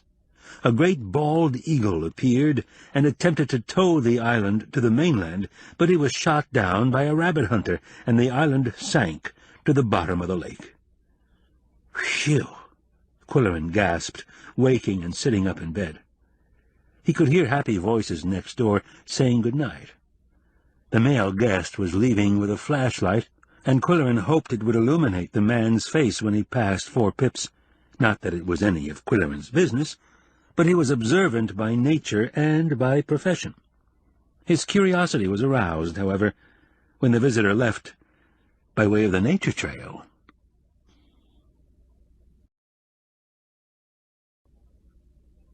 Chapter 11. Qwilleran may not have known it, but he was losing the battle of the meatloaf. 2 hungry and indignant cats started yowling outside his bedroom door at 6 a.m., Saturday. He endured it for almost an hour, and then, in bare feet and pajama bottoms, went to the kitchen to prepare another plate of meatloaf for the ungrateful wretches. They were quiet as he cut the food, mincing it this time instead of cubing it. They were quiet when he placed the plate on the floor. They looked at it in disbelief, as if to say, "What is this stuff? Are we supposed to eat this dog dinner?" Just as they were shaking their paws exquisitely and walking away from the plate, there was a knock on the front door. Qwilleran's watch said 7:15. It must be Mitchell. Who else? He might be bringing a message from the Rikers. Perhaps they had not arrived last night. Perhaps some emergency had arisen. He pulled the door open with anxiety. To his embarrassment, it was June Halliburton, fully clothed and squinting through the smoke of a cigarette that she held gracefully in one hand. She appraised his rumpled pajama bottoms and uncombed hair and grinned impishly. "Want to go to breakfast with me? Come as you are." "Sorry," he said. "I won't be ready for food for another couple of hours. Go along without me. They serve an excellent breakfast." "I'm aware of that," she said loftily. "I've spent 2 weekends in this cottage, keeping your bed warm for you. Did anyone tell you I'm handling the entertainment for the hotel? While you're sitting around doing nothing, you might try writing some material for me. I can't guarantee I'll use it, but it should be good practice for you." These typically shabby remarks were made with the insolent smile that was her trademark. Qwilleran had been writing college reviews when she was still sucking teething rings. Before he could think of a retort within the bounds of civility, Coco came up behind and swooped to his shoulder, teetering there as if ready to spring, and fixing the intruder with his laser stare. "Well," she said, "come over to 5 Pips for a drink, or some music, or anything, any time." She flicked her cigarette, tossed her glistening red hair, and sauntered away. Coco jumped to the floor, and Qwilleran said, "Thanks. You're a good egg. Tell you what I'm going to do. I'll chop some smoked oysters and add them to the meatloaf." Both cats went to work on the exotic hash and extracted the oyster while avoiding the meatloaf. "Cats," Qwilleran said. "You can't win."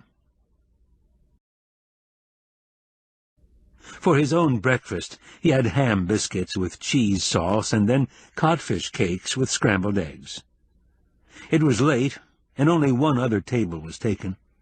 The family who had checked into 2 Pips had an infant in a high chair and a tot who was attracted to Qwilleran's mustache. When he inadvertently made eye contact, she squirmed out of her chair and toddled to his table, offering him a piece of toast, partly masticated. "Sandra, don't bother the man," her father said. "She's very friendly," her mother explained. Qwilleran groaned inwardly. He felt besieged by finicky cats, pushy piano players, and now gregarious youngsters. When he returned to 4 Pips, the piano player was doing scales and finger exercises, a monotonous recital that made it difficult to concentrate on reading or writing. Eventually there was a pause. It felt good when she stopped. Then there was a knock on the front door. Irritably, he yanked it open. "Morning, Qwill," said Nick Bamba. He had 2 of his children by the hand. "Lovey wants to see your kiddies, and this is Jason, who just graduated from 1st grade. He's our vice president, in charge of wastebaskets and litter boxes." "We learned about Indians and squabs and cabooses," said the blond boy. "They lived in wigs with a hole for the smoke." Qwilleran said, "And how is the future Madame President this morning?"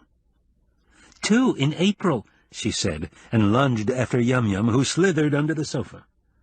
Coco looked on with haughty disapproval. "The kiddies are bashful," her father said, "but you've seen them now, and you can go home. Jason, take your sister back. Mr. Qwilleran and I have business to discuss."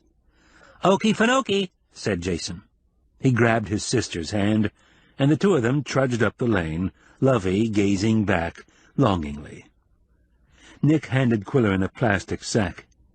"Here's some pears, Qwill. I bought a bushel on sale, but they have to be eaten right away." "Thanks. Shall we sit on the porch?" "Better sit indoors. The air is still this morning, and voices carry. Have you been downtown yet? The pickets came over on the first ferry, and they're marching again. They don't want the mosquitoes sprayed." "What do you think about the hang glider shooting?" Qwilleran asked.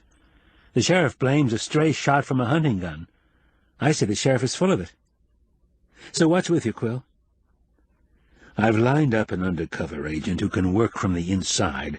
It's my contention that there's covert hostility among the natives. They don't come out punching, but they've infiltrated the resort as kitchen helpers, hack drivers, servants, busboys, dock workers, handymen, and plenty we don't know about. They're silent, they're shadowy. I'm convinced your front steps were okay until one of these silent, shadowy islanders tampered with them. Perhaps pulled a few nails under cover of darkness. Unfortunately, I have no evidence. Is there any more news about the poultry farm in Lockmaster? That investigation fizzled out, said Nick. Nobody died.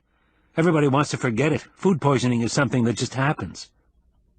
How will Exbridge react to the shooting last night? This is not for publication, Qwill, but he's lobbying to get hunting banned on the island.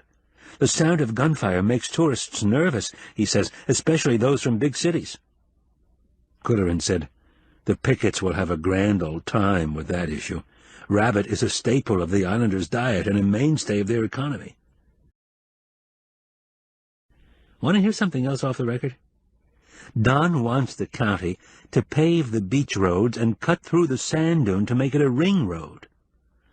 The environmentalists are hypersensitive about sand dunes, you know, and the summer people will fight the paving project to the last drop of their blue blood. How do you and Laurie feel about all these changes? Well, it isn't the dream we had, not by a long shot, but now we're in it with both feet and every dollar we have, plus some we don't have. Nick, I hate to be a pessimist, but I bet Exbridge will want a golf course next.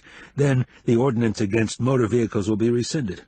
There'll be RVs, motorcycles, bumper-to-bumper traffic, and a gas station on Lighthouse Point. Emissions will kill the wildlife and defoliate the woods, and Pirate Town will go condo.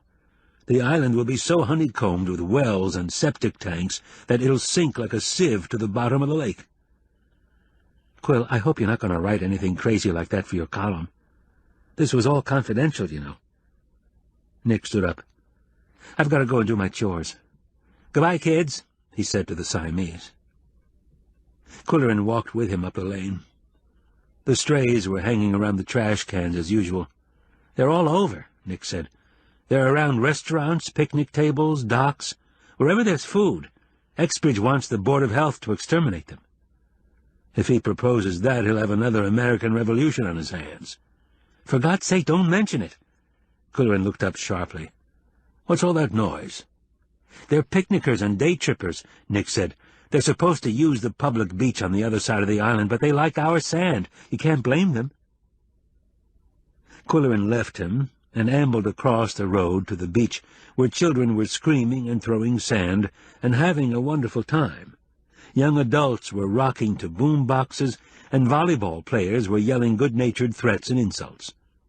The scene gave him an idea for a satire on tourism, and he went back to Four Pips to set up his typewriter on the snack table. What he had in mind was a skit spoofing package weekends. It would require a cast of two, a tourist couple in shorts, sandals, and Pear Island T-shirts. The scene would be the hotel porch with rocking chairs. The tourists would be rocking, eating a box lunch, and reading aloud from an advertising flyer. Fantastic, fun-filled weekend on wonderful Pear Island, only $149.50. Children under 12, 15% extra. Friday afternoon, you are met at the jetport by our friendly guide, who will give you a pear-shaped luggage tag, one per person, and a discount coupon for a T-shirt. Depart promptly for enchanting Moose County aboard a deluxe single-engine prop aircraft with seat belts and headrests. Peanuts will be served in flight, with only one scheduled stop for refueling, repairs, and use of facilities. Arrive at Moose County Airport and proceed in the comfort of a converted school bus to an all-night restaurant famous for pierogi and boiled cabbage. After a delicious repast, continue to the historic Hotel Booze in the unspoiled lakeside town of Burr, where you will spend your first exciting night. Saturday. After a complimentary breakfast, choice of biscuit or muffin, you depart on a delightfully quaint coal-burning ferry for the voyage to the island. Life preservers provided, but passengers are advised to use facilities before leaving hotel. Enjoy the rare thrill of feeding the seagulls that follow the boat. Bird bread not included. Folding chairs available for passengers over 75. Birth certificate required. On arrival at fabulous Pear Island, transfer to the spectacular Pear Island Hotel to register and receive your generous sample of mosquito spray. Your first day is entirely free for walking around, splashing in the hotel pool, and rocking in the hotel's 50 rocking chairs. Watch the ferries unload, write postcards, shop for T-shirts, buy fudge, and thoroughly enjoy yourself. Feeling adventurous? Walk to the Riviera-type stone beach to hunt for agates. Not included in the package, carriage rides, bike rentals, fishing parties, or lunch. Your exciting, fun-filled evening begins with a memorable dinner featuring the hotel's very special chicken and a choice of sinfully delicious desserts, pears romano, pears chantilly, or pears escoffier. Live entertainment follows, headlining the celebrated Maestro of Moose County and his accordion. When you retire after your full day of fun, you will find an individually wrapped square of fudge on your pillow. Sweet dreams. Sunday. The excitement begins with a sumptuous breakfast buffet offering 85 items. Choose any 4. Then it's all aboard a specially prepared hay wagon for a ride to Lighthouse Point via the exclusive West Beach Road. See the summer homes of the rich and famous. Photograph the picturesque lighthouse. See where hundreds of ships sank and thousands of persons drowned. Thrill to the sound of gunfire in the woods. After lunch, not included, you board the ferry and bid a reluctant farewell to magical Pear Island, an experience you will never forget. And only $149.50 based on triple occupancy. Price includes a short-term life insurance policy, plus a free cat for each and every visitor to take home. Choice of colors. Black and whites, temporarily out of stock. Writing the skit put Qwilleran in a good mood for an evening with the Rikers, and shortly before 8 o'clock he called for a carriage and picked them up at their bed and breakfast. "How do you like the island experience?" he asked. "It's a dream," Mildred exclaimed. "The innkeepers are positively charming." "But their rates are atrocious," Art said. "Do you know what we're paying for that suite you reserved? There's only one other guest registered. That should tell you something."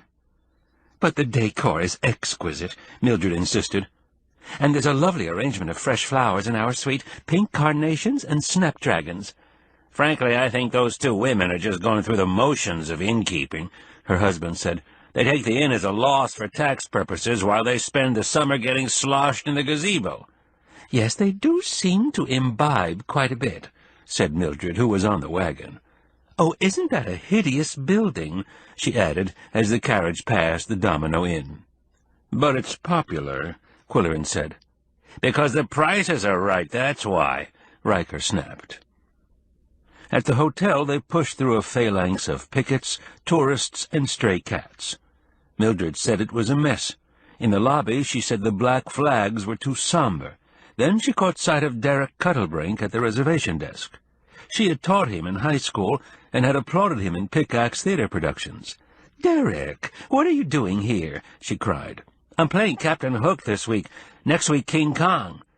With a flourish, he assigned them to a choice booth in the Corsair room. Unobtrusively, he slipped a scrap of paper to Qwilleran, who dropped it in his pocket. The 3 old friends had much to talk about after being apart for a whole week. The shooting on the sand dune, the mosquito controversy, and ordinary newspaper shop talk. Then Riker asked Qwilleran, "Do you consider this boondoggle of yours worthwhile? You're not jamming the fax machine with copy." "Did you come over here to check up on your hired help?" Qwilleran retorted. "The paper's paying for your junket, don't forget." "Well," Qwilleran began cagily, since Riker was not aware of his real mission, "I have a lot of notes and tapes, but I need time to organize them. I've discovered, for example, that Pear Island is not pear-shaped. It may have been pear-shaped when it was surveyed a couple of centuries ago, but erosion has changed it to an isosceles triangle." "That's a world-shaking discovery," the publisher said dryly. Let's see you write 1,000 words on that profound subject. Do you recommend changing the name again? It'll sound like a Greek island. The entrees were served. Qwilleran had recommended the Cajun menu, and all three had ordered pork chops étouffées. Why, these are nothing but smothered pork chops highly seasoned, Riker said. Mildred fixes these all the time. How much are they paying this New Orleans chef? When they settled down to serious eating, Qwilleran told them the story behind the story of the snakebite incident, with hitherto unrevealed descriptions, reactions, apprehensions, and conclusions. First aid was the only merit badge I ever earned in scouting, and it finally paid off, he said. Mildred was thrilled. Even Riker was impressed, and wanted to know why the facts had been withheld from the newspaper. It would have made a great feature. Everybody's favorite columnist rescuing an heiress. There may be more to the story. They're an unusual family, and I'm invited to tea tomorrow afternoon. Speaking of tea, Mildred said, have you been to the tea room? They serve real tea in fat English teapots with thin porcelain cups and all the shortbread you can eat. Her husband said, Qwill and I had enough shortbread in Scotland to last a lifetime. It hardly strikes me as tourist fare in this country. They certainly weren't doing any business when we were there. Did you go into the antique shop? Qwilleran asked. Yes, and we recognized the woman who runs it, said Mildred. She's staying at the Island Experience. We saw her in the breakfast room this morning, but she was rather aloof. No wonder the prices in her shop are so high, Riker said. She has to pay for that suite with fresh flowers and champagne. Moreover, her inventory is questionable. She has some reproductions of depression glass that she represents as the real thing. There's a lot of fraud these days in Scrimshaw and Netsky and pre-Columbian figures. Is she uninformed or deliberately falsifying? How would Exbridge react to this information? Qwilleran asked. He seems to run a tight ship. Well, I'm not going to be the one to tell him. He's been hard to get along with lately. Thinks he can tell us how to run the paper. Over dessert, the inevitable pecan pie, Mildred asked about the Siamese. Coco is learning to play dominoes, Qwilleran said, and he beats me every time. That shouldn't be hard to do, Riker said gleefully. What do you think of the feral cats on the island? Mildred was an activist in humanitarian causes, and she said vehemently, There are too many. Overpopulation is inhumane. To maintain a healthy cat colony in an area like this, they should be trapped, neutered, and released, the way we're doing on the mainland. Riker said, Our editorials finally convinced the bureaucrats it's not only humane, but cheaper in the long run than wholesale killing. Qwilleran, who liked to stir things up, made a sly suggestion. Why don't you send a reporter over here to discuss feral cats with vacationers, business people, and the chief honcho himself? You could get some good photos. Don't assign my son-in-law, said Mildred. Roger will break out in a rash even before the ferry docks.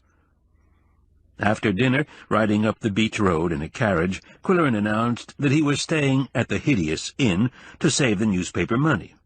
Then he had the driver wait a few minutes while he showed the Rikers the 4 tree trunks in the lounge and the cottage on Pit Court. Don't you get claustrophobia? Riker asked. The Siamese and Mildred indulged in a display of mutual affection.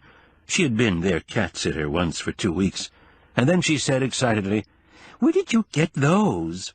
She pointed to the gilded leather masks. They were a birthday present, Qwilleran said, thinking it better not to tell the truth. Do you know anything about that kind of work? They're leather. Yes, I know, she said. It's an old Venetian craft that's been revived by a young artist down south. She does excellent work. Then the Rikers drove back to their B&B. Everyone had enjoyed the evening, the usual joshing, frank talk, and exchange of news. To Qwilleran, the news about Noisette confirmed his suspicion that she was an impostor. Why was she on the island? He sat on the porch and listened to June Halliburton playing jazz. She had a male visitor again. The voice sounded younger. The Siamese sat with him. They were friends again. Before going to dinner, he had bitten the bullet and given them a can of red salmon. The partying next door was still going on when he retired. It was not until he emptied his pockets that he remembered the scrap of paper from Derek. It was a one-word message, Gumbo. Later, after his lights were out, he heard good nights being said next door, and the beam of a flashlight preceded the departing guest, not to the nature trail, but up Pip Court. The tall, lanky scarecrow of a figure was that of Derek Cuddlebrink.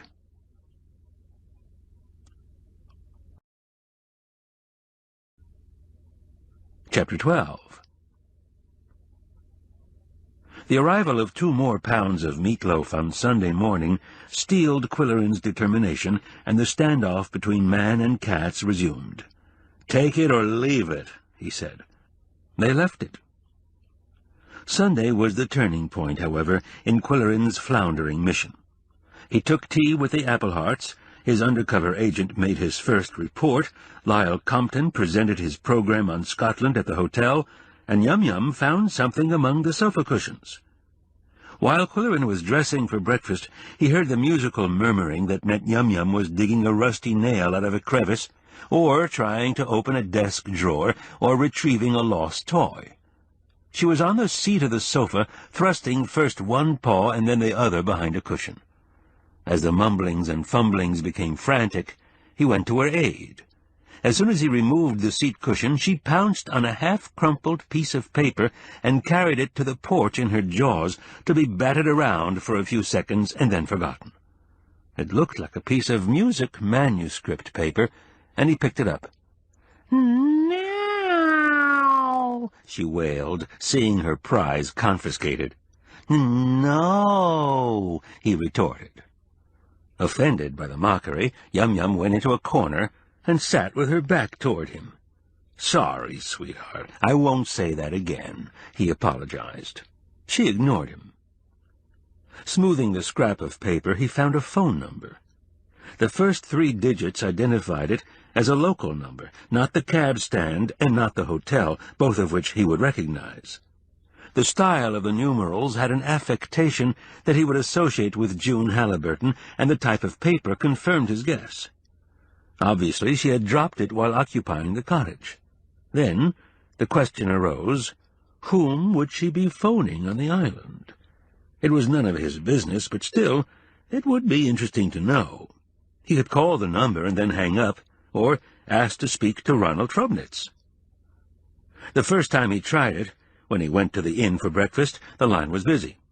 After corned beef hash with a poached egg, plus hominy grits with sausage gravy, Laurie was running out of ideas, he thought. He called the number again. It rang several times, and then a gruff voice answered, "The Pines Gatehouse." "Sorry, wrong number," he said. Why June would be phoning the Appleheart Gatehouse was a question even more puzzling than why she would be making an island call at all. There was a possibility, of course, that he had punched the wrong digits. He tried again, and heard the same voice saying, "The Pines Gatehouse." This time he hung up without apology.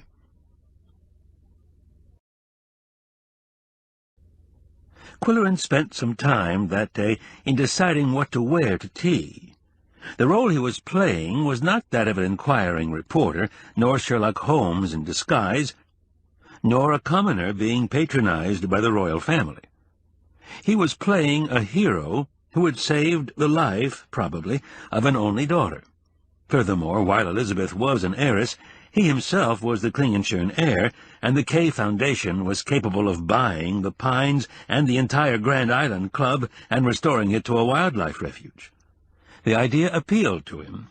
He would not wear his silk shirt, nor even his blue chambray that screamed designer shirt, another gift from Polly. No, he would wear his Madras plaid that looked as if it had been washed in the Ganges for 20 years and beaten with stones to a muddy elegance. In this shirt and some British-looking, almost white linen pants, he went out to meet the carriage that was picking him up at 4 o'clock. The conveyance that pulled up to the carriage block in front of the inn caused a murmur of admiration among the guests on the porch. A glossy, coated horse, quite unlike the nags pulling cabs for hire, was harnessed to a handsome buggy of varnished wood and leather. The driver in green livery with an Apple logo stepped down and said, "Mr. Qwilleran, sir?" He pointed to the passenger seat on the left, then sprang nimbly into the seat behind the reins. He was a young version of the gaunt old islanders who drove the hacks. As the carriage started up West Beach Road, Qwilleran remarked that it was a nice day. "Aye, said the driver. "What's your name?" "Henry." "Nice horse." "Aye, what's his name?" "Skip." "Do you think we'll have any rain?" It was a brilliant day, with not a cloud in the sky. "Might." At the Pines, the carriage rolled through an open gate and past a gatehouse of considerable size, then to the rear of the main lodge. It stopped at a carriage block on the edge of a stone-paved courtyard.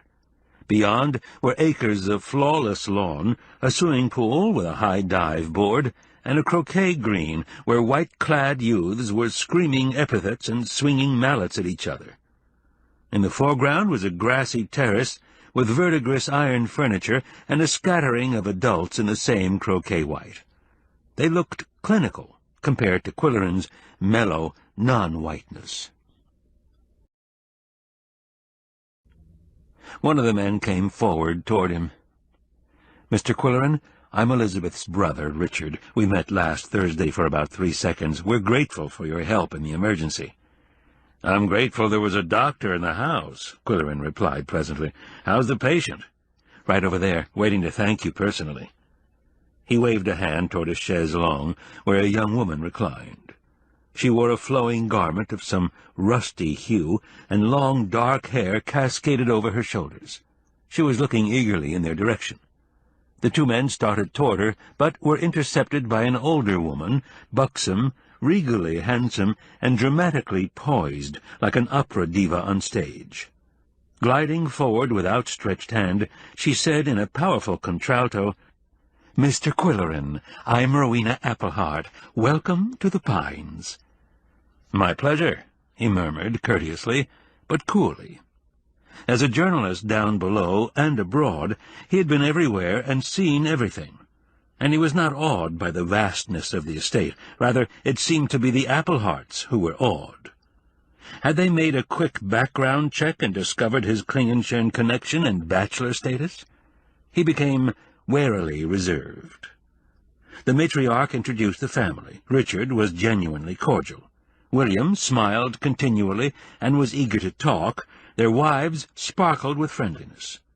Qwilleran suspected the Queen Mother had briefed them. She herself was an effusive hostess. Only Jack hung back, his face handsome in a bored and dissipated way. Finally, there was the undernourished, unmarried daughter. She made a move to rise from her chaise. "Stay where you are, Elizabeth," her mother admonished. "You must avoid exertion." "Mother," Richard began, but she stopped him with a glance. Soulfully, the patient said, "I'm so grateful to you, Mr. Qwilleran." She extended her left hand. Her right wrist was bandaged. "What would have happened to me if you hadn't been there?" She had that loving look that women are said to bestow on their rescuers, and he kept his tone brusquely impersonal. "Fortunate coincidence, Miss Applehart," he said. "It was karma. And please call me Elizabeth. I don't remember what happened after that frightening moment." "You were only minutes away from home. Your brother was waiting with the golf cart, and you were choppered off the island by the Moose County Sheriff." "I love your shirt," she said, scoring several points. Tea was served, and the conversation became general. The servers were 2 young men in green seersucker coats, island types, but meticulously trained.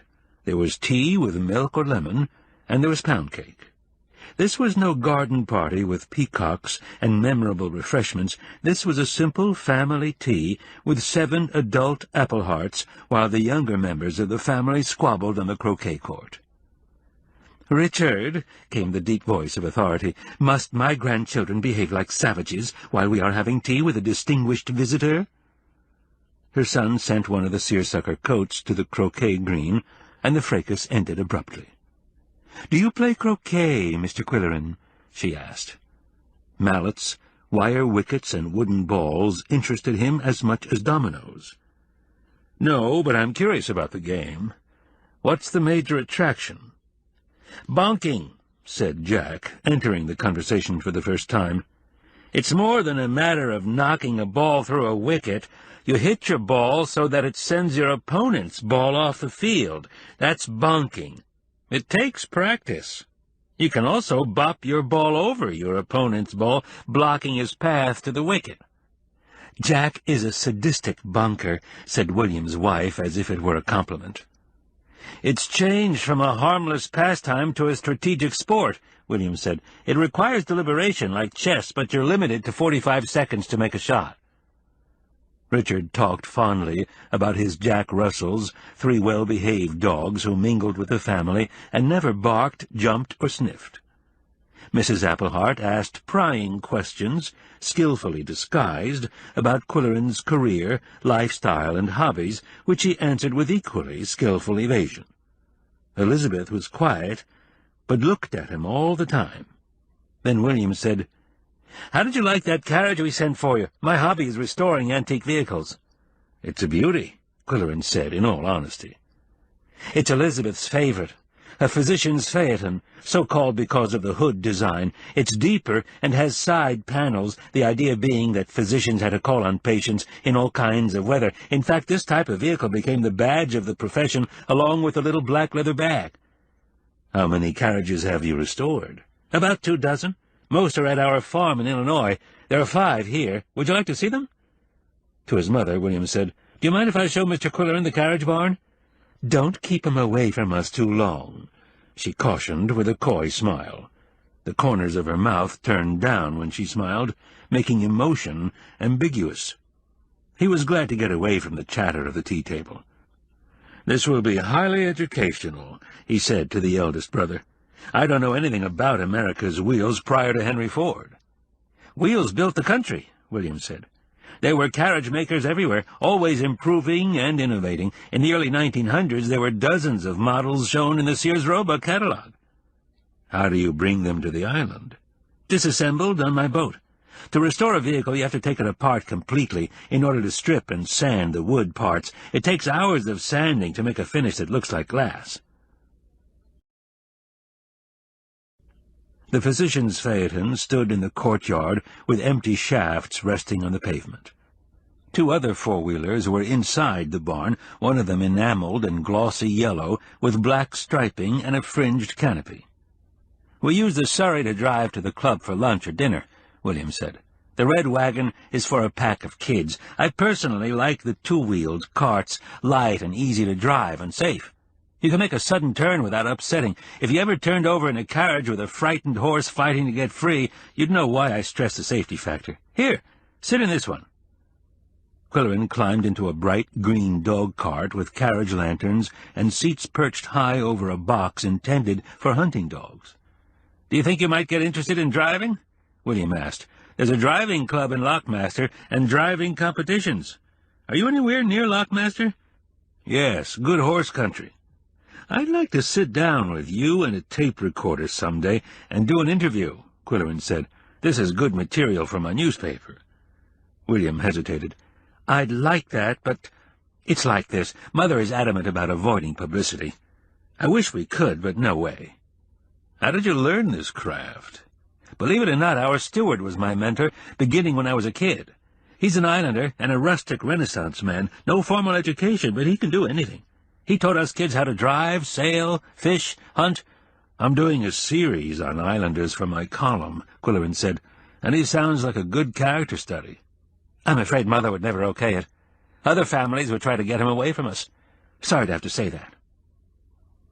They started walking back to the terrace, and Qwilleran asked him how much time he spent on the island. "I personally? No more than I have to. There's a limit to the amount of croquet a sane person can play, as someone once said." Dorothy Parker, but not in those exact words. "How do you feel about the new resort development?" "It's inevitable, if you want my personal opinion. That's the way our country is going.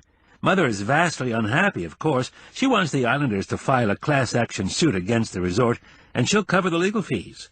But it's a lost cause, and attorneys avoid lost causes. The courts have ruled again and again that the owner of property can use it in any way that's not illegal." As they returned to the terrace, he said to Qwilleran, Talking to you has been a distinct pleasure. If you ever get down to the Chicago area, I'd like to show you the vehicles on my farm." They both looked up in surprise. Elizabeth had dared to rise from her chaise and was approaching them. She said, "I forgot to thank you, Mr. Qwilleran, for finding the things I lost on the trail." "I couldn't help noticing the entries in your book. You must be a botanist." "Just an amateur. I'm fascinated by plant life. Would you like to see the herb garden I've planted?" Qwilleran appreciated herbs in omelettes, but that was as far as his interest extended. Nevertheless, he acquiesced, and she asked her mother for permission to take him away from the party. The Queen Mother said, "Promise not to tire yourself, Elizabeth." On the way to the herb garden near the kitchen door, Qwilleran might be said to amble while the amateur botanist wafted in her long, flowing robe. "Herbs thrive in the island's sun and air," she said. He stared blankly at 2 wooden tubs, a stone planter, and some large clay pots holding plants of various sizes, shapes, and colors. Finally he ventured, "What are they?" She pointed out sage, rosemary, sweet basil, mint, lemon balm, chives, dill, and more, explaining, "There's something mysterious about herbs. For centuries they've been used for healing, and when they're used in food, something lovely happens to your senses." He asked about the tea they had been drinking.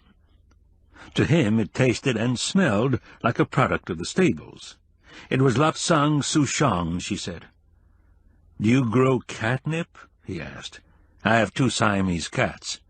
"I adore Siamese," she cried. "I've always wanted one, but Mother—" Suddenly she appeared weary, and he suggested sitting on a stone bench near the herbs, which were aromatic in their way. He asked, "Where do you live when you're not on the island?" "Mother likes to spend autumn at our farm, the holidays in the city, and winters in Palm Beach." "Have you always lived with your mother?" "Except when I was away at school." They sat in silence for a few moments, but her eyes wandered, and her thoughts were almost audible. She had an intelligent face, delicate but wide-browed. Speaking like a kindly uncle, he said, "Did you ever think you'd like a place of your own?" "Oh, Mother would not approve, and I doubt whether I'd have the courage to break away, or the strength to face responsibility. My 2 older brothers have suggested it, but—" "Do you have money of your own?" "A trust fund from my father, quite a good one. Mother is trustee, but it's mine, legally." "Have you ever contemplated a career?" "Mother says I'm not cut out for anything requiring sustained commitment. She says I'm a dilettante." "You do have a college degree, don't you?" She shook her head sheepishly. He felt she was going to say, "Mother didn't think it was necessary," or "Mother didn't think I could stand the pressure," or "Mother this," or "Mother that." To spare her the embarrassment, he stood up and said, "Time for me to go home and feed the cats." They returned to the terrace, and Qwilleran thanked Mrs. Applehart for a pleasant afternoon. He commented that she had an interesting family. She mentioned that tea was always poured at 4 o'clock, and he was always welcome. Unexpectedly, Elizabeth spoke up. "I'll drive you home, Mr. Qwilleran, and we'll take some fresh herbs for the cook at your inn."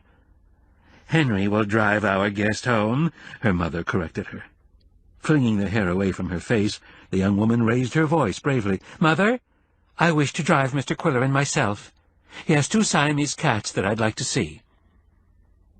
Other members of the clan listened in hushed wonder. "Elizabeth, you're not quite yourself," Mrs. Applehart said forcefully, "and certainly in no condition to drive. We prefer not to take chances. You're so sensitive to medication. Richard, don't you agree?" Before the elder brother could reply, Jack raised his voice. "For God's sake, Mother, let her do what she wants, for once in her life. If the buggy turns over and she breaks her neck, so be it. It's karma. That's what she's always telling us."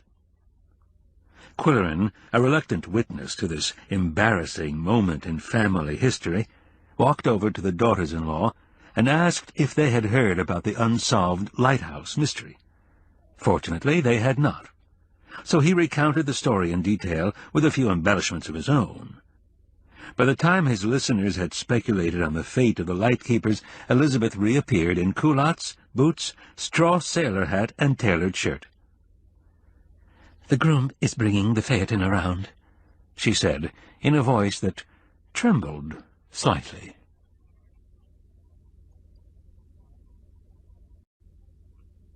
Chapter 13.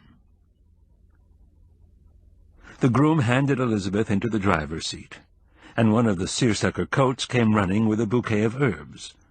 She sat straight and square, with elbows close to her body and reins between the fingers of her left hand.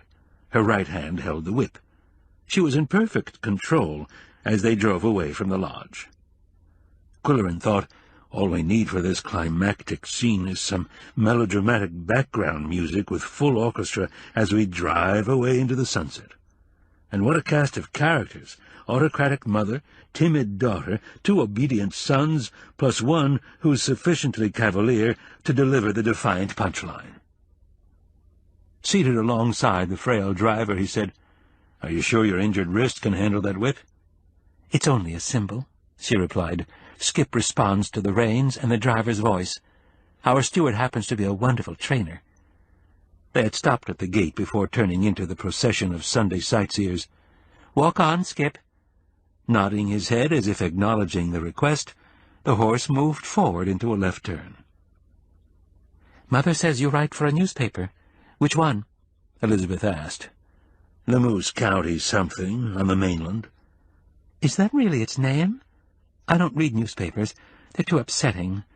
What do you write?" "A column about this and that."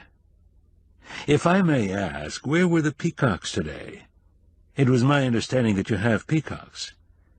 "Mother sold them to a zoo after Father died. Their screams made her nervous. Actually, they were Father's pets. She sold his telescopes and astronomy books, too. That was his hobby. Did you ever see a UFO? Father said they hang over large bodies of water. If he spotted one, he'd wake us up in the middle of the night, and we'd all go out on the roof with binoculars, except Mother and Jack. She said it was foolish. Jack said it was boring. Jack is easily bored." Elizabeth was more talkative than Qwilleran had expected. As she rambled on, he silently classified the family he had just met. Jack and his mother had the same assertive manner, good looks, and inverted smile. It was a safe bet that he was her favorite. He caused her trouble with his marrying addiction, but she kept on bailing him out. The 3 other siblings probably favored their male parent. They had wide brows, delicate features, and a gentler personality. Elizabeth was still talking about her father. "He taught me proper driving form when I was quite little. It's more fun than driving a car." She identified 2 private vehicles returning from the Grand Island Club, a Brewster and a Spider phaeton, both restored by William. When they reached the commercial strip, she expressed surprise and sadness at the conversion of private lodges. Qwilleran said, "You probably remember the Birch Bark Lodge. It's now the Domino Inn, and I'm staying in a cottage at the rear. It's small and quite confining, but I tell the cats to be patient. It's better than a tent." "Do you really talk to them like that?" "All the time. The more you talk to cats, the smarter they become. But it has to be intelligent conversation." In front of 4 Pips, Qwilleran handed her down from the driver's seat. "I hear lovely music. A flute with harp." Her face was suddenly radiant. "My next-door neighbor is a musician, and if she isn't playing the piano, she's playing recorded music." "I wanted so badly to play the flute. I had visions of piping on the nature trail and luring small animals out of the woods, but my mother insisted on piano lessons. I wasn't very—" She stopped and squealed with delight as she saw 2 pairs of blue eyes watching from the front window. Coco and Yum-Yum were sitting tall on the domino table, with ears alert and eyes popping at the sight of a large beast outside their cottage. Indoors, Elizabeth extended her left hand to them, and they sniffed the fingers that had held the reins. Qwilleran made the introductions, mentioning that Coco was unusually smart. His latest interest was dominoes. "He feels the power of numbers. Elizabeth said seriously.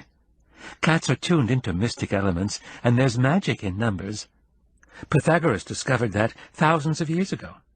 Do you know anything about numerology? I've made an informal study of it. If you write down your full name for me, I'll tell you something about yourself.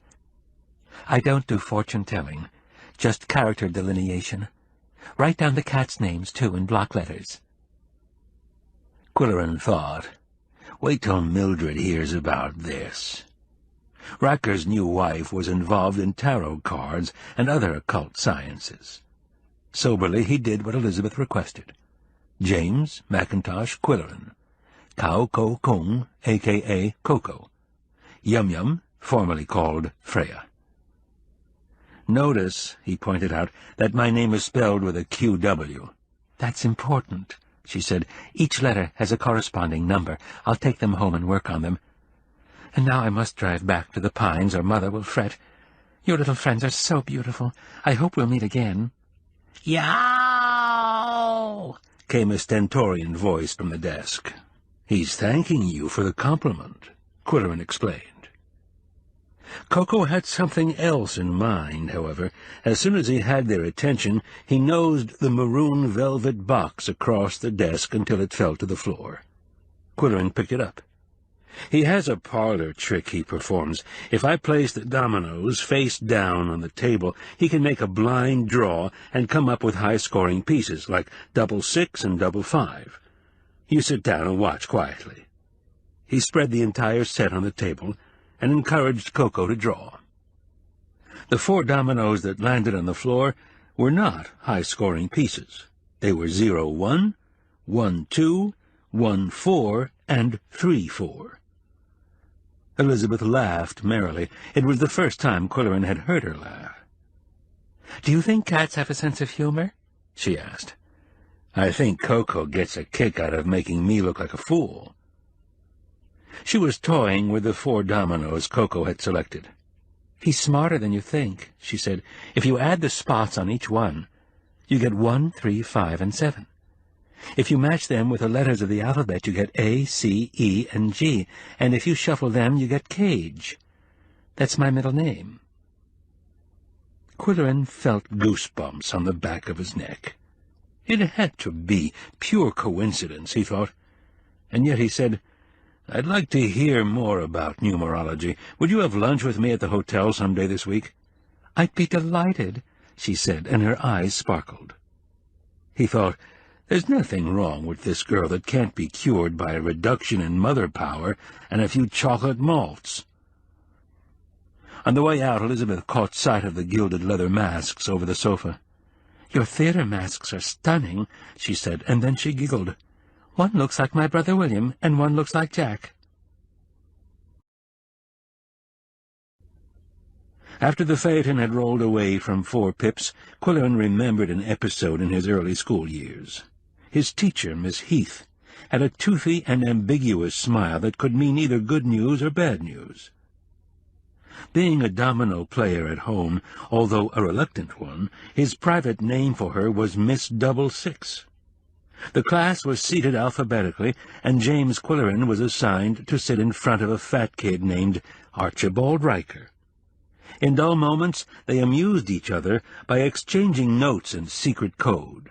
It was nothing that would stump a cryptographer, or even Miss 66 if she had caught them. The letters of the alphabet were numbered 1 to 26. One day, while her back was turned, Qwilleran tossed a wad of paper over his shoulder.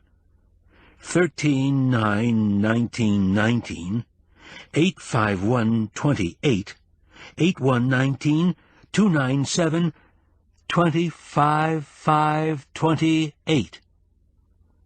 Arch decoded it, and laughed so hard that he choked and was sent into the hall for a drink of water. 40 years later, he still quaked with internal laughter whenever he saw someone with prominent dentition. And now, after all those years, Qwilleran had a cat who was interested in 66 most of the time. That was the name of Nick's boat. Did it mean that Coco wanted to go home? Or did the 12 Pips signify the letter L? And if so, what did the letter L have to do with anything? Kauko Kung had some obscure ways of communicating. Often it was merely a matter of nudging Qwilleran's thought processes. In this case, nothing clicked. The morning plate of meatloaf was still untouched, and Qwilleran's determination to win the argument struggled with his humane instincts, and lost. Just because he had been impulsive enough to pay for 10 pounds of meatloaf up front, he could not let them starve. He opened a can of boned chicken. The breakfast that the Siamese had ignored was carried to the trash cans for the strays. Nick was there, working on the foundation of the building. "Mildew's a problem," he explained. "I'm taking a week of my vacation and trying to catch up on the maintenance. Say, Qwill, does the music from 5 Pips bother you?"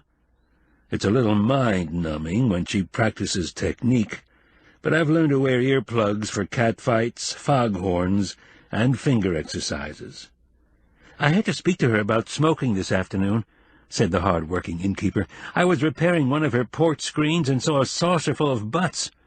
She thinks she's a privileged character because Exbridge pays her rent. How about you? Is everything okay?" "So far, so good. Tonight I meet with my undercover man. Right now I'm on my way downtown for something to eat." At the hotel, he waited for the Comptons to come out of the small auditorium where Lyle had delivered his lecture on bloody Scotland. The superintendent of schools had a perverse sense of humor that Qwilleran enjoyed, and Lisa's agreeable disposition was a foil for her husband's orneriness. She said, "We had a good crowd, with lots of young people. They like blood, and Lyle always pours it on. The massacre at Glencoe, the atrocities of the Highland clearances, and the slaughter at the Battle of Culloden." They took a booth in the Buccaneer Den and ordered burgers, and Qwilleran said, "You talk about the farmers being cleared out of the Scottish Highlands and replaced by corporate flocks of sheep. It wouldn't surprise me if the natives were driven from Breakfast Island and replaced by something like corporate oil wells." The cynical jest appealed to Lyle. "That would be a juicy rumor to start on the mainland. All I'd have to do is whisper confidentially to my next-door neighbor that XYZ has struck oil behind the swimming pool, and in 2 days it would be all over Moose County, and Don Exbridge would be denying it in the headlines. Of course no one would believe him." "It would be just like you to do it, too," said his wife, "and that's really sick." "I'll tell you what's sick, sweetheart. It's sick what XYZ did with the new elementary school building. It's lousy construction. They keep patching it up, but what we really need is one good tornado so we can start again from scratch with a different builder." Lisa said, "Be careful what you wish for. You may get your wish. The weatherman says there's a peculiar front headed this way." Then the food was served, and she said, "It's so dark in here I can't tell whether this is a burger or chocolate cake." "That's because people patronize bars for illicit trysts, graft payoffs, and subversive plotting," her husband informed her. "Nice people like you should eat in the coffee shop."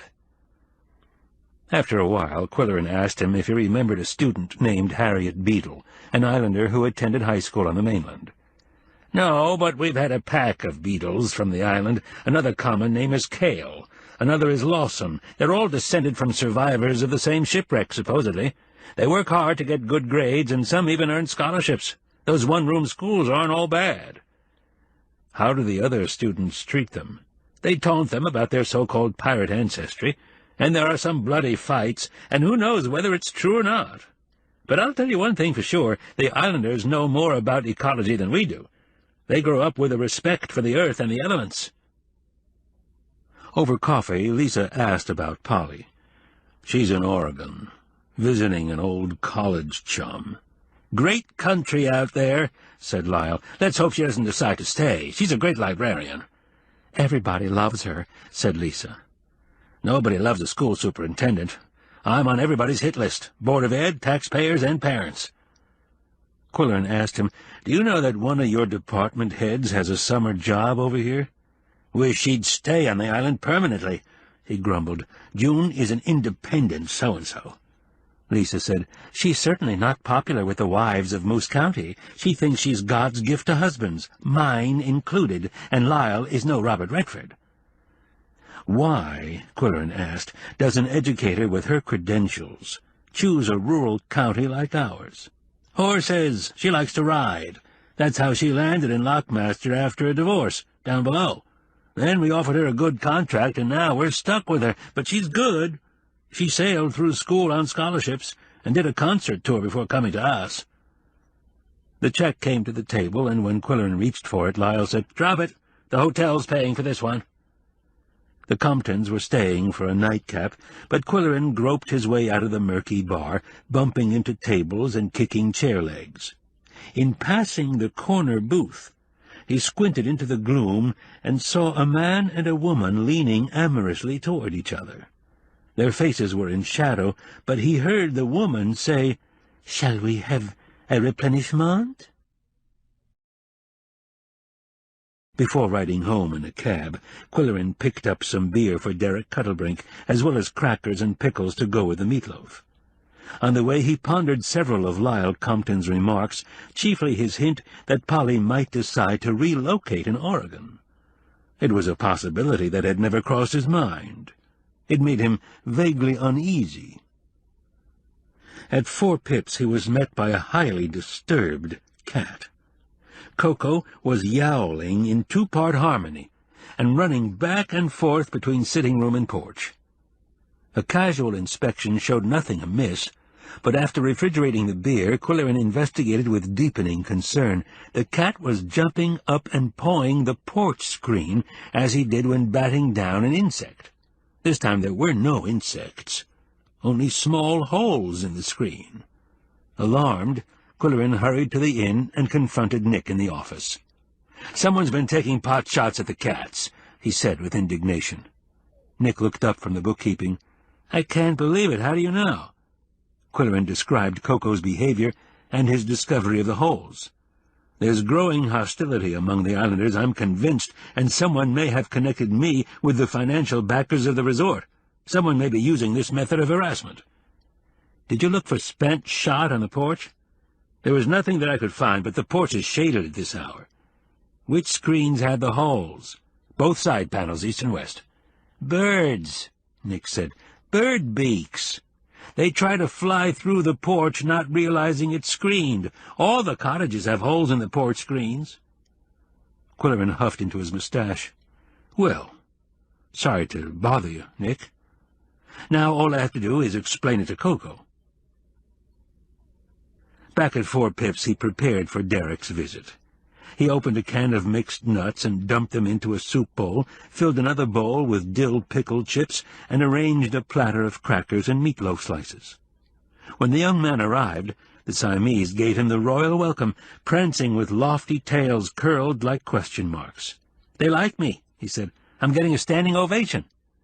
"Before you congratulate yourself," Qwilleran parried, "bear in mind that these opportunists have an instinctive affinity for dairy farmers, fishermen, butchers, and restaurant employees. I leave it to you to figure out." Derek's height made the ceilings look lower than ever. He walked around, looking at the travel posters. Then he pointed to the tragedy and comedy masks. "I'll bet those didn't come with the cottage. Where'd you get them?" "In Venice, from a small antique shop near the Accademia delle Belle Arti," was the casual reply. "How about a beer? Sit down and help yourself to the food. What time did you have dinner?" "They feed us just before we start the dinner shift at 5 o'clock. "Then you must be hungry. Dig in. The meatloaf is homemade." Then, craftily, he asked his guest, "Did you have any trouble finding this place?" "No, I was down here last night," Derek said with youthful candor. "Dr. Halliburton wanted me to audition." "Did you read a script or sing?" "We just rapped. She wanted to know what acting I'd done and how I felt about theater and what kind of role I liked to play. I told her what I'd done in Macbeth. We just drank beer and listened to jazz and had a good time. She's very friendly. I was surprised. She may get me the job of assistant entertainment director. That would pay more money than I'm getting now."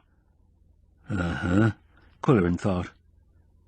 "So explain the note you handed me last night, Derek. What's all this about gumbo?" "Yeah, well, I met this girl where I'm rooming, and she kind of likes me. Her name is Mario. How's that for a name? She's a waitress in the Corsair room, but she was hired for the kitchen in the beginning. Then Mr. X decided she had a good personality for meeting the public, so now she's out on the floor serving." "Did the switch or promotion, whatever it was, occur after the poisoning incident? I guess so, because she was still on salads when it happened. Where does Gumbo fit into the picture? That's the interesting part, Derek said. They had several chicken specials that night, but the only people that got sick were the ones that ordered chicken gumbo. The shrimp gumbo, no trouble. Qwilleran thought, so it wasn't necessarily contaminated chicken from Lockmaster. It could have been the fault of the hotel kitchen. Who was working that night? He asked. Well, besides the chef and sous chef, they had some college kids from restaurant schools and some islanders for the support staff. That's what they call the unskilled jobs. Who was responsible for the gumbo? Was it a single individual or were others involved? And was it freshly made that day? If so, was it the usual recipe? Did anything unusual happen in the kitchen that night? Had anyone been fired? I'll have to get back to Mario, Derek said. Qwilleran said, it might stimulate her memory if you showed her a good time and spent a little money. You have an expense account, of course. Derek liked that idea. Okay, now, what about the guy that drowned? Any luck? Have you found a source? Yeah, one of the bar hops. His name is Kirk. Rooms at our place, and he remembers serving them. Them? The guy was drinking with some woman. They were sitting by the pool. What were they drinking? Wine. He remembers that because most people want beer, or pirate's gold, or a straight shot. Did they seem like friends, or was it a pickup? Oh, they knew each other all right.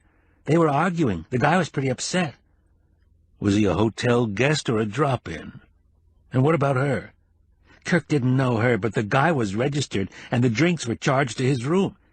They had a few rounds, and then Kirk took his break. When he got back, the pool lights were off, and the busboy was cleaning up the rim. He's the one that saw something floating. He rushed into the bar, the head barman called security, the police came, and the rescue squad, and that was it. Did the police investigate? Qwilleran asked. They hung around for a while asking questions, but the boss told everybody not to talk to outsiders, or even discuss it with other employees, or they'd lose their jobs. When I talked to Kirk, he went down on the beach for privacy. He was glad to get it off his chest. He'd been thinking about it a lot. Because of the secrecy thing, he was suspicious, you know. What did he remember about the couple who were drinking? Only that they were sharp-looking, young but not too young, and they were speaking a foreign language. That's a big help, Qwilleran said. The last time I counted, there were 5,000 foreign languages. Derek had another beer and finished the meatloaf before leaving with some extra money in his pocket. As they stepped out of the cottage, music was coming from 5 pips, and voices could be heard, a male and a female. Sounds like another audition, Qwilleran said. Derek galumphed up the lane, wielding his flashlight and swinging a sack of pears for his fellow roomers. Qwilleran went back indoors and immediately stepped on something small and hard. At the same time he caught Coco with his paw in the nut bowl. "No!" he yelled. "Bad cat!" He scolded as he gathered up the nuts scattered on the floor. It was no great loss. They were all hazelnuts, and he considered them a waste of chewing time. The walnuts, pecans, almonds, and cashews were untouched. "Smart cat," Qwilleran said, changing his tone. Coco sat up like a kangaroo and laundered a spot on his underside.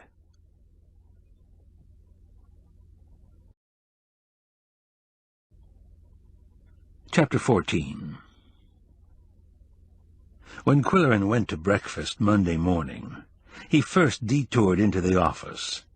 Laurie, of course, was busy in the kitchen, and Nick could be heard hammering nails somewhere, but Jason and Lovey were playing with toy telephones. The 2 youngsters sat on the floor 3 feet apart, holding pink plastic instruments to their ears. The 3-year-old said, "Are you there?" "You're supposed to wait till the phone rings and I say hello," her brother said. "Who's this?" "We're not connected. You didn't dial." "How are you?" "That's not right, Lovey," the exasperated 6-year-old shouted. "You look very nice today," she said sweetly into the mouthpiece. Qwilleran interrupted. "Excuse me, Jason, would you find your father for me?" "Okie-dokie," the boy scrambled to his feet and disappeared into the family quarters. Nick soon walked in, wearing his carpenter's apron. "Hi, Qwill, what's up?" "I've received a report that's somewhat revealing." "You did? Sit down. Jason, take your sister into the other room." "Okie finokie." "Thanks, Nick, but I'm staying only a minute. I want to get into the breakfast room before it closes. Here's what I heard last night. The guests who were poisoned were not eating Cajun chicken or chicken étouffée or chicken Creole. They had all ordered chicken gumbo. It seems to me that an extra ingredient went into the pot, accidentally or on purpose." "You think Don deliberately twisted the truth when he blamed the poultry farm?" "Or the kitchen didn't give him the true facts. It may be that Chef Jean-Pierre Pamplemousse, or whatever his name is, didn't want his reputation besmirched. So that's where we stand at the moment."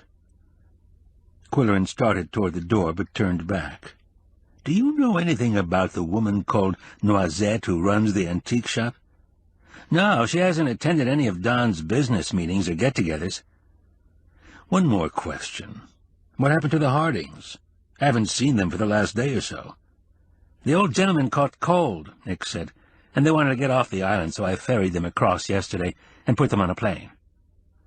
Too bad, Qwilleran thought. They would have enjoyed hearing about the visit to Buckingham Palace, the eccentricities of the royal family, William's antique carriages, and the fate of the peacocks. The vicar would have had his own sly comments to make, and his wife would have rebuked him gently. For breakfast he had pecan pancakes with homemade sausage patties, followed by brioches filled with creamed chipped beef. The sausages were particularly good, and he attributed their distinctive flavor to fresh herbs from Elizabeth's garden. There were things Qwilleran wanted to do that day. He wanted to visit the antique shop once again, have a few words with Dwight Somers, and check the post office for a postcard from Oregon, all errands that were better done in the afternoon. Before leaving the inn, therefore, he picked up a couple of their Sunday papers from down below, to read in the privacy of his screened porch. It was warm and humid on the porch, and the Siamese had found a cool patch on the concrete slab. Yum-Yum lounging like an off-duty sphinx, with forelegs fully extended and paws attractively crossed. Coco, with hind quarters sitting down and front quarters standing up. His elongated Siamese body made him look like two different cats with a single spine, and the thinking end of the cat was now alert and waiting for something to happen.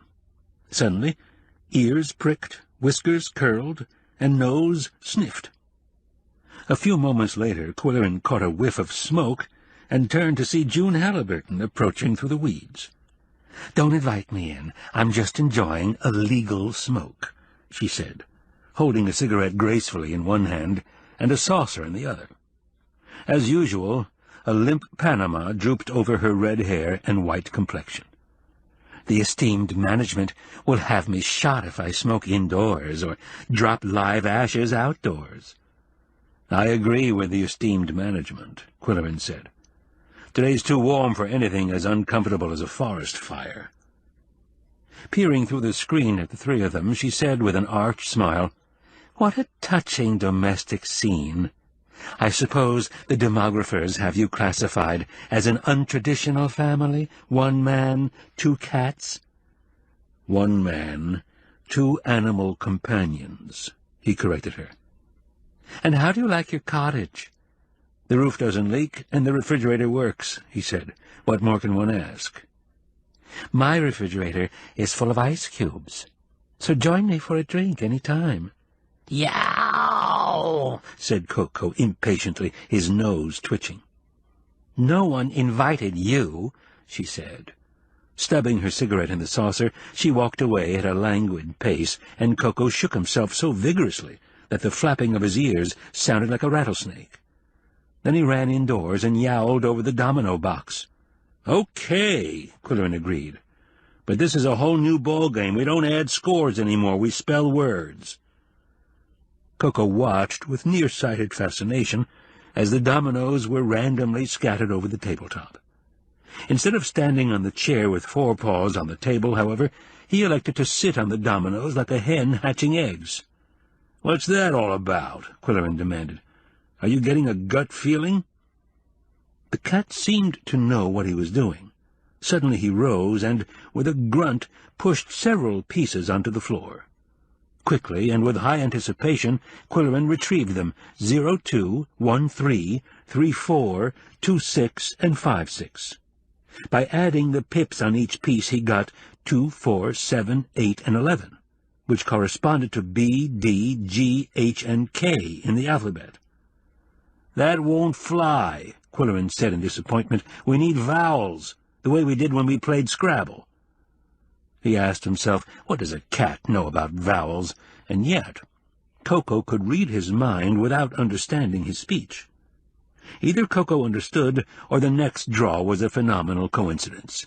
It produced 01, 05, 14, 23, 45, and 36, all of which corresponded to the vowels A, E, and I. Qwilleran groaned and pounded his forehead with his fists. It was beyond comprehension, but luckily he had learned to take Coco's actions on faith, and he continued the game. Who would believe, he asked himself, that a grown man in his right mind would participate in such a farce? He took the precaution of drawing the window blind. After that, Coco's efforts were more to the point. Sometimes he swept pieces off the table with a swift flick of his tail, and from the 7 or 8 designated dominoes, Qwilleran was able to spell words like field, beach, baffle, and lake. It could also be leak. Unfortunately, the operation was limited to the first 12 letters of the alphabet. Nevertheless, he liked the challenge and kept a record. Fable, dice, chalk, chick, cackle. Coco pushed dominoes off the table. Qwilleran translated them into words. Yum-Yum sat on her brisket and kibitzed. Eventually the cats lost interest, having a short attention span, and Qwilleran decided it was time to walk downtown. His first stop was the antique shop. Noisette was sitting at her desk, looking stunning, and reading another magazine, or perhaps the same one. "Good afternoon, mademoiselle," he said pleasantly.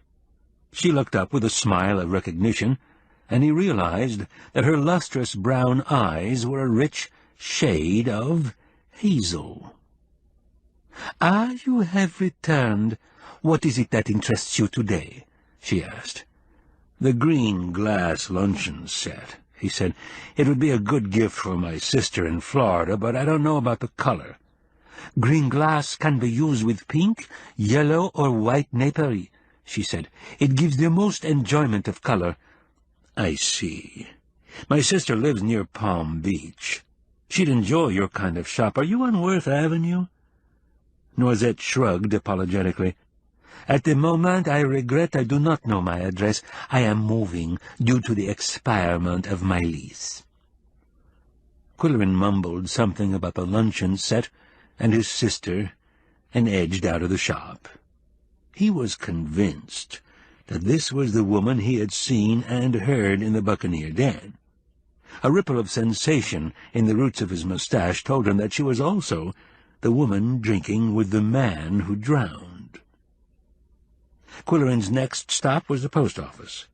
He was sure that Polly would have mailed a postcard the day after she arrived. Then, he figured cynically, it would go from her friend's country address to the General Mail facility in Portland, and then across the country to the General Mail facility in Minneapolis, from which it would be delivered to Pickaxe and forwarded by his secretarial service to the island via the General Mail facility in Milwaukee, which would have no Breakfast Island in the computer. So Polly's postcard would go to the Dead Letter office in Chicago. At least, he thought that was the way it worked. Only one thing was certain. It had not arrived at Pear Island. At the hotel he found Dwight Somers in his office and asked to have a few private words. They sauntered out to the farthest rim of the pool. "Something on your mind?" Dwight asked.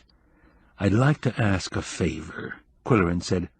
I need to know the last name of Noisette, who runs the antique shop. She must have signed a lease or other contract with the hotel. Would it be in the hotel files? Probably, but I wouldn't have access to them. You could wangle your way into the vault. Is it that important? Okay, I'll give it a try. Do that, and I'll owe you one, Qwilleran said. By the way, I'm bringing the mermaid to lunch at the Corsair room tomorrow, in case you want to size her up. Dwight asked, "How are you getting along with your next-door neighbor?" "I avoid her, but I found out why she's working 400 miles north of everywhere. She came up to Lockmaster because it's horse country, and she's fond of riding." "Are you sure?" Dwight asked. "When we had dinner at the Palomino paddock, surrounded by bales of hay, saddles, and photos of famous horses, she never once said anything about riding, and that pale face doesn't belong on an outdoors woman." "Something's wrong somewhere," Qwilleran acknowledged. "How's your boss's disposition lately?" "He's out under the collar today. A photojournalist from your paper has been over here, questioning hotel guests about how they feel about feral cats on the island. Don had him thrown out and refused to speak for publication."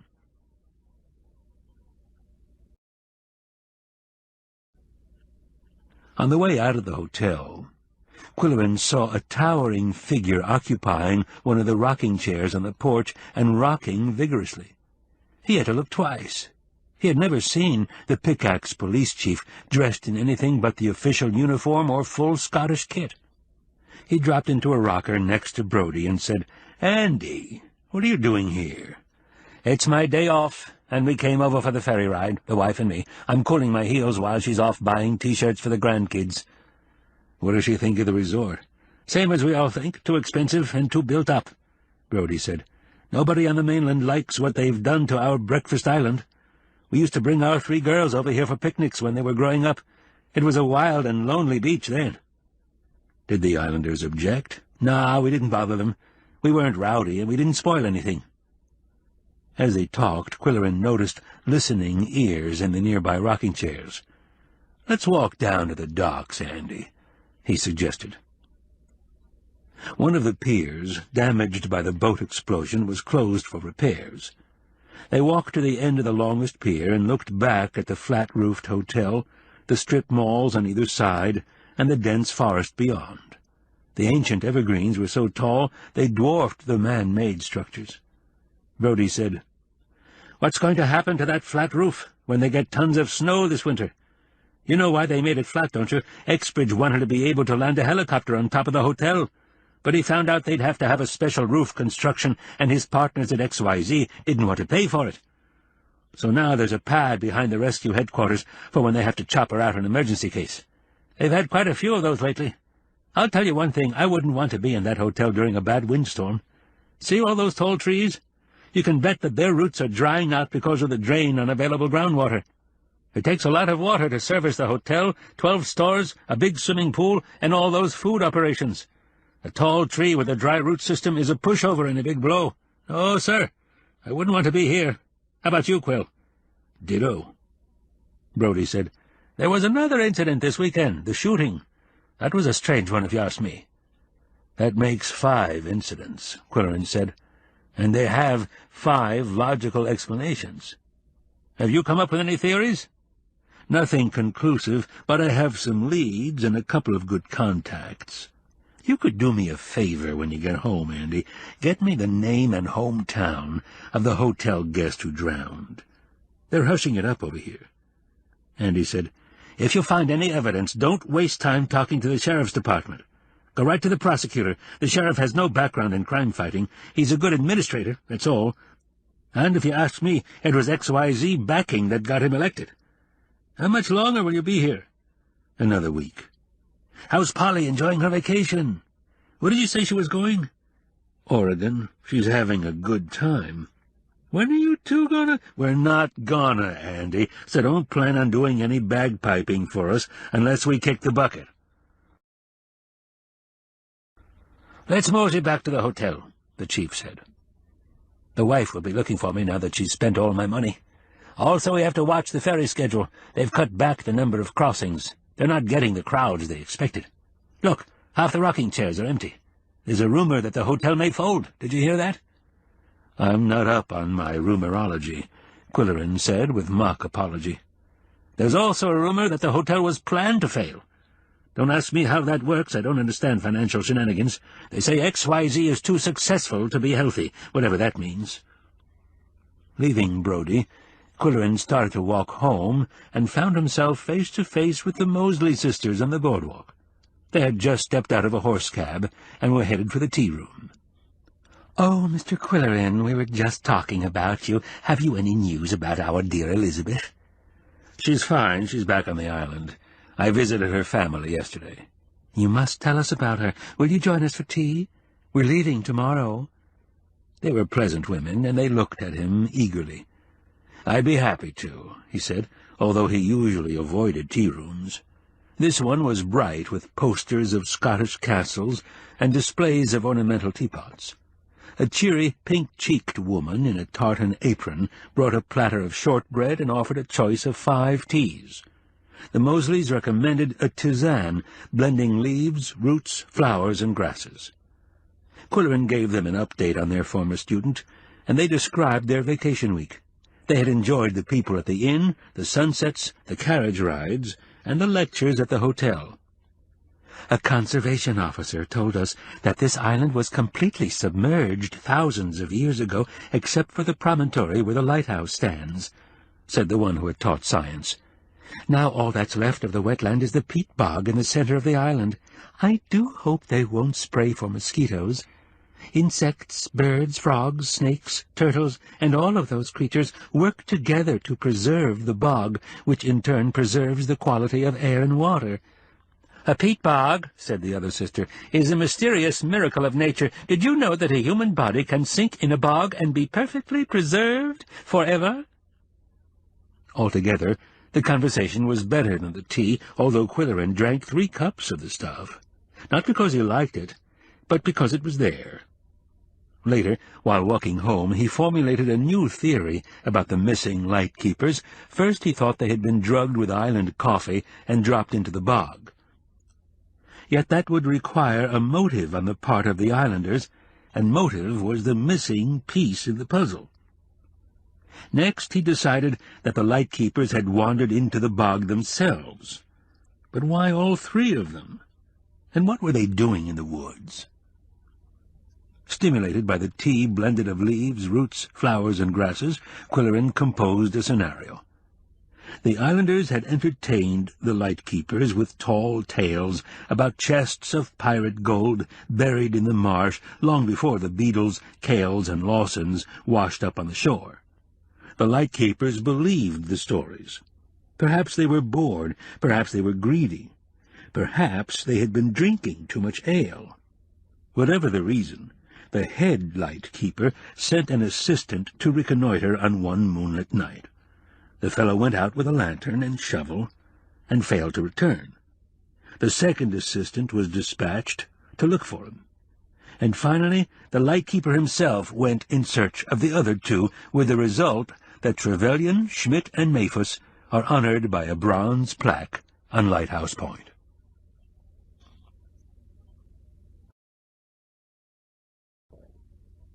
That evening, the crew and 4 pips played dominoes again, and the highlight occurred when Coco made one grand swipe with his tail, knocking a dozen pieces on the floor and enabling Qwilleran to spell hijacked. Otherwise, the words were ordinary: jailed, ideal, field again, lake again, deface, flee, which could also be leaf, lice, bike, and feed. Then, just as Qwilleran was getting bored, he was able to spell beetle, and that gave him an idea. He walked up the road to Harriet's Cafe to get a chocolate sundae and try out his light-keeper scenario. It was late and there were no customers. "Just a chocolate sundae," he said to the island woman who was waitress, cashier, and busgirl. As soon as his order was placed in the kitchen, Harriet came through the swinging doors. "I knew it was you, Mr. Q. Would you rather have hot fudge? I know you like it, and I can boil some up if you don't mind waiting a bit."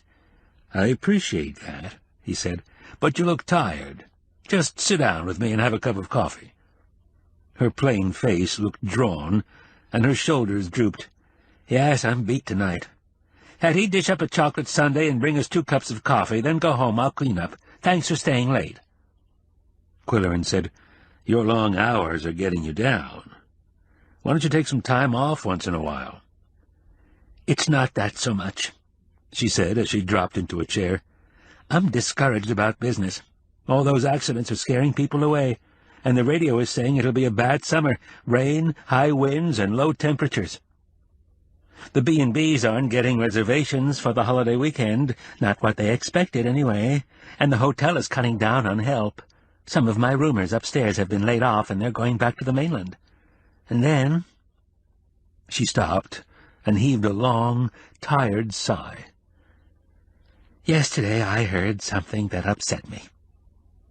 "Is it something you can tell me?" he asked. "I don't know. It's something I heard when I visited my ma yesterday.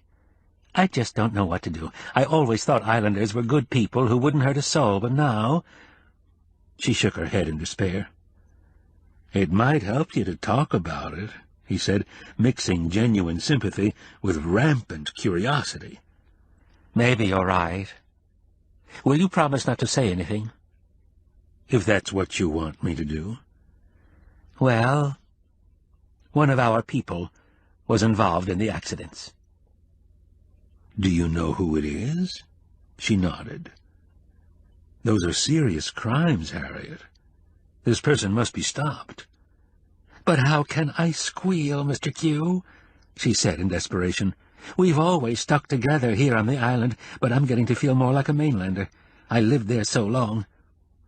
"It's not a case of islander against mainlander," he said. "It's a matter of right and wrong. You're a good person, Harriet. Don't wait until someone else is killed or injured. If that happens, you'll never forgive yourself. You'll feel guilty for the rest of your life." "I wish I hadn't come back to the island," she moaned. "Then I wouldn't be faced with this terrible decision." "That's understandable, but it doesn't solve any problems. You're here now, and you're involved, and it's your duty to come forward." "My ma thinks I should keep my mouth shut. She's afraid something will happen to me." "You won't be at any risk. I've been doing some snooping myself, and if you tell me what you know, I'll be the one to blow the whistle. No one will be the wiser." "I've got to think about it," she said, wringing her hands. Qwilleran's mustache bristled, as it did at moments of suspicion or revelation. This was a breakthrough waiting to break through, and it was a delicate situation. These islanders required special handling. He had to be at his sympathetic best. "More coffee?" she asked. "No, thanks," he said. Already the drums were beating in his head. There was no telling what wild-growing leaf, root, flower, or grass the islanders put in their coffee. "I think you should call it a day and get some rest. In the morning you'll be thinking clearly, and you'll make the right decision." "Yes," she agreed with a sigh of relief. "I just have to clean up a bit, and then I'll go upstairs." "What has to be done?" "I always sweep the floor, straighten the chairs, and tidy up the kitchen." "I'll help you," he said. "Where's the broom?" Gripped by the immediacy of the situation, Qwilleran forgot to mention his peat bog theory.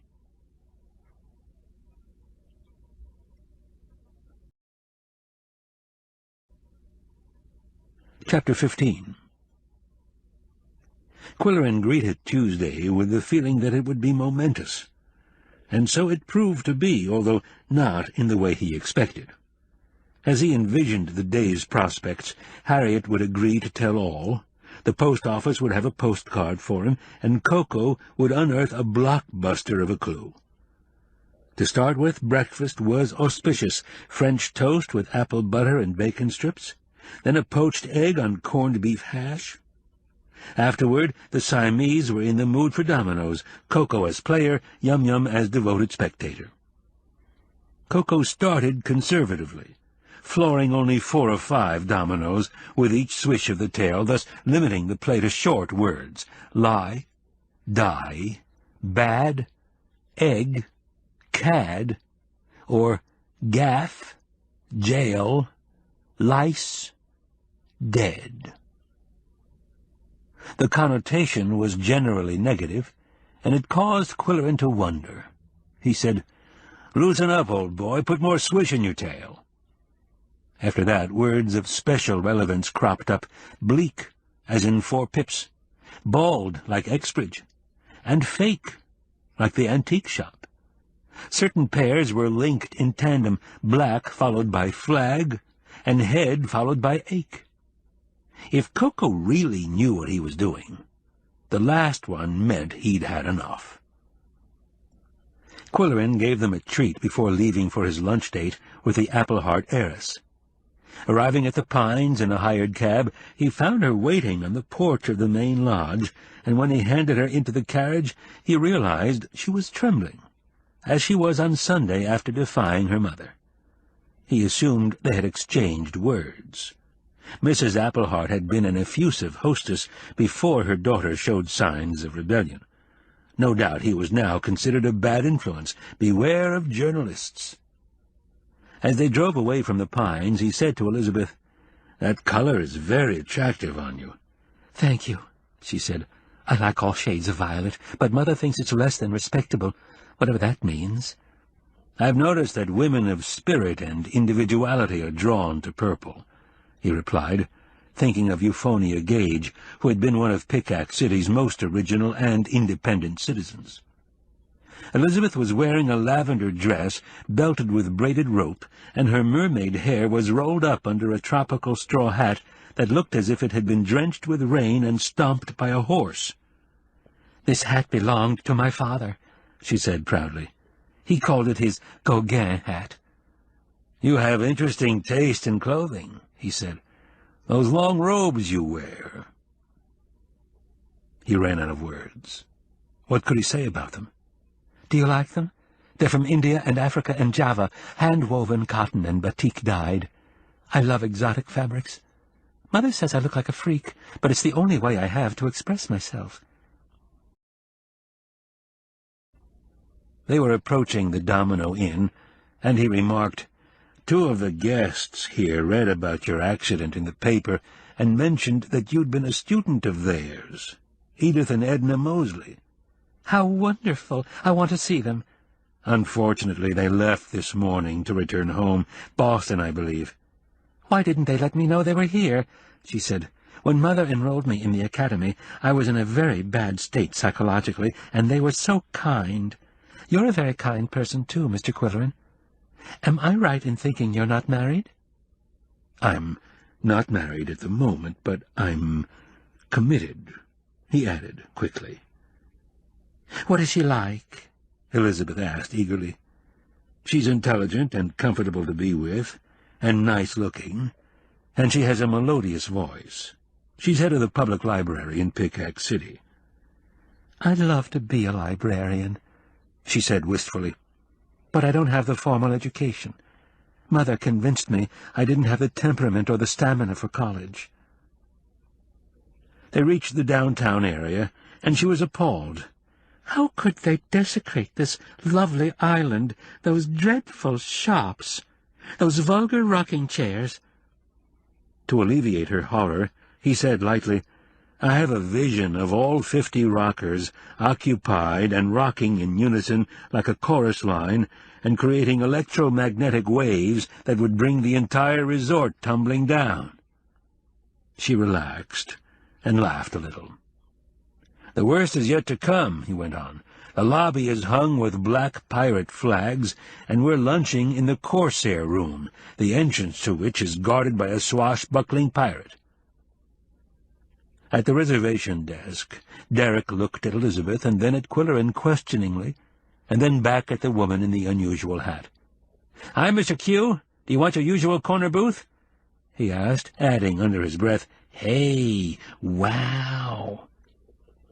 When they were seated, Elizabeth said, "That person in the lobby is so tall." "That's Derek Cuddlebrink, a well-known figure in Pickaxe, and an actor in the theater club. Would you have a cocktail, Miss Appleheart, or an aperitif?" "Please call me Elizabeth," she said.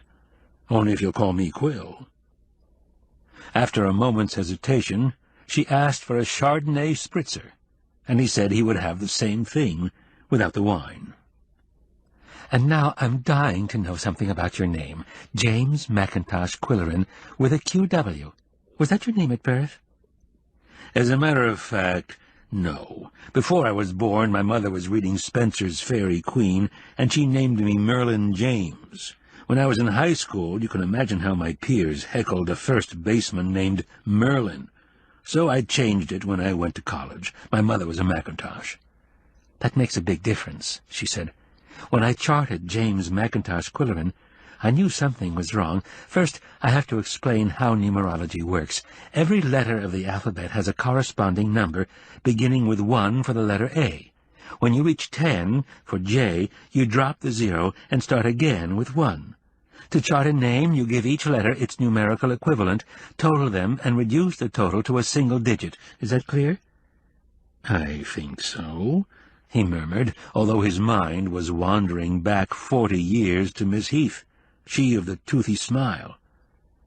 When I charted the name you gave me, the final digit was 2, and instinct told me you were not a 2 type.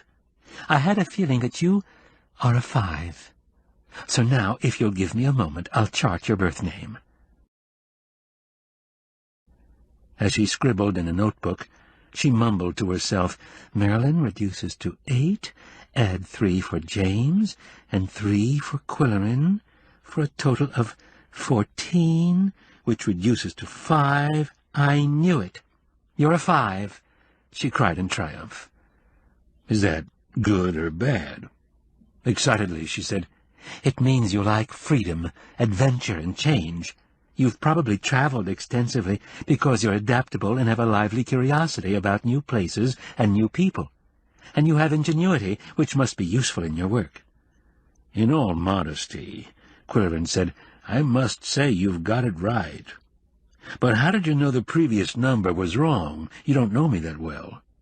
It's your aura, she said seriously. You have the aura of a 5. And what is your digit? I'm a 7, which happens to be the same as your male cat. In charting them, I came upon an astounding fact. Kauko Kung adds up to 7, and so does Coco. In the case of Yum Yum and Freya, each name comes out to the same digit, 1. That means she's patient and independent, with strong willpower. Coco is aristocratic, scientific, and mentally keen, but rather secretive. Remarkable, Qwilleran said.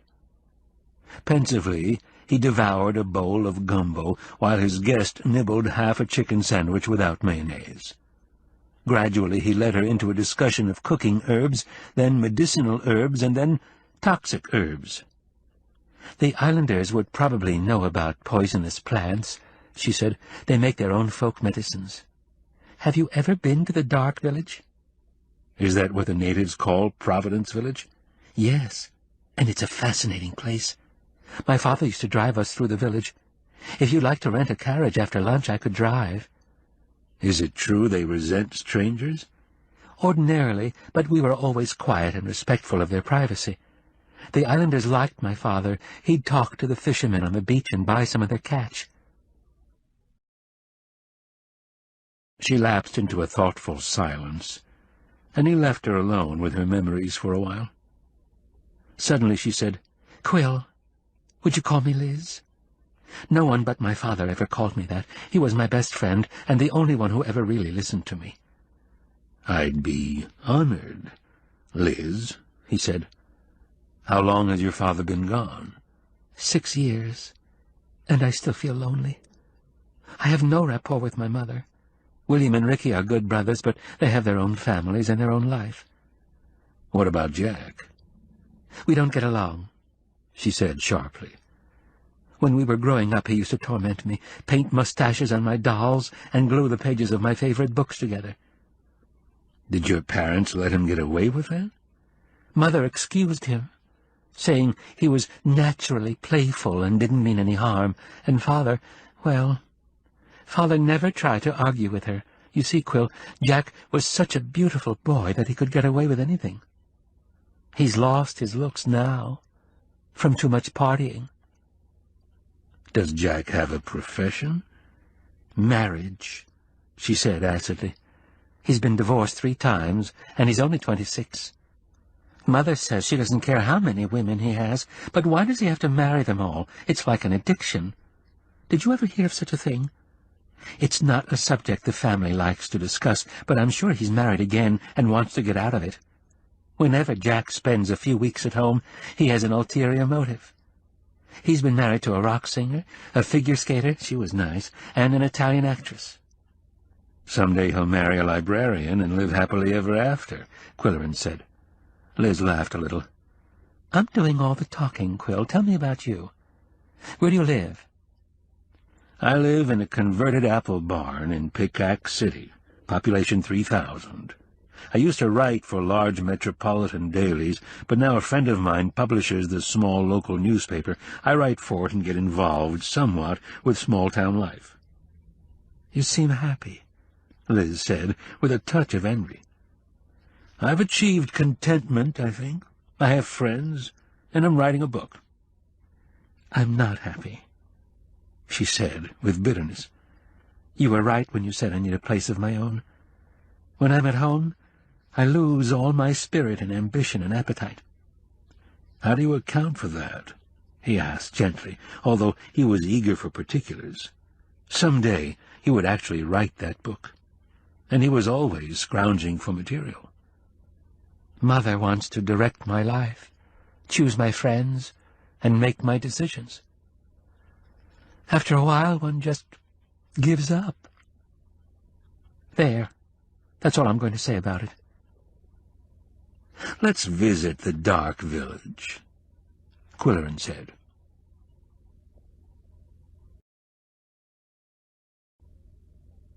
He rented a 2-wheeled cart, and they headed toward the east beach with Liz at the reins. It was an expanse of pebbles with picnic tables and rubbish containers at intervals. A few tourists were sunning on beach towels or hunting for agates or sharing picnic lunches with stray cats. Qwilleran said, I've seen feral cats everywhere except at the Pines. No, she said sadly. They know they're not wanted. After a while, a rutted road forked to the left and plunged into the woods. The hush was almost oppressive. The dark village, Liz whispered. Can't you feel its spell? Ancient trees spread a dense canopy of branches over the road. There were wind-swept cedars twisted into grotesque shapes and gnarled oaks with trunks 5 feet in diameter crusted with lichens. As the horse plodded through the ruts, the wheels of the rented gig creaked noticeably, otherwise there was a lonely silence. A ramshackle hut or collapsed roof might be seen in the woods, but there was no sign of humanity. Deeper and deeper into the forest the road followed a tortuous path between the arboreal giants. Qwilleran had to remind himself to take a deep breath occasionally. Farther on, scattered habitations began to appear, pathetic shelters nailed together from fragments of wrecked ships or structures swept away from some distant shore long ago. Some of them had small yards fenced off with misshapen pickets of driftwood enclosing 2 or 3 crude tombstones. Yet there was evidence of the living as well as the dead. A few pieces of clothing hung forlornly on a clothesline. An old dog slept on a doorstep. Hens pecked in the road, and a goat nibbled weeds in a front yard. Once a wild cat dashed across the road, dodging the horse's hooves. Some children playing in a yard rushed out of sight when the cart approached. Occasionally there was a glimpse of movement in a window as someone peered out at the strangers. Somewhere a rooster crowed. At one point the road widened slightly, and there was a small but well-built schoolhouse with outhouses for boys and girls. The siding was government-issue aluminum. Nearby, a weather-beaten structure looked like the ghost of an old general store.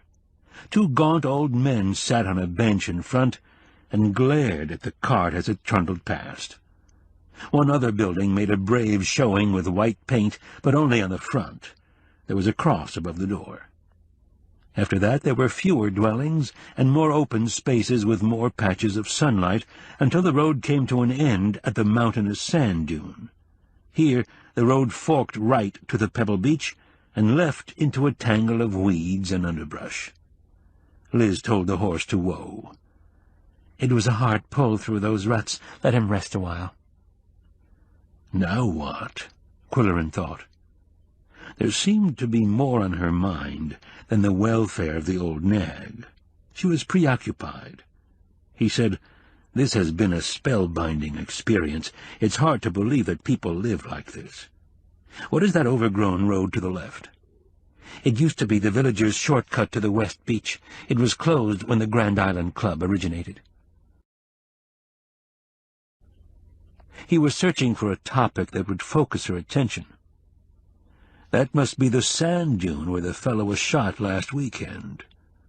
Then he told himself, "This woman doesn't even read newspapers. She may not know about the shooting." Liz turned to him abruptly. "Qwill, I think my guardian angel sent me that snake, so I could meet you."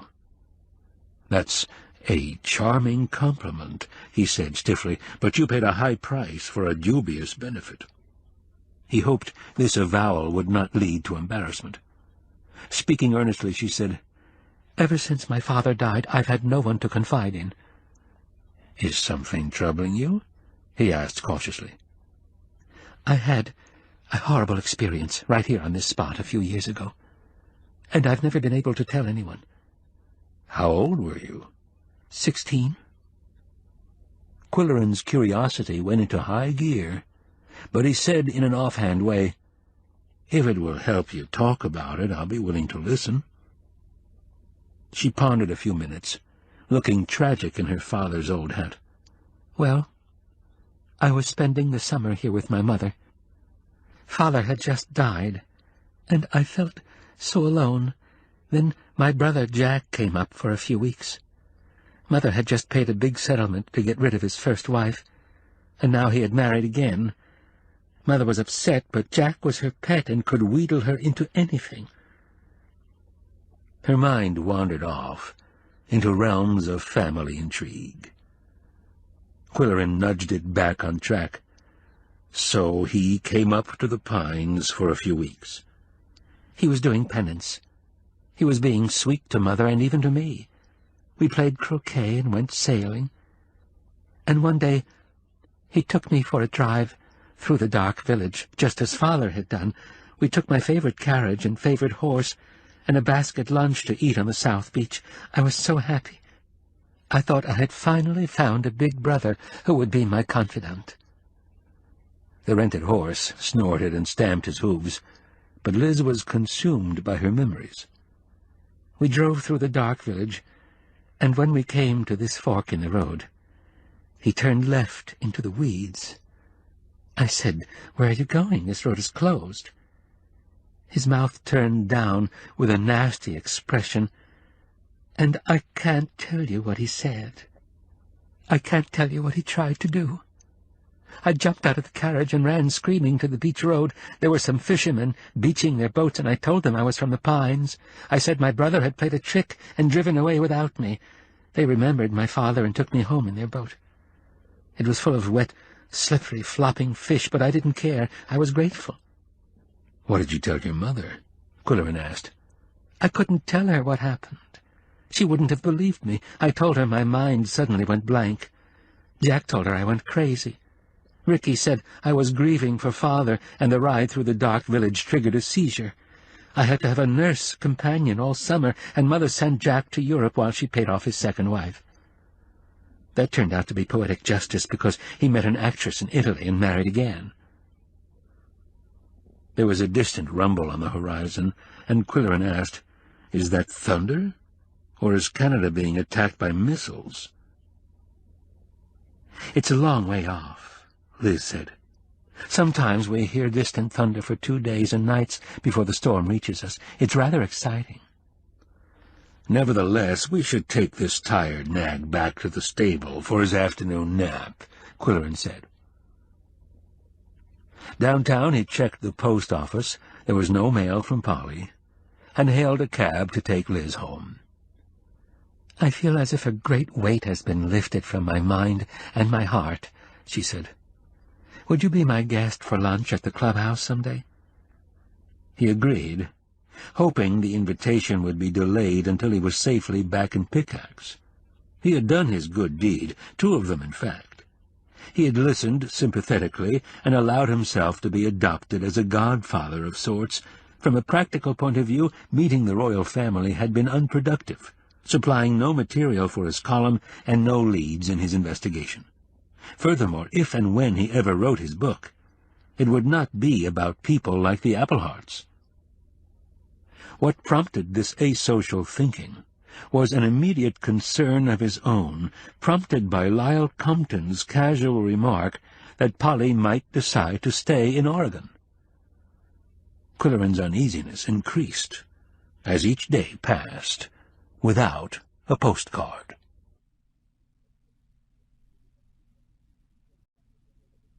Chapter 16.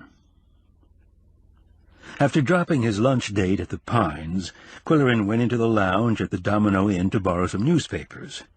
There were few guests in evidence, but that was understandable. It was a weekday, and weather predictions for the next 5 days were iffy. Thunder still rumbled sporadically. It wasn't coming any closer. It was simply a warning of something that might never happen. At the fruit basket he was glad to see that the pears had been replaced by apples. He was helping himself to 1 red and 1 green when the vice president in charge of communications and deliveries dashed up to him with 2 slips of paper, a foil-wrapped package the size of a brick, and an excited announcement in the language that Qwilleran was beginning vaguely to understand. As far as he could construe, either Sherman had had kittens or Sheba was afraid of thunder, or Shushu had thrown up a hairball. He nodded and thanked Mitchell, and then read his 2 telephone messages. To Mr. Q from Andrew Brody. Received Tuesday, 1:15 p.m. Message, George Dulac, Lake Worth, Florida. To Qwilleran, the name sounded Slavic. This was the ill-fated hotel guest who had conversed with a woman in a foreign language. The other message was from Dwight Somers. Leaving the island. Information you want is in the mail. From these few words, Qwilleran deduced that the public relations man had been fired, possibly for snooping in the hotel's confidential records. If that were the case, Qwilleran rationalized, his friend was better off. He was too good for XYZ. He deserved more civilized working conditions. He could start his own agency. When Qwilleran returned to 4 Pips, he found 2 restless cats. They could hear the far-off thunder, and they knew instinctively what was in store. They might, in fact, know more than the weather forecasters. Coco was prowling and looking for ways to get into trouble. Yum-Yum was murmuring to herself as she tried to open a desk drawer. When Qwilleran opened it to show her that it was empty, that was even more frustrating to her feline sensibility. He tried reading to the Siamese from the editorial page of the Moose County Something, but they were bored. So was he. All 3 of them were at 6s and 7s. Polly was on his mind, along with the reasons why she would decide to move to Oregon. Her old school chum pressured her into relocating. The opportunities for birding were irresistible. A suburban library needed a librarian with Polly's expertise and made her a good offer. She had reached the restless age and was ready for a new challenge. Although he tried to be understanding, Qwilleran found it difficult to imagine life without Polly. True, he had many friends, and 2 animal companions, and an enviable place to live, and a column to write for the newspaper, and a host of devoted readers, and money to spend. Yet Polly filled a long-felt need in his life. "Enough of this sentimentality," he said to the Siamese, and he made a meatloaf sandwich. They muddled through the evening, hearing sounds of yet another audition at 5 Pips. The atmosphere was calm, and the unceasing thunder seemed to be coming from several directions. Shortly before midnight, he gave the cats their bedtime treat and retired, taking care to close the bedroom door. When the weather was threatening, they liked to crowd into his bed. He thought he would have trouble sleeping, but Qwilleran was sound asleep, when the disturbance started outside his door. First the yowling, then the urgent scratching on the door panels. He sat up in bed and checked the hour. It was almost 2 o'clock. Then he smelled smoke. It was not tobacco this time, it was something burning. He checked his own kitchen burners hastily, and then stepped outside with a flashlight. Black smoke was issuing from the cottage next door. Without a second's hesitation, he ran to 5 Pips and pounded on the door, shouting, "June! June! Fire!" The door was locked. He tried to kick it in, but he was wearing only light slippers. He lunged at it, but it held fast. He smashed the front window with his flashlight, and then ran up the lane to ring the fire bell. He clanged it again and again. Lights appeared instantly in certain windows of the inn, and Nick's voice shouted, "Where is it?" "The last cottage." "Get out! Get everybody out!" Qwilleran ran back to pull on some clothes, he was still in pajama bottoms and slippers, and stuff the cats into their carrier. He could hear a motor vehicle in the distance, and the emergency beep, beep, beep. As soon as he emerged, lugging the carrier, Nick was running down the lane in full firefighting gear. "Get everybody to the inn!" he yelled. Now the motors of heavy vehicles could be heard on the still night air. The family in the first cottage, parents and 2 children, stood outside, confused and frightened. "Go to the inn," Qwilleran shouted. "Keep out of the way. The fire trucks are coming." Already the police car was rounding the building. In the lounge, where guests were standing around in nightclothes and robes, the Bamba cats hissed and growled at the sight of the caged Siamese invading their territory. "Take them upstairs and shut them up in any vacant room," Laurie said to Qwilleran. She was moving among the guests and saying, "Everything's under control. Don't be alarmed. The fire trucks are on the way. We've got plenty of water in the lake. There's no wind tonight, so it won't spread." From the upstairs window, Qwilleran saw the police car floodlighting the burning building. Black smoke billowed from the windows. Then the tanker and pumper arrived, and a line was run down to the lake. Soon his own cottage was being hosed down with torrents of water. An ambulance lumbered onto the scene, and a stretcher was rushed to the end of the lane. When another firefighter came running, helmet in hand, he recognized Harriet Beadle. She went to work as a backup on the hose.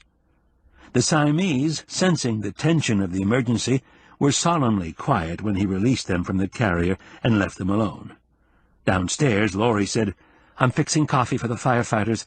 Does anyone want to help make sandwiches?" "I can do that," Qwilleran offered.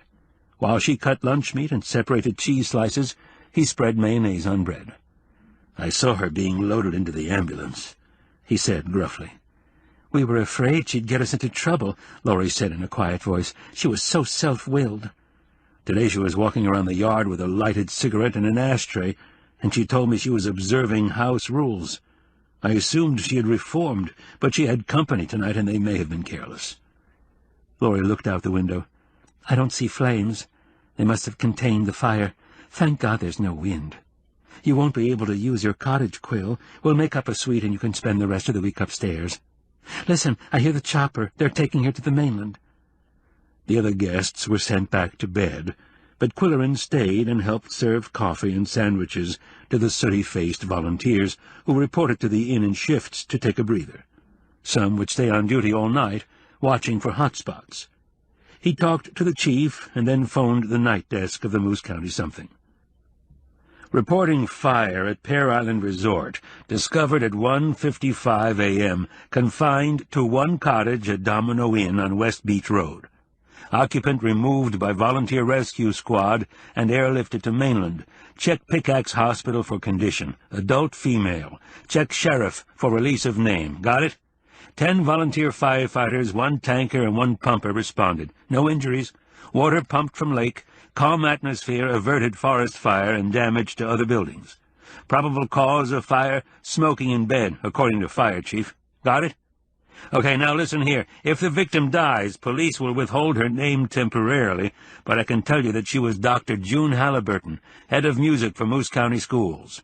Check Lyle Compton for bio. She was also summer director of entertainment for the Pear Island Hotel. Check Don Exbridge of XYZ Enterprises for comments. Okay?" As he hung up, Qwilleran said to himself, "Lyle will be shocked. So will Dwight.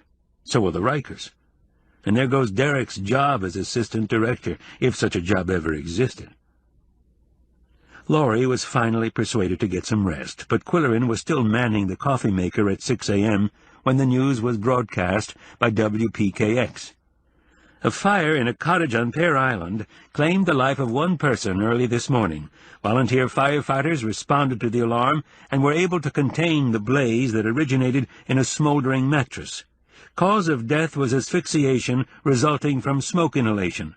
The victim, an adult female from the Pickaxe area, was airlifted from the island by sheriff's helicopter, but was dead on arrival at Pickaxe General Hospital. The name is withheld, pending notification of relatives.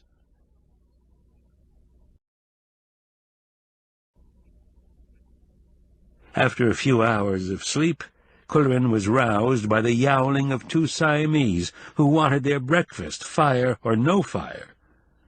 He ventured down the lane and salvaged a can of red salmon from 4 Pips. The family in 2 Pips was packing up and leaving, and most of the guests in the inn were checking out. They said the continuous thunder made them nervous. According to weather reports, the storm would reach Moose County and environs in 24 hours.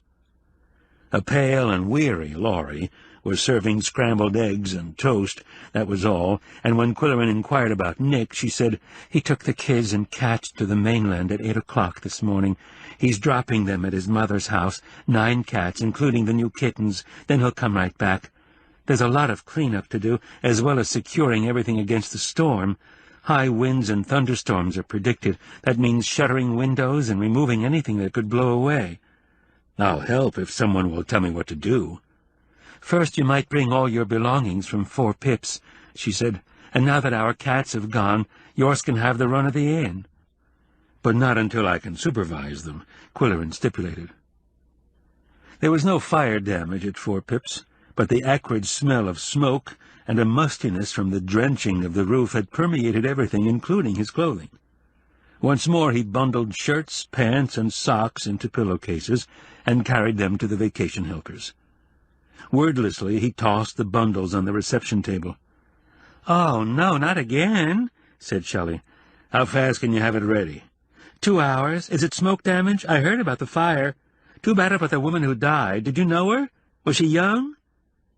In a high state of excitement induced by the approaching storm, Shelley talked non-stop, asking questions without waiting for answers. "Did you hear the storm warning on the radio? Did you see the ladders out in front? Some of our roomers are shuttering the windows. Mr. X wants all hotel employees to leave the island, but some of us are going to ride it out. We'll have plenty of beer and meatloaf sandwiches, and we'll have a ball. They predict gale winds, or worse, but this building is good and solid. If there's high water, it'll be bad for the hotel. We're on a higher elevation, so I don't worry, do you? Have you ever gone through a hurricane?" On the way out, Qwilleran encountered Derek Cuttlebrink, leaving with a duffel bag, and he asked the young man, "Are you one of the rats deserting a sinking ship?" "Yeah, well, I'm laid off. For how long, I don't know, so I might as well go home and see my girl. How do you like this thunder? It hasn't stopped since yesterday noon. It spooks me." "The ancient gods of the island are having a bowling tournament," Qwilleran said, adding in a lower voice, "Did Mario come up with any more information? Let's walk down to the beach." They sat on the steps leading down to the abandoned beach, and Derek said, "I don't know if this has anything to do with the chicken stink or not. That's what they call the food poisoning behind the chef's back," he explained with a grin. "But here goes. The hotel doesn't buy all its food from the mainland. Some of the islanders bring the chef fresh fish, goat cheese, and rabbit, but no chicken." "Do they simply walk into the kitchen and peddle their goods?" "They used to, but now the back door is kept locked, and vendors have to be on the chef's list. But when the hotel first opened, Mario remembers a man who used to bring fresh herbs to sell. The chef was glad to get them. He's French, you know, and they always make a big thing of fresh herbs. Fresh or dry, I don't see that it makes any difference." A connection flashed across Qwilleran's mind. Does the chef know Noisette? Are they a couple? Is that why she's here? Is that why she has a suite at a secluded inn? Is the chef paying for it? Was it the chef drinking with her in the Buccaneer Den on Sunday night? "So how am I doing?" Derek asked. "Mission accomplished. Next assignment, Kamchatka." He handed Derek some folded bills. "Now you'd better get in line for the ferry."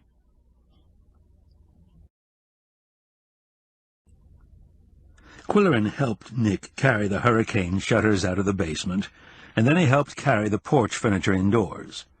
By that time his laundry would be finished, and he walked up to vacation helpers. Shelley had 2 neat packages of folded clothing waiting for him, plus a foil-wrapped brick of something that looked all too familiar. She said, "This is your Thursday meatloaf just out of the oven. Would you like to take it with you? It may not be as good as before because it's all beef. Do you mind? Midge's regular recipe calls for 2 parts beef and 1 part rabbit, but she couldn't get any rabbit meat today." "I can live with that," Qwilleran said agreeably. He had a hunch, and it proved to be correct. As soon as he returned to his suite at the inn, he gave the Siamese a taste of rappitless meatloaf, and they gobbled it, yowling for more. "Cats," he said in exasperation. "Who can understand them?" They were adjusting to their new environment readily. It was the bridal suite. The furniture was new, the chairs luxuriously cushiony, the colors soft. There was none of the overscaled, bargain-priced fabric that decorated the rest of the inn. There were too many knickknacks for Qwilleran's taste, and the pictures on the wall were Victorian romantic. He removed 2 of them over the sofa and substituted the gilded leather masks. He had also brought the maroon velvet box from 4 Pips. "How would you guys like to play the numbers?" he asked.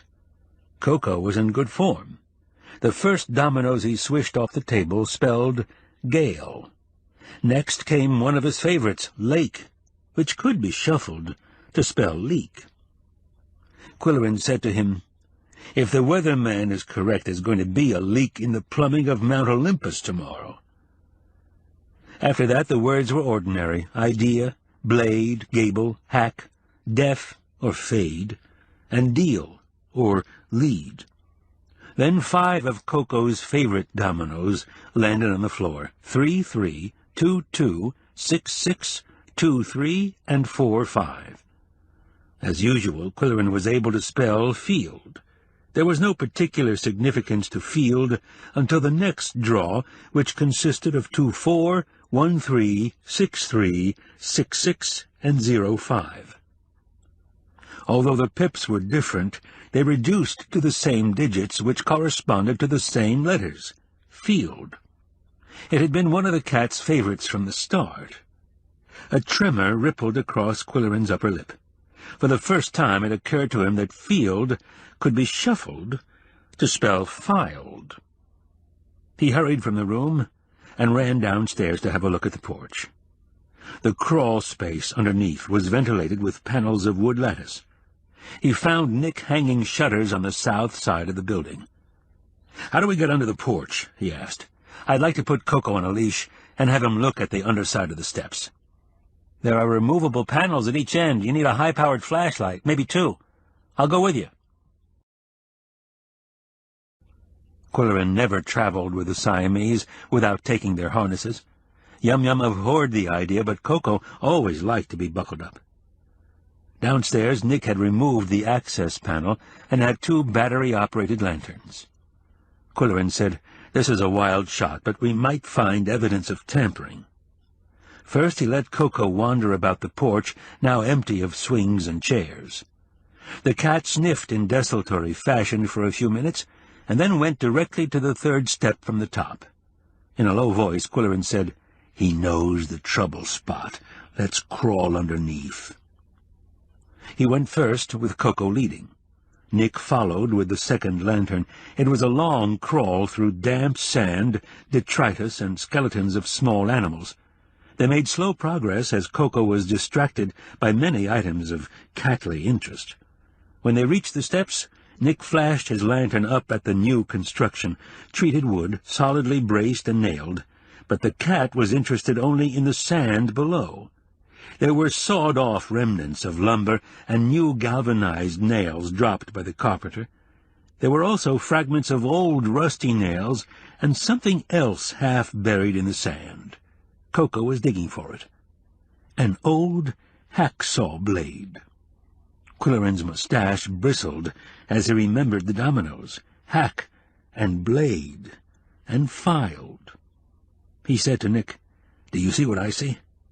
A couple of swipes with that thing would cut through a rusty nail like a piece of cake. Don't touch it. It's our evidence, Qwilleran said. You know, Nick, when my barn was being converted, there were rusty nails in the 100-year-old timbers, and the carpenter whacked them with a metal file. They broke like breadsticks. So now the question is, who whacked the nails under our steps? Let's get out of here. They crawled out, dragging a reluctant cat. Nick wanted to finish the shuttering. Qwilleran wanted another look at the domino records he had been keeping. He also wanted to check the post office before it closed.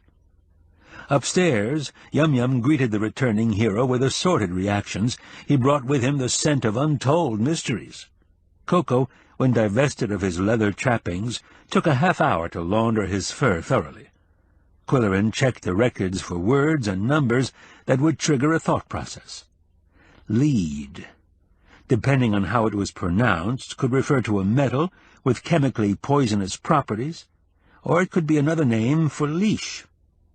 Words with K, L, and J reflected Coco's preference for high-pipped dominoes, 5-6, 6-6, and 5-5. In general, he favored doubles like 1-1, 2-2, 3-3, and 4-4, suggesting a sense of order or balance.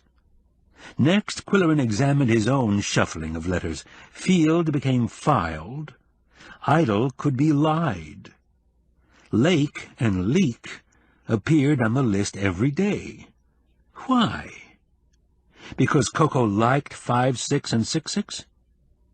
The letters, Qwilleran now realized, could also spell kale, a kind of cabbage of which he was not fond, or the name of a local family. There were Kales, Beadles, and Lawsons all over the island, someone had said. "Yow," said Coco, in a tone that made Qwilleran's mustache bristle again. He glanced at his watch. There was no time to lose. "Be right back," he said to the Siamese, who gazed at him with their so-what expression.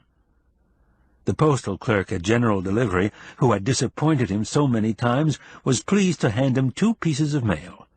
The postcard he read immediately. It was written in Polly's usual telegraphic style. "Wonderful country, good birding. Sarah is fun.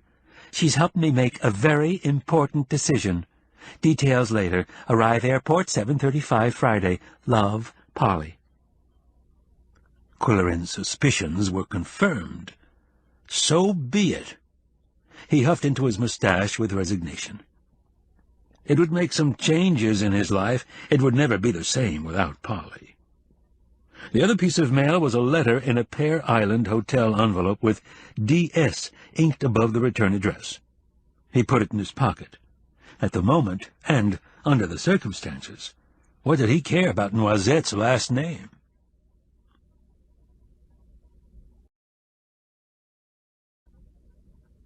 Chapter 17. Qwilleran was somewhat subdued as he helped shutter the windows of the inn. Nick said, "They darken the rooms completely, so we'll leave one window uncovered in each room, until the last minute. After that, we live with artificial light like prison inmates, unless there's a power failure. That means no lights, no water, no refrigeration. We're filling the bathtub with water, and also some 5-gallon jugs for drinking. Laurie has a camp stove that's all right for heating canned food and boiling coffee, but that's about all. The radios operate on batteries, and we have plenty of oil lamps and flashlights, but it won't be fun. If you don't want to stay, Qwill, I'll understand. I'll take you back to the mainland while the lake's still calm." "I'll stay," Qwilleran said. "Okay, but don't say I didn't warn you. If you want to phone anyone on the mainland, tell them we're on high ground, and the building is solid, constructed with huge timbers and thick planks. No shortcuts or substitutions or imitations." Qwilleran took the suggestion and phoned the newspaper office, leaving a message with the secretary. It was a relief to find that Riker was out of the building. The editor would have tried to harangue him into changing his mind.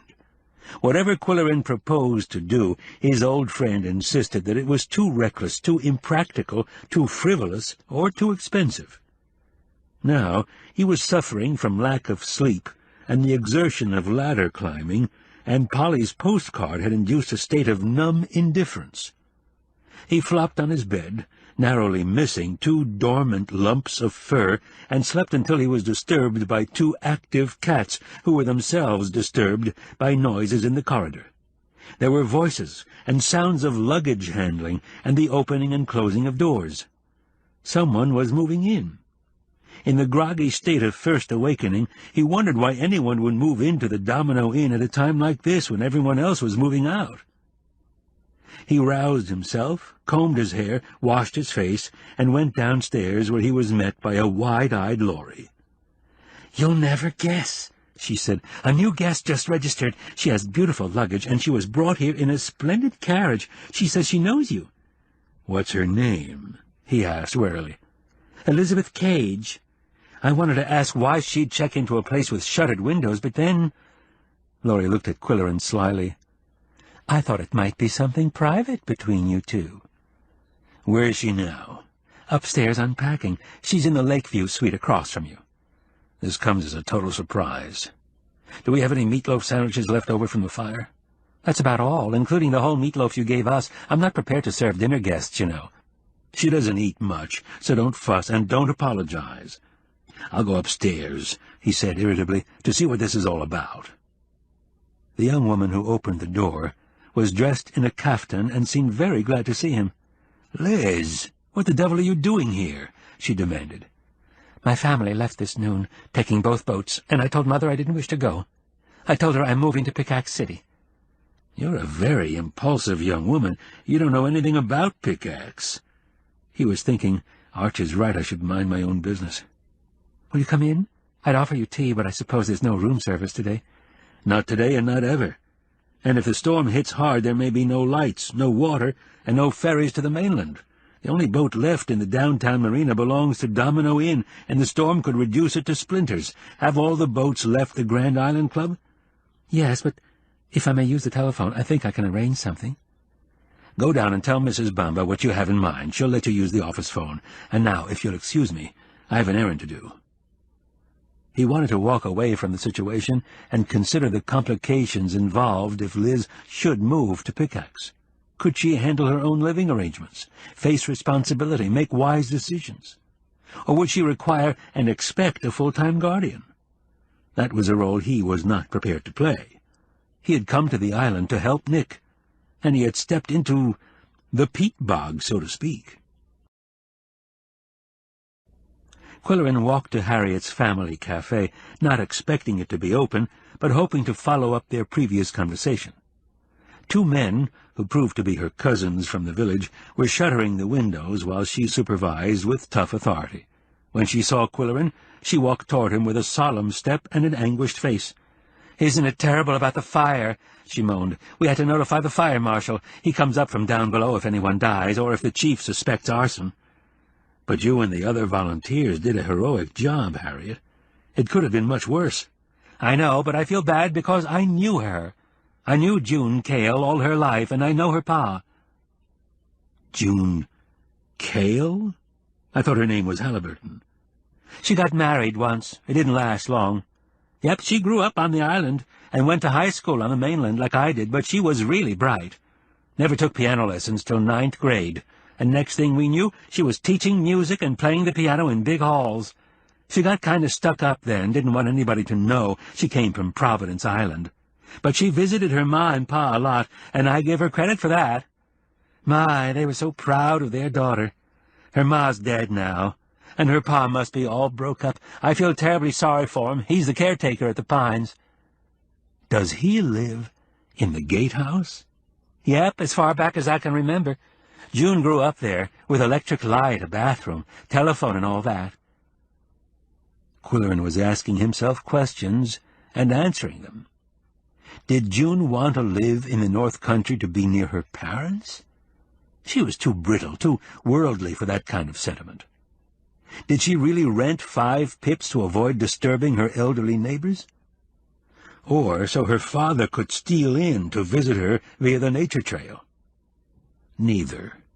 The voices drifting across the yard after dark weren't those of father and daughter. They were young, bantering, teasing, laughing voices. The parties didn't sound like auditions, either. "Do you want some coffee or ice cream?" Harriet asked. "No, thanks. I just came to see how you are. You must be exhausted after being up all night. Do you plan to stay here during the storm?" "Nope, I'll be sitting with my ma in the village. It's going to be a bad one. My cousins are putting up the shutters to save the glass." Qwilleran turned away as if to leave, and then added as an afterthought, "The fire is the 6th incident in less than 3 weeks, and the 4th to result in a death.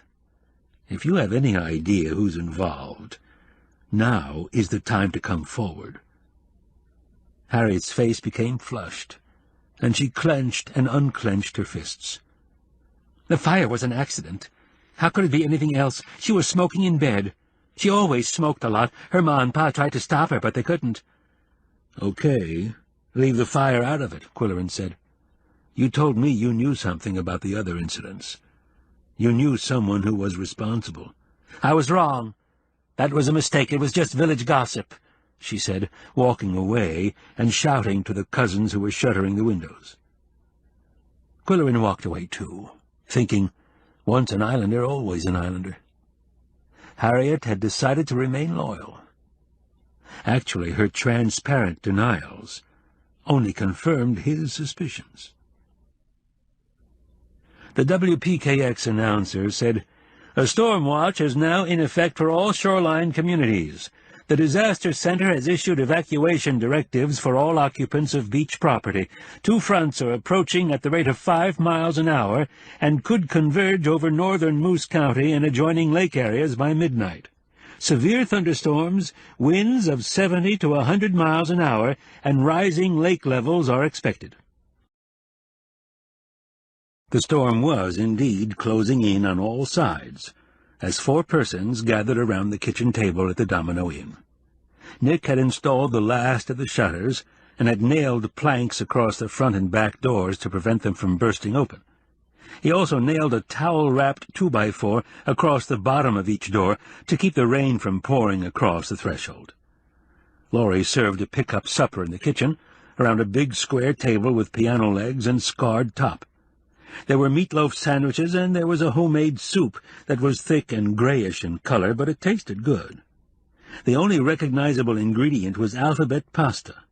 She explained, "It's full of chicken broth and veggies, but I puree them so the kids won't know what they're eating, and the alphabet letters keep them from thinking about it too much." Since the pasta alphabet contained all 26 letters, as opposed to 12 in the domino game, Qwilleran was able to spell papilionaceous, a word that had once won him a spelling championship and a trip to Washington. Liz had the good manners to be amused by the soup and tolerant of the sandwiches. Laurie said, "Miss Cage arranged for us to dock the 66 at the Grand Island Club." "Yeah, it worked out great," Nick said. "I took the boat up there and they rolled it into a concrete boathouse. Then one of the guys drove me home in a snappy little cart. He said he'd always wanted to see the 4 big tree trunks inside our lodge." Liz told them that the West Beach had never experienced much damage from summer storms. "We might lose a few tree branches or shingles, but we've never been inconvenienced by loss of power because we have generators, so it surprised me that Mother wanted to leave this time." It was no surprise to Qwilleran. The Queen Mother, he guessed, wanted to whisk her daughter away from his radical influence. Thinking the Bombas deserved an explanation, he said, "Miss Cage has been wanting to relocate in Pickaxe, and she thought this would be an appropriate time, storm or no storm." Laurie expressed surprise and pleasure. "You'll like Pickaxe," she said. "The population is only 3,000, but the town has some good things going for it, including a very good theater club. Also, they're getting a community college." She turned and looked brightly and expectantly at Qwilleran, who had authorized the Qwilleran Foundation to underwrite the new institution.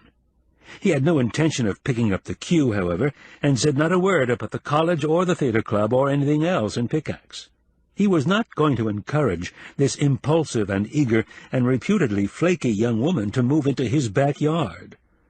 Instead, he said to her, "You might prefer Lockmaster in the adjoining county. They have horse farms and carriage collectors and driving clubs." "I've never cared about joining clubs," she said. "What I enjoy is a leisurely drive down a country lane. I would have my favorite horse shipped to Pickaxe. I suppose he could be stabled there, and my brother William would let me have the physician's phaeton." Laurie said, "If you like country lanes, you'll love Moose County. It has very picturesque countryside." "Shut up, Laurie," Qwilleran thought. He said, "I don't know whether picturesque is the right word. The terrain has a ravaged look because of the strip mining and overcutting of forests earlier in the century. Abandoned mines and abandoned quarries are everywhere. They can be an eyesore."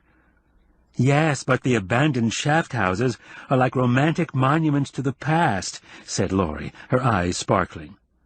He wanted to kick her under the table, but even his long legs couldn't reach. Nick, noticing his scowl and sensing his purpose, said, "There's a lot of industry coming in to pickaxe, like plastics, auto parts, and electronics. But the major industry is the federal prison covering hundreds of acres and housing 10,000 convicted felons."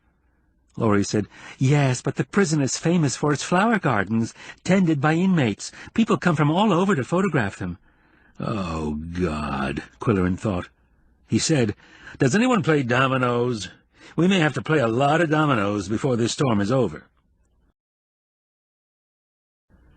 Thunderclaps were coming closer, and lightning bolts made themselves felt like electric shocks. Even the solid wood shutters couldn't keep the flashes from outlining the windows like blue neon.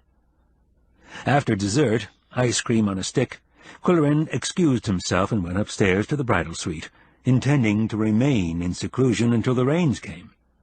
Then he would go downstairs to offer help and moral support to the Bambas and the uninvited guest. He tried to read, but thoughts of the present dilemma crowded the words from the page. He felt burdened with a sense of failure. In his search for clues and evidence, he had nothing to show but hunches, suspicions, and a hacksaw blade. The air was heavy with portent, and the cats, huddled close to him, kept looking at the ceiling. Suddenly there was a clap of thunder directly overhead, like the crack of doom. Coco jumped 2 feet in the air and went into orbit. Circling madly around the suite, he kicked a table lamp, sent knickknacks flying, terrorized Yum-Yum, and sideswiped one of the leather masks over the sofa. "Stop!" Qwilleran bellowed as he rescued the expensive artwork. It was the tragedy mask, but Coco was wound up and continued the rampage until his internal springs ran down.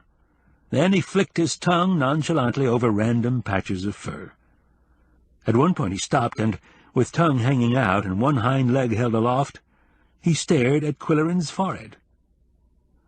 "Let's play dominoes," Qwilleran said, stroking his mustache. At the same moment there was another shattering thunderbolt. The rain slammed into the building, and the lights flickered momentarily, but they played the game. Coco's penchant for white spots resulted in words like click, balked, jack, decal, ilk, and the ubiquitous lake. Just as Qwilleran was trying to make a word out of 44563501553666 and 23, there was a light tap on the door. There stood Liz, in her kaftan, carrying an oil lamp. "I'm sorry to trouble you," she said, "but would you show me how to light this lamp in case there's a power failure?" She handed him a box of kitchen matches. These were with the lamp. "Come in," he said brusquely, and closed the door to keep the cats from escaping. In stormy weather they sometimes go berserk. He removed the glass chimney, turned up the wick, and tried to strike a match. "These are no good, they're damp. Let's try mine. Islands are always damp. Shoes mildew, nails rust, crackers get soggy, and matches don't strike. You should know about that. You've spent summers here." "There was never any problem," she said. "The air conditioning controlled the humidity." The matches in the bridal suite were equally damp. "It'll be a joke," he said, "if there are 30 oil lamps on the premises and no matches." "Would anyone have a cigarette lighter?" "Not at the Domino Inn. No cigarette lighters, no automatic weapons, and no illegal drugs. Did you hear about the fire last night?" Liz nodded sadly. "The woman who died was the daughter of our steward. The poor man is almost out of his mind. When we were growing up, she was like my big sister, and I heard something this morning that was very upsetting." She moistened her lips and lowered her eyes. "Please sit down," Qwilleran said. "Would you like a glass of water? That's all I can offer." She perched on the edge of a chair and took a dainty sip. Where did you hear this upsetting news? I was in the stable, giving Skip his daily dose of affection in his stall. He's such a loving animal. And I heard two men in the tack room having a very heated argument. I knew the voices. One was my brother, and the other was our steward. They've always been friendly, and it was a shock to hear them shouting at each other. I know it's bad form to eavesdrop, but Jack has never had any respect for me, so I didn't feel guilty about listening. Did you learn what the trouble was? Before she could reply, there was another violent crack of thunder overhead. A purple flash seeped into the room, and the lights went out. Liz uttered an involuntary cry. "Well, I guess that's it," he said. "We'd better go downstairs. I have a flashlight. We'll go across the hall and get the one in your room, and hope the Bambas have dry matches." Nick met them at the foot of the stairs. "Come into the family room. We're lighting lamps. Sorry about this. We should have a generator, but there have been so many other things to do and buy." "Qwill," Laurie called from the office door, "why don't you bring Coco and Yum-Yum down?"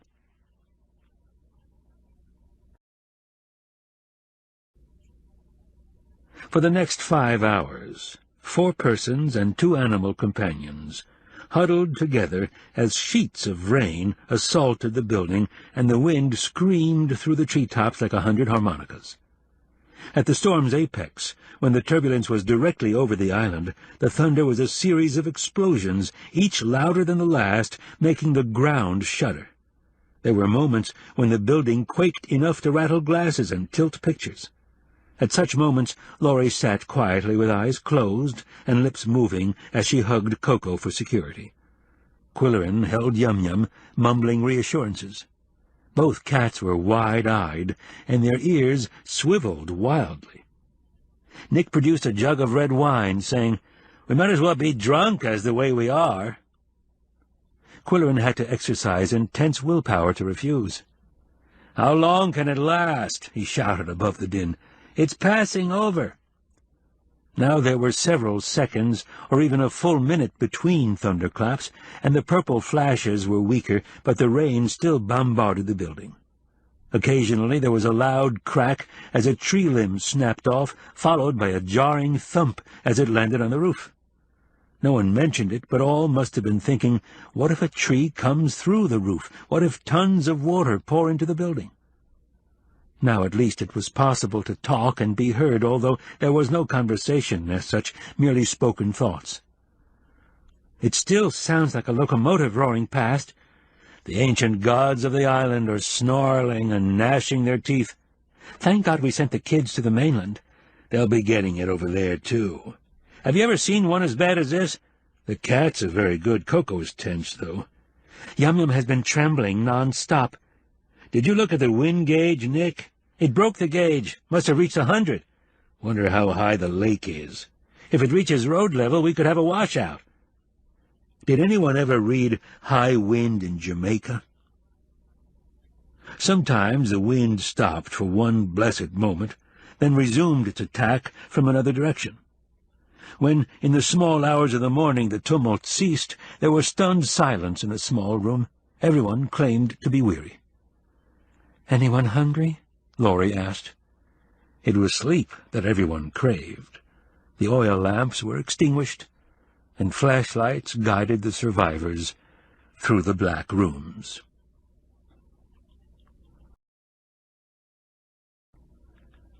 Chapter 18.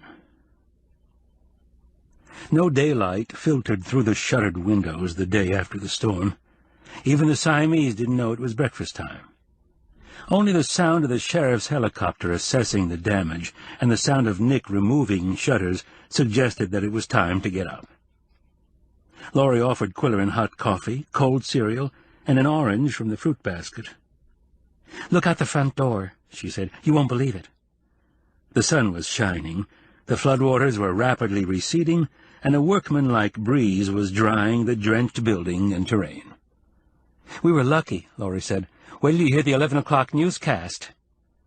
The WPKX announcer said, The worst storm in 40 years has done its dirty work in Moose County. Beach homes and fisheries on the shore sustained minor damage, but the storm vented its greatest fury on the south end of Pear Island, commonly called Breakfast Island. The Pear Island Hotel was virtually leveled during the 5-hour onslaught, which has been officially recorded as a northern hurricane. Winds up to 100 miles an hour, plus a lake surge, made mincemeat of a structure that was completed less than 2 months ago. Uprooted trees of tremendous height fell on the flat-roofed building and adjoining strip malls. Sections of the boardwalk and piers were hurled into the wreckage. All personnel had been evacuated from the complex, and no casualties have been reported. The developers, XYZ Enterprises, could not be reached for comment at this hour, but observers estimate that the damage will be in the high millions. Elsewhere on the island, buildings that have survived almost a century of storms continue to withstand the elements with only minor damage.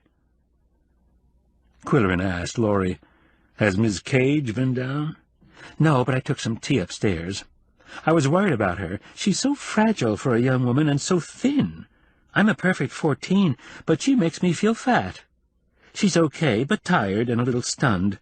Aren't we all? You can't use your shaver, Qwill, but you can take a pitcher of water upstairs for washing. I hear the cats yowling. Do you want to let them out?" "Let them stay where they are. If I open the door, they'll stick their heads out, think about it for 5 minutes, and then go back in." "I'll keep them company," said a small voice from the stairs. "We'll play dominoes." It was Liz, wearing another kaftan. Qwilleran helped Nick with the shutters and porch furniture, while Laurie tackled the indoor cleanup as well as she could without water or electricity. Rain and sand had blown into the building through invisible cracks, along with black soot from the charred remains of 5 pips. Nick said, "Did you hear about the hotel? That should tell you something about modern technology. They laugh at our 4 big tree trunks and birch bark siding, but we didn't blow away, did we? Sorry about the power and phones being out. If you want to go back to the mainland, say when, any time." "Well," said Qwilleran, thinking fast, "there's a lot of work here that I could help you with, and Polly's plane doesn't come in until tomorrow evening, so why don't I stay until then? But you might ferry Miss Cage over today. I'm sure she'd appreciate it. She's not accustomed to discomforts and inconveniences." "Be glad to, and I can drive her to the airport if she's flying out." She hasn't quite decided. Just deliver her to the hotel in Mooseville. She can stay there a few days until she makes up her mind." "Sure. Tell her to let me know when she wants to leave. Laurie will be more comfortable, I know, if she doesn't have a guest to worry about while the place is such a mess." Qwilleran found Liz on the porch, reading a book on the preservation of wetlands, and he was only too glad to relay Nick's offer. "When are you leaving, Qwill?" she asked. "Tomorrow evening." "I'm in no hurry," she said. "Being here in the aftermath of a hurricane is rather exciting. I'd prefer to wait until tomorrow evening and save Mr. Bamba a trip, and since I'm going to Pickaxe and you live there, perhaps you'll let me ride into the city with you." "Well, yes, of course," Qwilleran said. "But there's another consideration. It embarrasses Mrs. Bamba when she's unable to produce decent meals." "Don't let her worry about that. I'm not particular about food. She's a lovely person, and I'm enjoying my stay. Coco and Yum-Yum and I are quite compatible, and I'll keep them entertained while you're helping Mr. Bamba," Liz assured him. She stayed. Qwilleran cleaned up the storm debris. Laurie served canned beans and canned corned beef. Finally, at departure time on Friday, Qwilleran accompanied Liz to the Grand Island Club on foot, and they returned with a dog cart. The luggage was stowed in the dog box, and the 2 men and 2 cats perched high on the seat above, while Liz, wearing travel clothes and her Gauguin hat, took the driver's seat. At the last minute, Laurie ran out with a maroon velvet box. "A souvenir of your vacation, Qwill." Aboard the 66, it was a smooth voyage to the mainland on a lake that had been raging the previous night. At the municipal pier in Mooseville, Nick helped carry the luggage to Qwilleran's small 4-door, 2 suitcases, typewriter, some cartons, the cat carrier, and the turkey roaster, plus 5 pieces of luggage belonging to Liz. The uninvited guest was busy photographing the 66 and the seagulls on the waterfront. The cats and their commode go in the back seat, Qwilleran told Nick. Even so, the engineer's skill was required to fit everything into the trunk. Polly's luggage, they concluded, would have to go inside the car. "Qwill, I don't know how to thank you," Nick said. "Sorry the weather was so lousy." "I wish I could have come up with more answers, Nick, but I'm not through yet. I want to kick it around with Brody when I get back to Pickaxe. I know you suspect troublemakers from Lockmaster, but I say the blame lies closer to home. Both the natives and the summer people resent the resort, and something tells me the crimes are being committed by a coalition. The Sharpies from down below have the brains to organize a harassment campaign, and the Islanders have the personnel to sneak around and poison the gumbo, or plant a bomb. They're everywhere on the island in low-level jobs where they can be virtually invisible." "Gosh, you've really been thinking, Qwill." "Tell you why I think the summer people are involved. They're angry enough to want to sue the resort, but it's a no-win case. And if they can't do it legally, they'll do it illegally. They're used to exercising their power, and they don't like to be thwarted." Qwilleran lowered his voice. "My immediate problem is what to do with this woman." "Don't ask me. She's your woman," Nick said with a grin. "Like hell she is. She blew in with the hurricane, and I don't know what she expects." "Well, never mind. I'll figure something out." The 66 chugged back to the island, and Qwilleran faced Liz squarely. "Are you sure you want to go to Pickaxe and not to this charming town of Mooseville, with its quaint Northern Lights Hotel? There's a maritime museum, and a mall, and a fish cannery, and a good little restaurant called the Nasty Pasty." "No, I find Pickaxe City more appealing," she said. Huffing unobtrusively into his mustache, Qwilleran opened the passenger door for her. "We have to stop at the airport to pick up my friend, who's coming in on the 7:35 shuttle.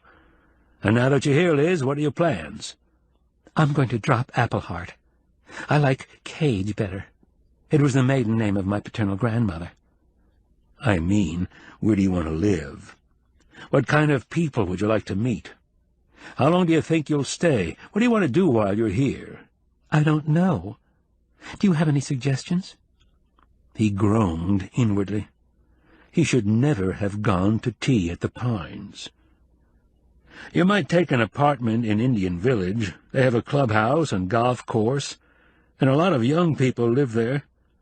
"I prefer older people," she said, looking at him appreciatively.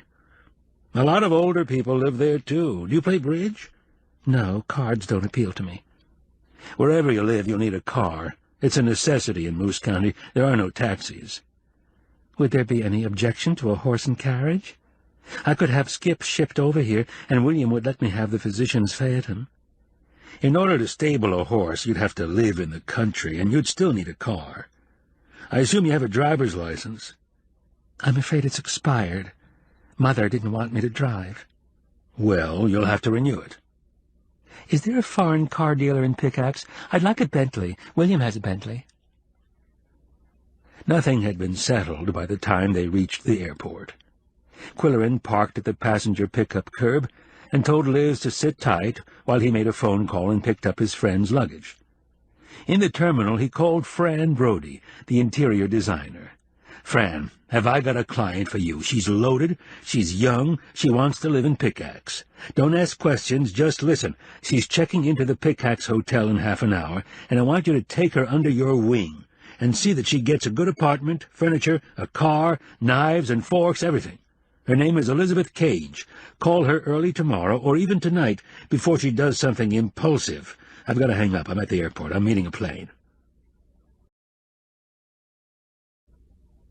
When the shuttle taxied to the terminal, 8 passengers deplaned, and Qwilleran, in a state of preoccupation, greeted Polly with less enthusiasm than she probably expected. He took her carry-on tote and a long roll of something, saying, "You have one other bag to claim, don't you?" "That and 2 cartons. I bought a few things." While trundling the luggage cart to the curb, he said casually, "I have a hitchhiker who wants to be dropped at the Pickaxe Hotel." "Really? I thought you never picked up hitchhikers, Qwill." This one is different. I'll explain later." He introduced Miss Cage to Mrs. Duncan, and Polly looked at the Gauguin hat and said a stiff, "How do you do?" She was automatically jealous of any woman younger and thinner than she. To his relief, the younger woman had the good manners to relinquish her seat. "Let me sit with the cats," she said. Polly requested, "When you put my impedimenta in the trunk, Qwill, be careful with that long roll." It looked as if it might be a wall map of the United States. "I'm sorry, but all your luggage will have to go inside the car," he explained. "The trunk is jam-packed." As they drove away from the airport, Polly half-turned and asked the other passenger politely, "Did you fly in?" "No," said Liz in her ingenuous way. "Qwill and I came over on a boat from Grand Island. We were trapped in a strange inn during the hurricane, with no windows or lights or water. It was quite an adventure." "Really?" Polly looked at Qwilleran questioningly. "I'm not familiar with Grand Island." "How was your flight?" he asked forcefully. "Tolerable." "Were you covering the hurricane for the paper?" "Not officially. Did you see any puffin birds in Oregon?" On the way into town, the conversation struggled through a quagmire of bewilderment, evasion, awkwardness, and non-sequiturs until they reached Goodwinter Boulevard. Then Qwilleran said, "If you don't mind, Polly, I'll drop you off first. We have a luggage problem to contend with in the trunk, and I know you're tired and want to get home." Her second-floor apartment occupied a carriage house behind an old mansion, and she rushed upstairs to hug Bootsy, her adored animal companion, while Qwilleran brought up her luggage. Then she turned to him and said crisply, "Who is she?" "It's a long story, but I'll make it brief," he said, talking fast and inventing half-truths. "After you left, the paper sent me to Breakfast Island on assignment, and I stayed at the Bombas B&B, and I happened to meet a wealthy family from Chicago whose daughter is relocating in Pickaxe. She's a friend of Fran Brody's. I think she has some interest in the new college." "Well," Polly seemed unconvinced. "And may I ask the nature of the important decision mentioned on your postcard?" "That's a long story, too. We can talk about it later." Downstairs, Liz had moved into the front seat again and was enthusing about the neighborhood. "I'd love to live here," she said. "All these buildings are part of the new college campus," he explained as he turned back onto Main Street. At Park Circle, he pointed out the courthouse, the public library, and the K Theater, originally a mansion that was gutted by fire. Fire. His mind did a flashback to Breakfast Island, the fire in 5 Pips, the death of June Halliburton, the revelation that she was the caretaker's daughter. Liz had known her. Liz had heard something upsetting in connection with the fire and was about to relate it when the power failed. Qwilleran turned the wheel quickly and stopped the car in a parking lot. "Just before the lights went out, Liz, you were about to tell me something you overheard in the stable." Yes, she said moodily. "It haunts me, but I don't know whether I should talk about it or not." "Tell it, you'll feel better." "I'm afraid it's incriminating." "If it's the truth, it should be told." At that moment, their conversation was interrupted by a tap on the car window, driver's side. "Hi, Mr. Q, are you back?" Qwilleran lowered the window, but replied curtly, "Yes, I'm back." An incredibly tall young man peered into the car, regarding the passenger with interest. "I've got my job back at the old stone mill," he said. "Good for you." The fellow was looking speculatively at Liz, and she leaned forward with a half-smile that gave Qwilleran a brilliant idea. He said, "Liz, this is Derek Cuttlebrink. You saw him in the Corsair room. A prominent man about Pickaxe. Derek Elizabeth Cage is a newcomer from Chicago." "Hi, I like your crazy hat," he said with uninhibited honesty. Qwilleran added congenially, "We'll have to get her interested in the theater club, won't we?" "Sure will," Derek said with enthusiasm. A scenario of the young man's future unreeled in Qwilleran's mind. Exit the ecologist with camping equipment. Enter the amateur botanist with trust fund. Botanist and ex-pirate enroll in the new college. Derek ambled away, and Liz repeated what she had said in the hotel lobby. "He's so tall." Her eyes were lively with admiration. "Nice young man," Qwilleran said. "Good personality, lots of talent." "Now, where were we? You overheard your brother arguing with the steward in the stable." "Yes. I was in the stall with Skip, and they were in the tack room and didn't see me. I couldn't believe my ears. The steward accused Jack of starting the fire that killed his daughter. Elijah said, 'You were married to 2 women, and you had to get rid of one. You're a murderer. I'm going to the sheriff.' And Jack said, 'You stupid peasant. No one will believe you, and don't forget I've got the goods on you, enough to put you away for life. You say one word to anyone, and I'll tell them about the explosion, and the shooting, and the poisoning. That's enough to hang you twice.' Then Elijah screamed at him, 'You're the one told me to do it, you murderer.'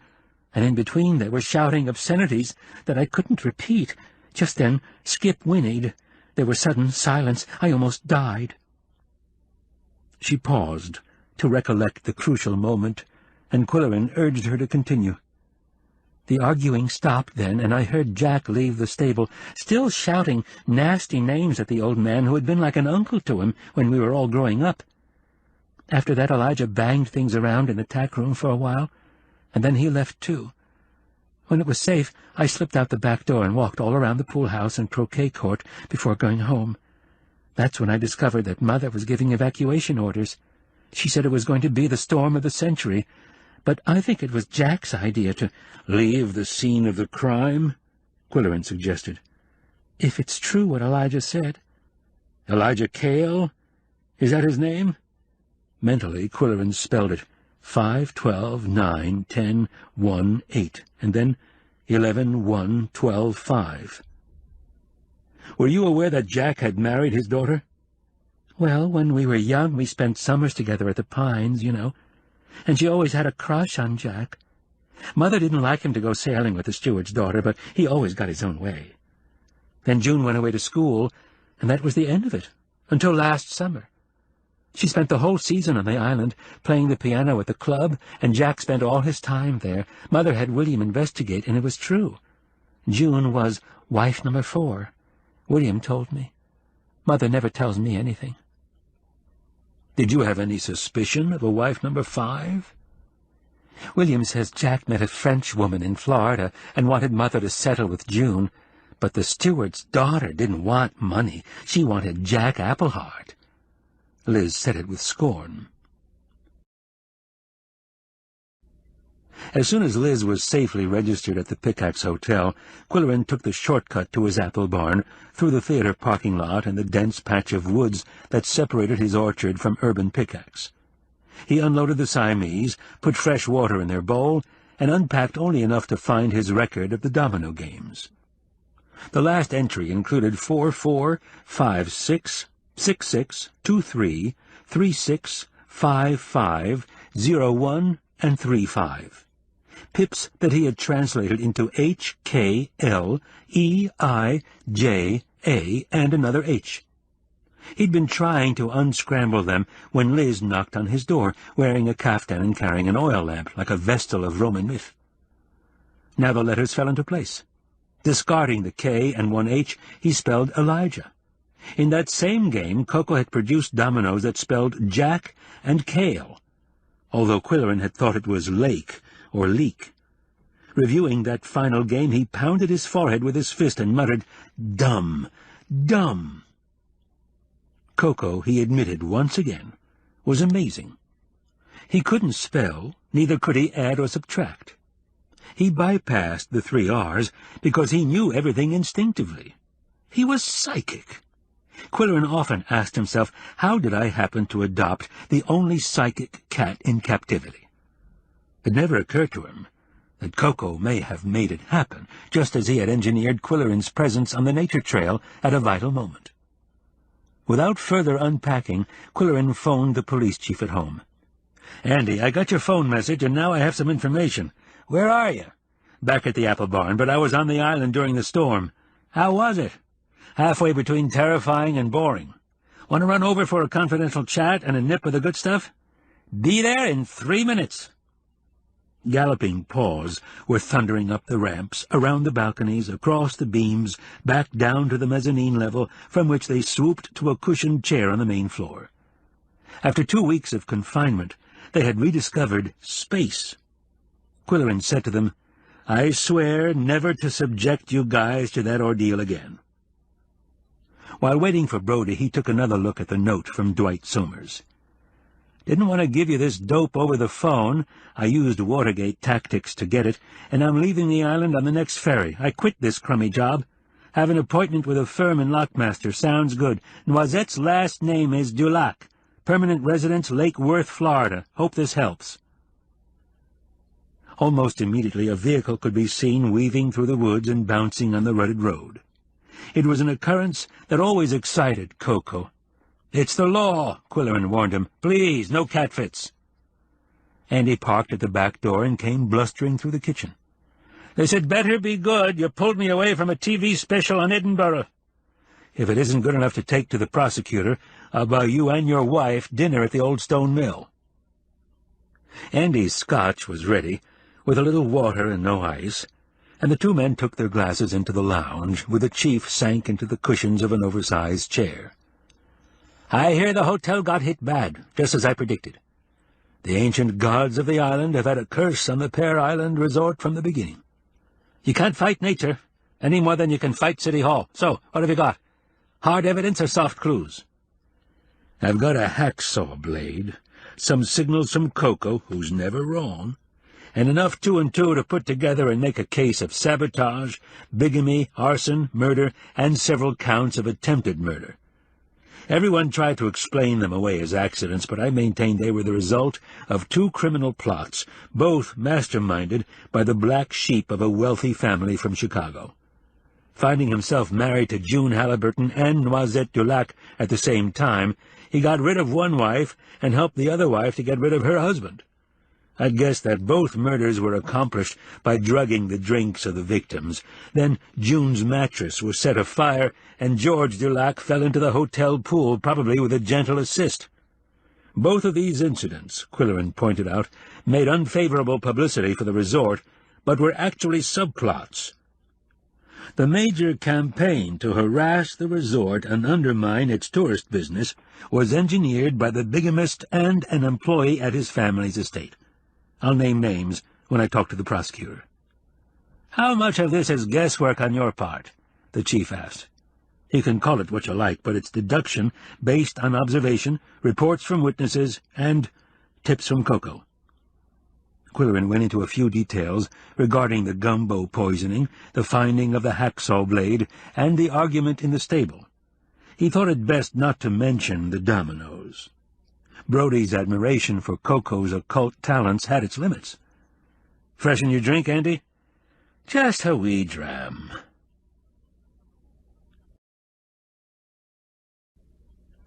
On Saturday, all 3 of them, the man and his 2 animal companions, found themselves in a post-vacation, post-hurricane lethargy. The Siamese curled up in their old familiar places. Qwilleran lolled around and refused to answer the telephone. Later, when he checked his answering machine, there were these messages. From Fran Brody, "Thanks for sending me Miss Cage. I'm doing an apartment for her at Indian Village." From Polly Duncan, "Sorry I was snippy last night. I was travel-weary. I'm dying to tell you about my big decision." From Mildred Riker, "If you'll invite us for drinks tomorrow, I'll bring a casserole and a salad. Want to hear about the hurricane and Polly's vacation." On Sunday evening the Rikers arrived with food and bad news. The high winds had damaged the new addition to their beach house. Polly arrived with her roll of papers and good news. "When I told my friend in Oregon that I intended to keep my carriage house apartment in the new college complex, she convinced me I should own my own home. She's an architect, and we spent the whole time planning a house 2 stories high so Bootsy can run up and down stairs. All I need to do is find a piece of land that's not too remote and not too expensive." She unrolled the architect's sketches and spread them on the coffee table. Riker applauded. Mildred was thrilled. Qwilleran felt much relieved. He said, There are 2 acres at the far end of the orchard, where the Trevelyan farmhouse used to be. I'll sell them for $1. Then everyone applauded. When they asked him about the hurricane, he shrugged it off. When you've seen one hurricane, you've seen 'em all. He captivated them, however, with the tale of the missing lightkeepers. Mildred said, "Why is everyone mystified? It's perfectly obvious that the men were plucked off the island by a UFO." No one applauded, but Coco said, "Yow! Wow! Wow!" in what seemed to be an authoritative affirmative. Glibly, Qwilleran explained, "He smells the casserole in the oven." "Okay, Qwill," said Riker. "What was your real reason for going to Breakfast Island? You didn't fool me for 1 minute, and you filed only 1 piece of copy in 2 weeks. "Well, you know, Nick Bamba was concerned about the series of accidents on the island, and he wanted me to go over there and poke around for evidence of foul play. But there were 3 plainclothes detectives from the state police on the scene, so I told myself, why get involved?" "Now you're getting smart," the editor said. "I've always told you to mind your own business." The Rikers left fairly early. Qwilleran drove Polly home and returned to the barn fairly late. He gave the Siamese their bedtime snack, and then the 3 of them enjoyed their half-hour of propinquity before retiring. Qwilleran sprawled in his big chair, Yum-Yum curled on his lap with chin on paw, and Coco on the arm of the chair, condensing himself into an introspective bundle of fur. Satisfied with his treat and contemplating lights out, Coco looked like anyone's pampered pet. And yet, Qwilleran asked himself the questions that would never be fully answered. When Coco tore the month of June off the calendar, did he know that June Halliburton would lose her life next door? When he ruined my good clothes and stopped me from visiting the Merry Widows, did he know what lay ahead on the nature trail? Otherwise, I would never have met the royal family or heard their daughter's story of royal intrigue. Or was it all coincidence? When Coco threw his cat fit and dislodged the tragedy mask, was it because it looked like the dissipated Jack Appleheart? And how about his raid on the nut bowl? Did he know that the French word for hazelnut is noisette? And how about the dominoes? "Level with me, Coco," Qwilleran said to the sleepy cat at his elbow. "Do you get a kick out of swishing your tail and sending them flying off the table? Or do you know what you're doing?" Coco squeezed his eyes and opened his mouth in a cavernous yawn, showing his fangs, exposing a pink gullet, and breathing a potent reminder of his bedtime snack.